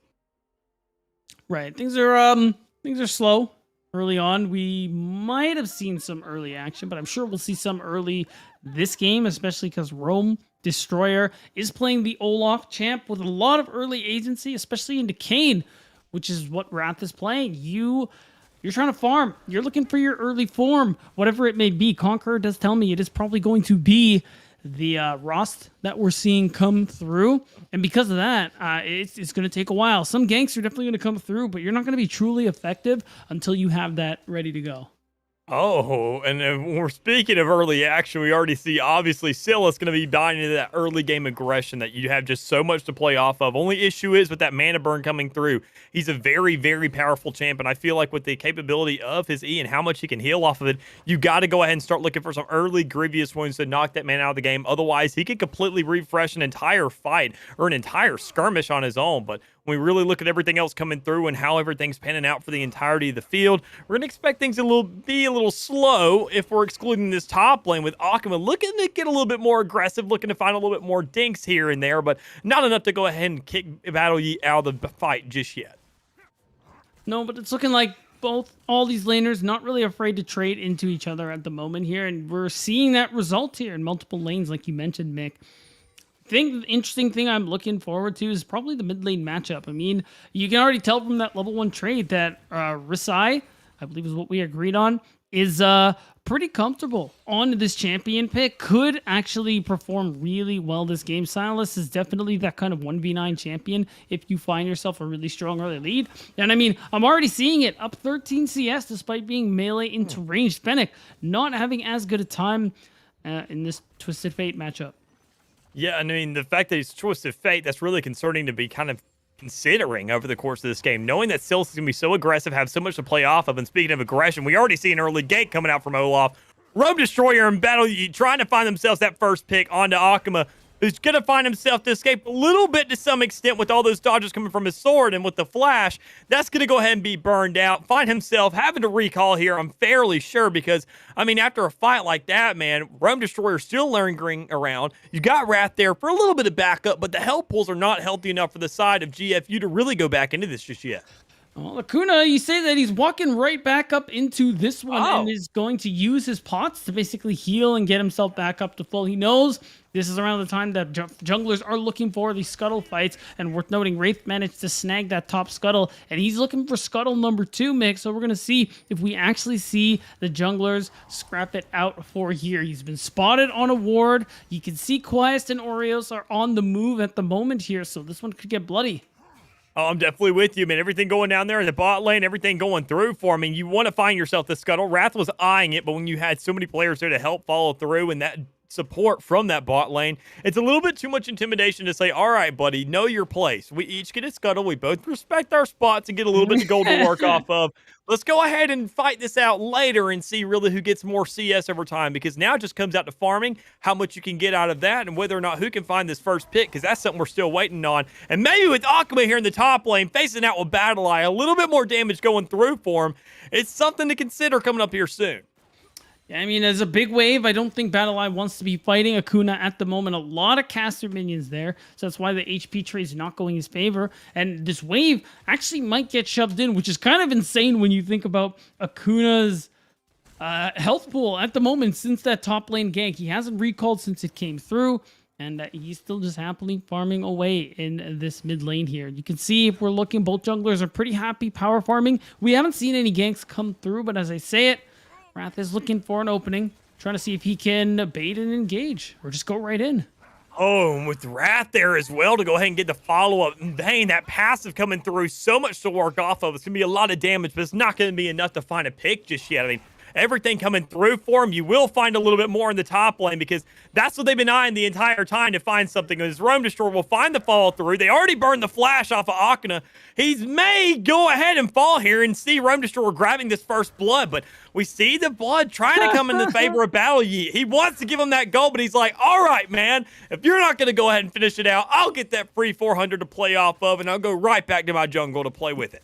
Yeah, maybe Akuna was looking and hoping he could go for the trade kill because Battle Eye is low and has no mana, but it's looking like because he dies, he will reset and come back to lane. He hasn't bought anything, which I think is interesting. He must have been sitting on a good amount of gold. Oh, is my client bugged? It is. I'm going to switch over to the producer stream because there I can see Akuna has a Bomby Cinder, and that, Mick, makes a lot more sense. Yeah, I definitely can't blame him. It does make a lot more sense because you want to go ahead and bind to that tankiness a little bit with your items. You want to find a little bit more health to work with, and especially with what Shin brings, with all those kind of dodges, all those just complete parries that you get within that field of view. You want a little bit more to work with, especially in those times where you can't have that sword there for your assistance. You want to go ahead and clear out a little bit more. You want to work with that edge, especially when you're trying to play into Battle Eye, because now that you're back on lane, have the item advantage, we're going to see these skirmishes going a little bit more towards his favor. But with the ultimate coming out, with a little bit more survivability, Battle Yeet will find himself on top with this to go ahead. The Oran Horn is here, baby, and he's going ahead and pulling it out. Oh, it's that passive auto coming in so clutch. I don't think Akuna actually expected it. Now we have a skirmish here, but Rune Destroyer. Oh, no. I mean, he sat there. He has a little bit to work with. He has Finnick there to go ahead and give him a little bit of an assist. You got Akana to come through. That's so much to play off of for the likes of GFU, going ahead and getting that little trade to play off of, getting the double for Akana there in the top. Man didn't have a great start, but that's going to get him back in the game. Only issue is you got to consider the rest of those players with playing off those assists right in the kills, not getting nearly as much and giving themselves 300 gold up to their respective opponents. Right, it's still positive trade there for GFU Blue's side, and some of the ganks we're seeing from Wrath are ending up kind of positive, just because what he gets from attacking melees is the basically more it gets him closer to his Rust form. I don't know. He picks up like souls or something along those lines. So at least even if those ganks don't actually produce any kills, he will be able to at least get closer to his form. But now I think GFU's bot lane is pretty close to dying. Oh, I mean, most definitely. I feel like if it does come through and not, actually won't. I was expecting to survive some kind of miraculous thing to go on, but when you see ganks coming through the entire field, you see so much presence here and there for each side of the squad, and you see GFU trying to go ahead and survive to some extent. Well, you got so many players there in the bot lane. It's a party. Honestly, it's one of those decisions where you sit there and say, dang, are we really that threatening where we got to get 4 men to come down here for us?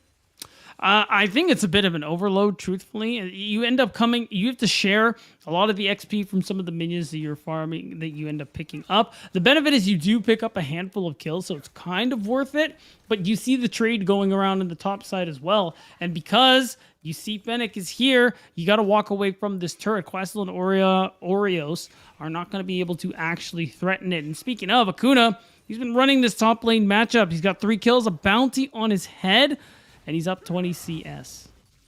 Yeah, that in itself is going to be a lot to play off of. And also another thing to consider is going to be those dragons. We saw it earlier, GFU kind of being a little bit behind. And as we see them in the same scenario, they're a little bit behind here. But they have a dragon to work off of. I doubt it's going to be Infernal Soul again. If it is, you know what? I'll go ahead and eat my shoe. But, I mean, everything going out for him, I don't honestly feel like it's going to roll out that way. And when you have so much more damage to work with from each side, respectively, when you've got that misfortune, and you have a Vayne more especially, I mean, that's not even, you don't even need items at that point. So long as you go ahead and upgrade that W, you're going to find yourself a power spike just generally.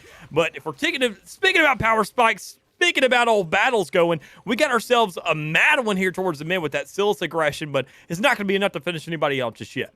Yeah, and worth noting too, he went Ignite and okay. Oh, Oh, the yeah. stopwatch. Yep, stopwatch is something you always sleep on to some extent because it's down there in the bottom and you never really see it come out in the field until you see that button press. And I mean, honestly, it's at the most clutch times. But if we're speaking about clutches, speaking about a little bit of help to go ahead and give your team or at least your players individually, we're seeing Wrath come up here trying to help Akina a little bit more. But with Rome Destroyer now here on the field with those slows and those axes, we're going to see this Shin getting hunted down like he wasn't expecting. Nope, and that's going to be the Ragnarok coming through. Oh, the Umbral Trespass does mean Wrath might be able to secure a kill. He needs at least something. Oh, wait, he can... No, he got out of the wall. Why did he leave? Honestly, I feel like he's just kind of forced out there, man. You're already in that edge of the map. You don't find yourself too much to work with. And I will admit myself, I mean, playing Kane so much, it's a little bit buggy here at times because that time accelerates so quickly when you're trying to get into that wall. It'll force you out a little bit quicker than you expect. So everything coming out for him, I feel like that loss was kind of expected overall when you saw Wrath not have too much to work with there on the start. He found himself a lot of XP when it comes around to getting that Ross onto the field. So honestly, coming up here soon, I'm going to expect this transformation to come fairly quickly now, being at level 7 and that experience actually kind of ramping up a little bit faster once you hit that stage of getting your ultimate. It just comes down to how much they make of it. And with this second dragon here on the field and the rotations coming out, with Finnick and Rasai over there fighting for it to some extent already without their respective junglers there, it's going to cause a little bit of a team fight as we see Rome Destroyer coming down as well. And Fennec is going to have to ult out of the pit. Doesn't want to blow the flash, which is understandable. The second dragon is going to go over to UBCJ's side. I think you let this one go. Don't fight it. You're behind on the map. And I think GFU are okay with that. They're just going to continue pushing things out for the most part. And oh my gosh, Rasai, he's just looking for fights. He's looking to scrap it out at any given opportunity. I mean, that's Silas for you, man. You see a man and you're a mage. You do not want this guy engaging on you. Don't want that aggression coming towards your direction because it's a little bit too much crowd control and a little bit too much to really be playing with. It's kind of playing with fire, albeit, but Silas, he burns a little bit too much. That honestly kind of puts fire into an embarrassing state. But everything considered, a little bit too much here to really work off of now for the side of UBC. They're getting themselves back into this. We saw this early lane advantage in the last game, but we just kind of saw it slip through their fingers. And I feel like, honestly, they're doing a much better job holding on this time around. So far, we are 12 minutes in, and these next couple of minutes are going to be pretty important. I think because of the comp they have, their ability to scale, I think you're probably right. This is looking a lot better, but I need to see a significant lead form here from UBC Jade. I need to see them do a little bit more across the map at the moment. They've got a dragon, but they weren't able to pick up the first one, and it's looking like they aren't going to be able to do anything about this Rift Herald as well. I say that Rome Destroyer is on his way. He's on his way, but how quickly can he make it to curtain call? When you got Battle Yeet there with so much crowd control to work with, keeping himself alive to some extent, he will be able to make it out alive because Rome Destroyer now actually has got himself onto the field quick enough. But you got to consider how many more factors are there now because Ross is on, he's here, he's alive and well and gets the knockup. But when you got even more assistance coming through with that, Arios to come out, get himself the charms to play with. This is going to help Rome Destroyer double down, go ahead and grab himself a little bit more to play with and get their team even more so ahead, so long as we don't see a big trade come here in the middle from the likes of Rasai. But it looks like he could go ahead and escape to some extent. But with Finnick there, with the follow-up, with that ultimate coming through in the TP as well, and with on top of that Braum passive, there is so much stacked up to go ahead and give themselves that shutdown, a little bit more to play with in the mid lane. And we just got fights back and forth here, Mick. And now with, even though we don't have any turrets gone, we already have the lane matchups, lane assignments rather, being swapped up by GFU Blue. They had some priority, so they immediately moved second gatekeeper and Alpaca into the mid lane, and that is what results in that kill onto Rasai. And now that's farm he is losing out on. Experience he is losing out on as he still has to walk his way back to lane. That's the thing when you don't take teleport into a solo lane. It's hard if you get pushed out or you to be able to actually come back and pick up farm. Yeah, when you mention that TP when it comes around to solo lanes, that's one thing I'm really kind of curious about now looking at these summoner spells is how Finnick's running himself essentially a double TP with that on top of that ultimate and having a teleport as well. It's like this man should be essentially every single team fight with so much mobility in his hands. Yeah, he's looking for fights pretty much anywhere he can get them. You can see it there with how he moves in these individual lane matchups. And now we do have Rift Herald going over finally for the side of GFU Blue. And did we just see? Yeah, we just saw double Everfrost. They just kind of had a standoff there, which I think is really funny. Honestly, I really can't blame him. Everything coming out for him. Everfrost is such a massive item, but with it already burned, it's not going to be able to come out for this fight right now because we're already going to see Rasai falling. We're going to see the likes of GFU trying to come with here in some kind of return because they haven't had the best luck so far. But with Braum there to help out, Akino with that ultimate coming through to help out his teammates, keep some guys alive. He's going to come through with the follow-up as well to go ahead and help GFU get back into this to some extent. We saw a massive lead earlier, but I feel like once it comes down to all of it, with that Rift Herald still on the field and with them winning that team fight, grabbing this as well, this could definitely get him back in the game so long as they can make better use of it than what we saw in the last one out of the likes of UBC. I gotta say, that was a pretty good fight there. The Braum using the unbreakable wall to block most of the damage from that bullet time was huge.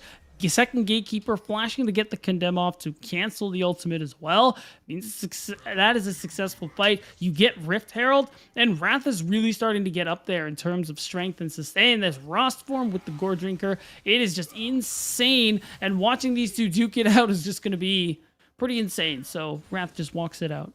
That's something I'm really excited to see, quite honestly. The whole Silas versus Ross matchup, because, I mean, Silas can go ahead and copy anybody's ult on the field. So it essentially, with how bulky and how tanky both these guys are and their bruisers in their own respect, I would love to see that matchup, but we're not going to see it just yet, as we did see Wrath go ahead and back up. And as in respective, we see the likes of UBC trying to go ahead and ward out this dragon a little bit because it's coming up in 2 seconds. It's coming down on the field, and you know you got to contest that to some extent because you got a Rift Herald to work off of, but you're not looking to pop it just yet until it actually does come down towards that mid lane, providing a little bit more pressure to say, okay, you want to go for a drag and get yourself that edge? All right, we'll take out possibly 2 towers so long as they can clear out this lane quick enough.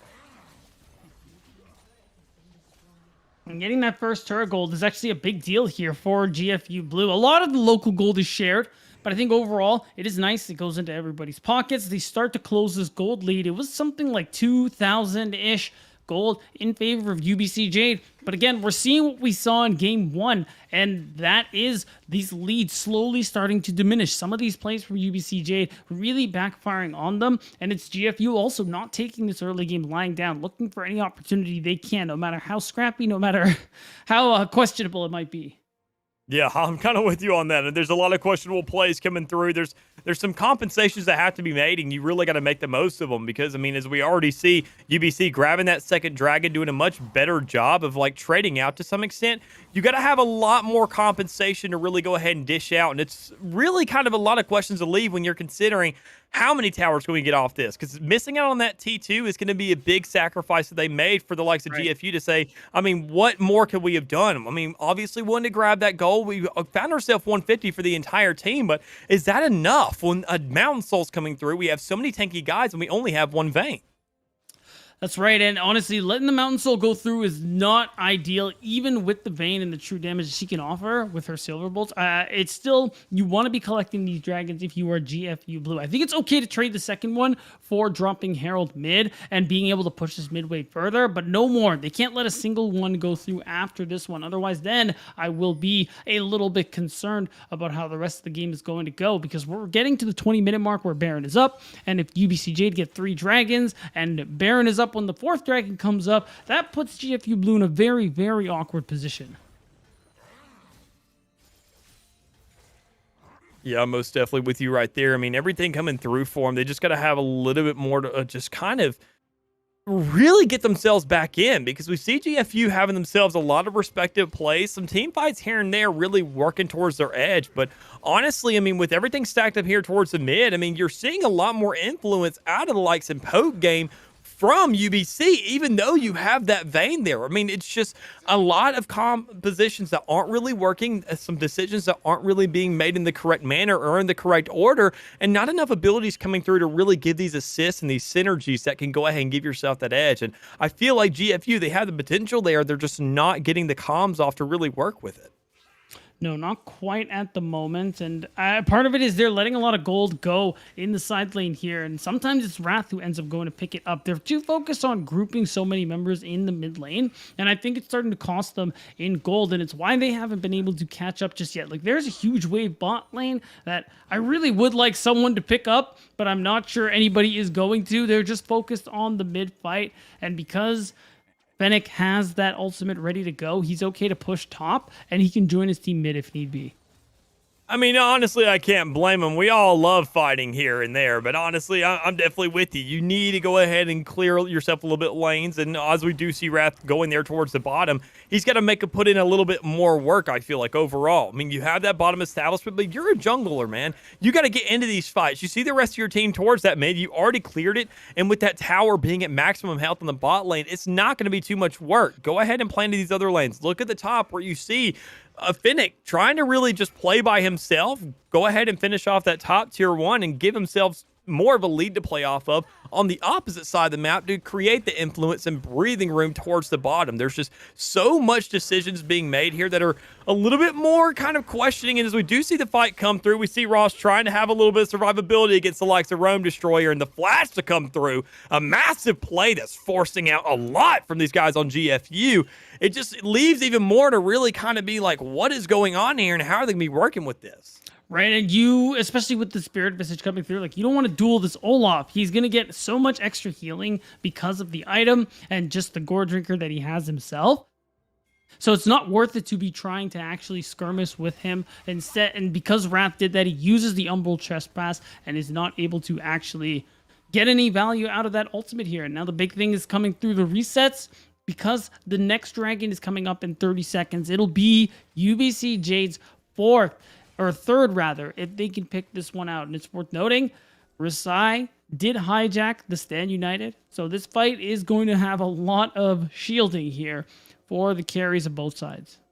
Yeah, and everything coming through for them. I mean, they just honestly have a lot. I mean, when you consider they already have the setup coming through, they already have everything warded out, they have all the intel if any clears are going to come out at all. You know what's coming out for them. You know who's coming from what direction. You know how to go ahead and allocate for it. And when you see Wrath there towards the back and we see Rome Destroyer already forcing that flash out of him, already knowing that he can win these fights, when you got the rest of the team to work with as well, knowing how much well they've played this game so far with the charms coming through, Rome Destroyer grabbing himself the first, and now you got Battle Eye just isolating an ult, trying to go ahead and clip off these guys on the side. He's just buying more time because the dragons already fell. You got the bottom. So many teammates are just being forced out here that really is hard to consider because we see a great play from Rasai, clipping out Fennec right there, giving his team so much breathing to work off of. 3 players dead, the other 2 forced off site. That's a positive trade just across the entire board for the likes of UBC here. They can look to go for the Baron here. We got 10 seconds on Wrath, but realistically, when it comes to fighting, they're just so far behind on the side of GFU. And that was such a bad fight, man. Yeah. It's Wrath going in way too soon by himself in this 1v4 scenario. There's no way he's going to be able to steal this dragon, much less come out of this with his life intact. And because now mid is pushed, bot is still pushed, and you have Battle Line moving to push out top, they could honestly just start walking to the Baron if they're UBC. They want to keep themselves alive in this series here, and they're doing a pretty good job here in Game 2. Yeah, I mean, everything really dishing out for them is just looking a little too good. I mean, they found themselves a lot more kills, a lot more gold, a lot more Drakes, and even with that, I mean, there hasn't been too much presence when it comes around to that Rift Herald. You saw GFU grab it in those earlier stages, go ahead and pop it in that mid lane and find themselves one tower destroyed, but not that second one, and it's still standing. So, I mean, that kind of compensation we were discussing earlier when they were going for that trade on the Dragon, we saw UBC grabbing that second one. It's just those small little things that add up over time to say that, oh my God, we're fighting out on this mid lane. We have no help at all because there's a tier 2 tower there that we could have taken down already. Like, what are we doing here? We got to find some kind of edge to play off of, but we just can't find it because the only thing standing right now, objective-wise, is a Baron. And that's not something GFU can actually go for at the moment here. They are just trying to clear out any vision in the river that they can. And you can see Akuna doing exactly that at that moment here. Just trying to clear whatever they can. Try and push their vision line a little bit further. Try and see if they can get picks like this. But realistically, Wrath knows he can't go for that. That's not okay. Because Rasai has had a lot of personal time with that turret. he's just able to get a kill. Oh my gosh, what is going on here? It's a 2v4 towards the bottom jungle where we see Wrath trying to go in by himself, give a little bit of help to his old teammate, but now he's the one stuck all by himself because it's Akona and Wrath. Wrath's going to go ahead and say, no, sir, go ahead and have fun with that, buddy. You may be a tank, but you can't live through everything because with the rest of the team coming through, Wrath grabbing that kill on his own, and with a little bit more scuffling going on towards the bot side, you have a lot of tankiness to come out. We see second gatekeeper trying to manage something, but with now the trades coming out, we see BattleEye grabbing that one. Wrath all by himself. He's going to go ahead and say, I got to get out of here. Otherwise, this is going to make it much harder to come back from. I mean, I feel like it's already like that at this point. He's going for the Gore Drinker heal. No. Oh, no. You can't do that, dude. It's not enough. It's not. And then now that's Baron. UBC Jade can just go for it. They're up 7k gold. This game is as good as theirs. I'm quite with you there, man. I mean, 3 Drakes, one of them being an Infernal, 2 of them being Mountain. I mean, the one dragon that you've grabbed from GFU is going to be a Wind Dragon. It's like, how does that really help us? Quite honestly, they got more resistance. It doesn't. They got more power, and already with the way they're winning these battles, they don't really need it, quite honestly. It's just making it that much tougher for UBC to really grab themselves something. And honestly, it's making GFU's job just 10 times harder to just win a single engagement at that, because we saw earlier, Wrath can't really fight Realm Destroyer in a 1v1. Second Gatekeeper is not living long enough to really win these engages or even get enough damage off of, because, I mean, BattleEye earlier, Gatekeeper found himself a pretty good amount of shots onto the man, but he still only sat, I'd say, about, 3/4 of his health, so it's just like not too many marks are being made here. It's death of 1,000 cuts for the likes of old UBC, but it's just like, honestly, you can only get 30 cuts out, and it's just painful to watch. That it is. You got 17 kills to 19 here in favor of UBC. Baron is in their hands as well. You just can't fight right now. If you are GFU, you just got to hope you don't lose too much off this power play and that you are able to farm safely and effectively. But look what's coming up in 50 seconds. This Mountain Soul for UBC Jade. And if they pick this one up, that's GG, well played.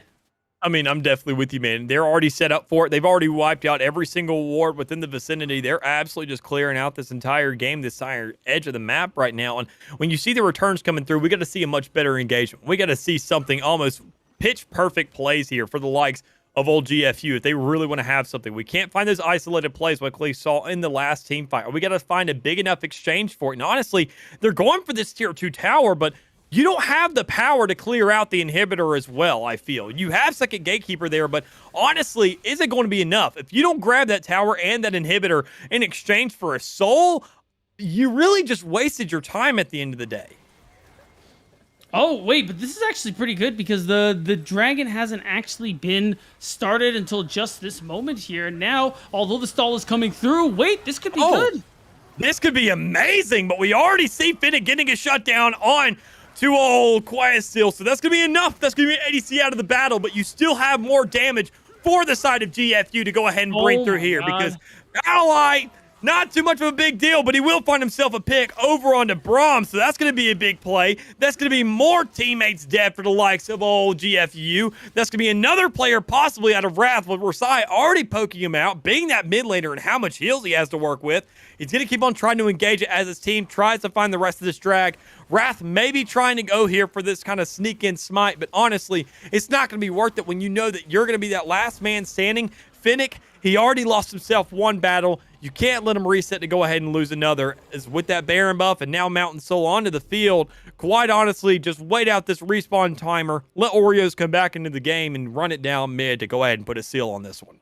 Yeah, this Baron power play is basically done. We're about 7 seconds left till the buff is gone. So you can thank your, I guess, thank your luck if you're GFU Blue that you didn't lose any of your inhibitor turrets. But UBC has the Mountain Soul, and now your only option, and it is a slim one at that, is wait for Elder Dragon. 5.5 minutes from now is going to be the only thing GFU Blue can actually play for. And if they get that Elder, then they can turn this game around and potentially win it. But man, it's going to be tough. Realm Destroyer is so big on this Olaf. He's 8-1 at the moment, and you can see how he sustains in those fights. The dude, he's literally too angry to die.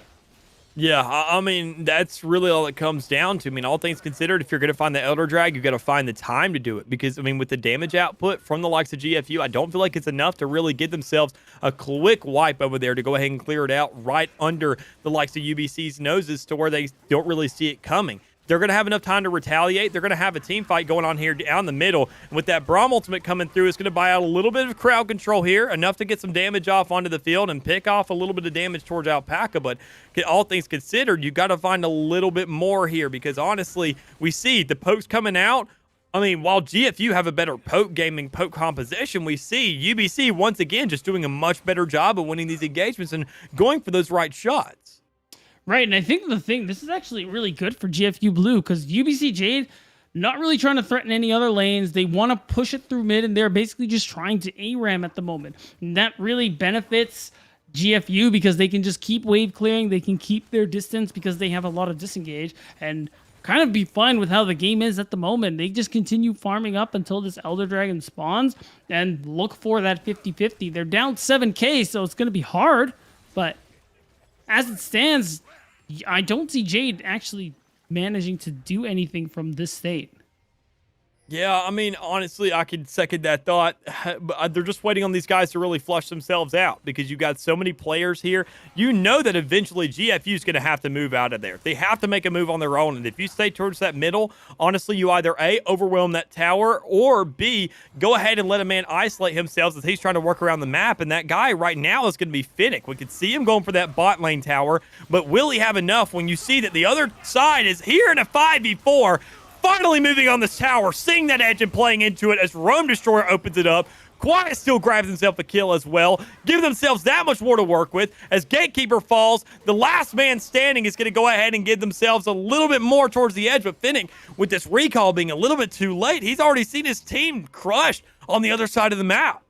Yeah, that's the problem. GFU don't respect the fact that they're 4v5 at the moment. They couldn't even win a 5v5 right now, but being in a position trying to defend that tier 2 turret was a bad play from them, and they're paying for it right now for losing another Baron in favor of UBC Jade. So this gold lead just feels insurmountable at this point, barring several ints from UBC Jade. There's no way GFU come back.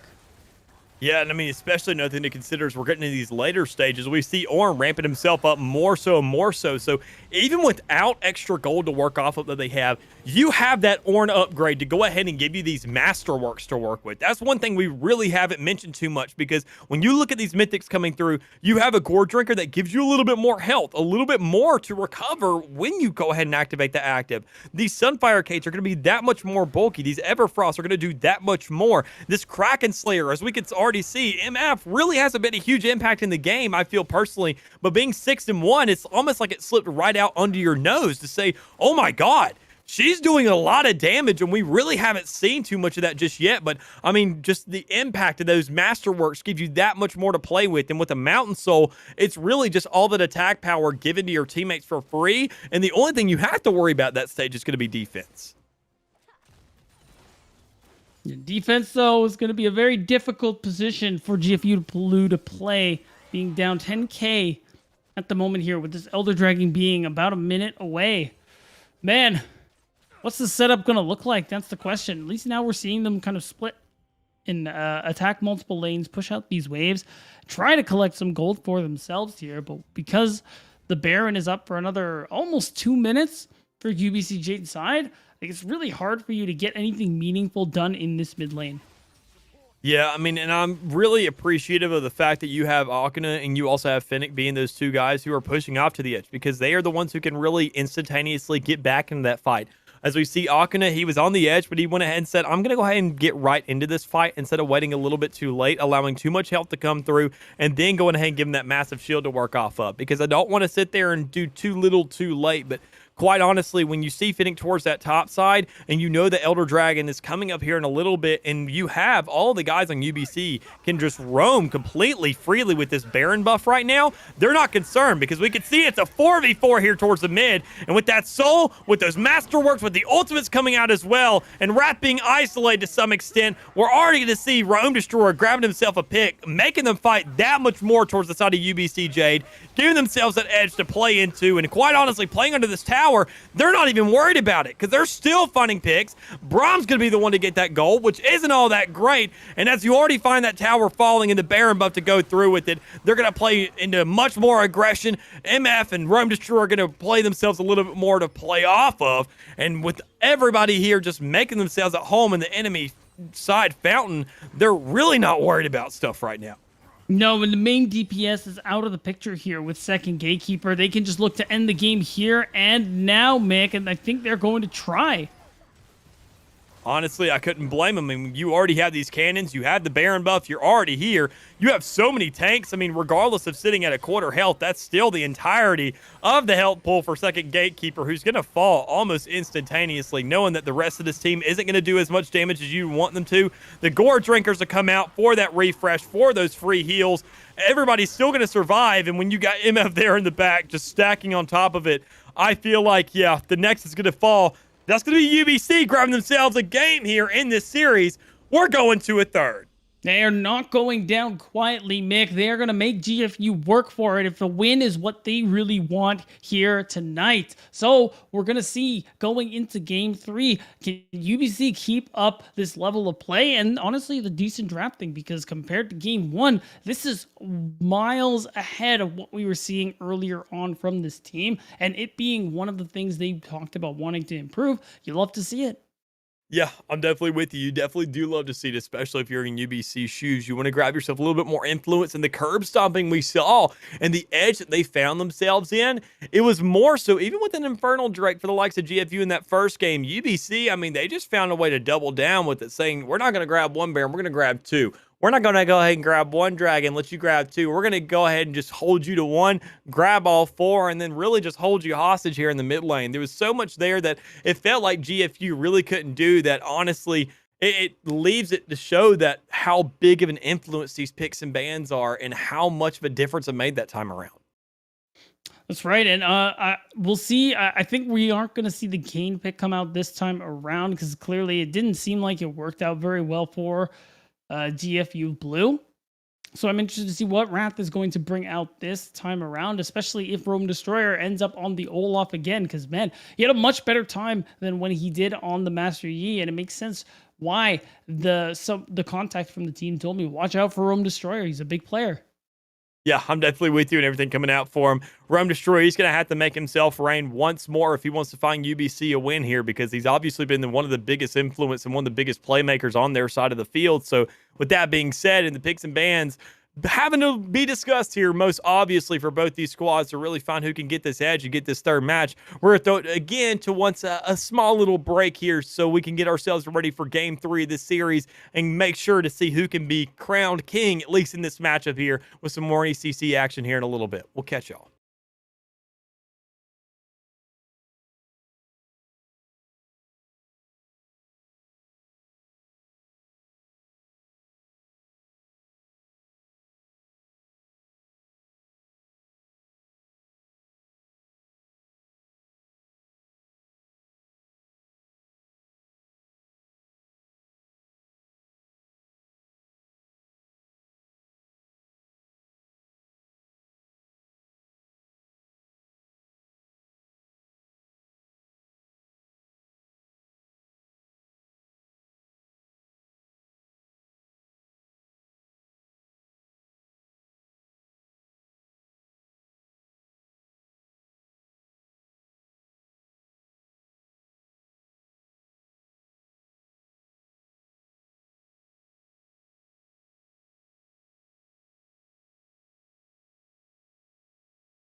Welcome back, everybody, in the League of Legends here on a Friday night. We found ourselves at the best of 3 on map 3 when it comes to this UBC Jade matchup against GFU Blue.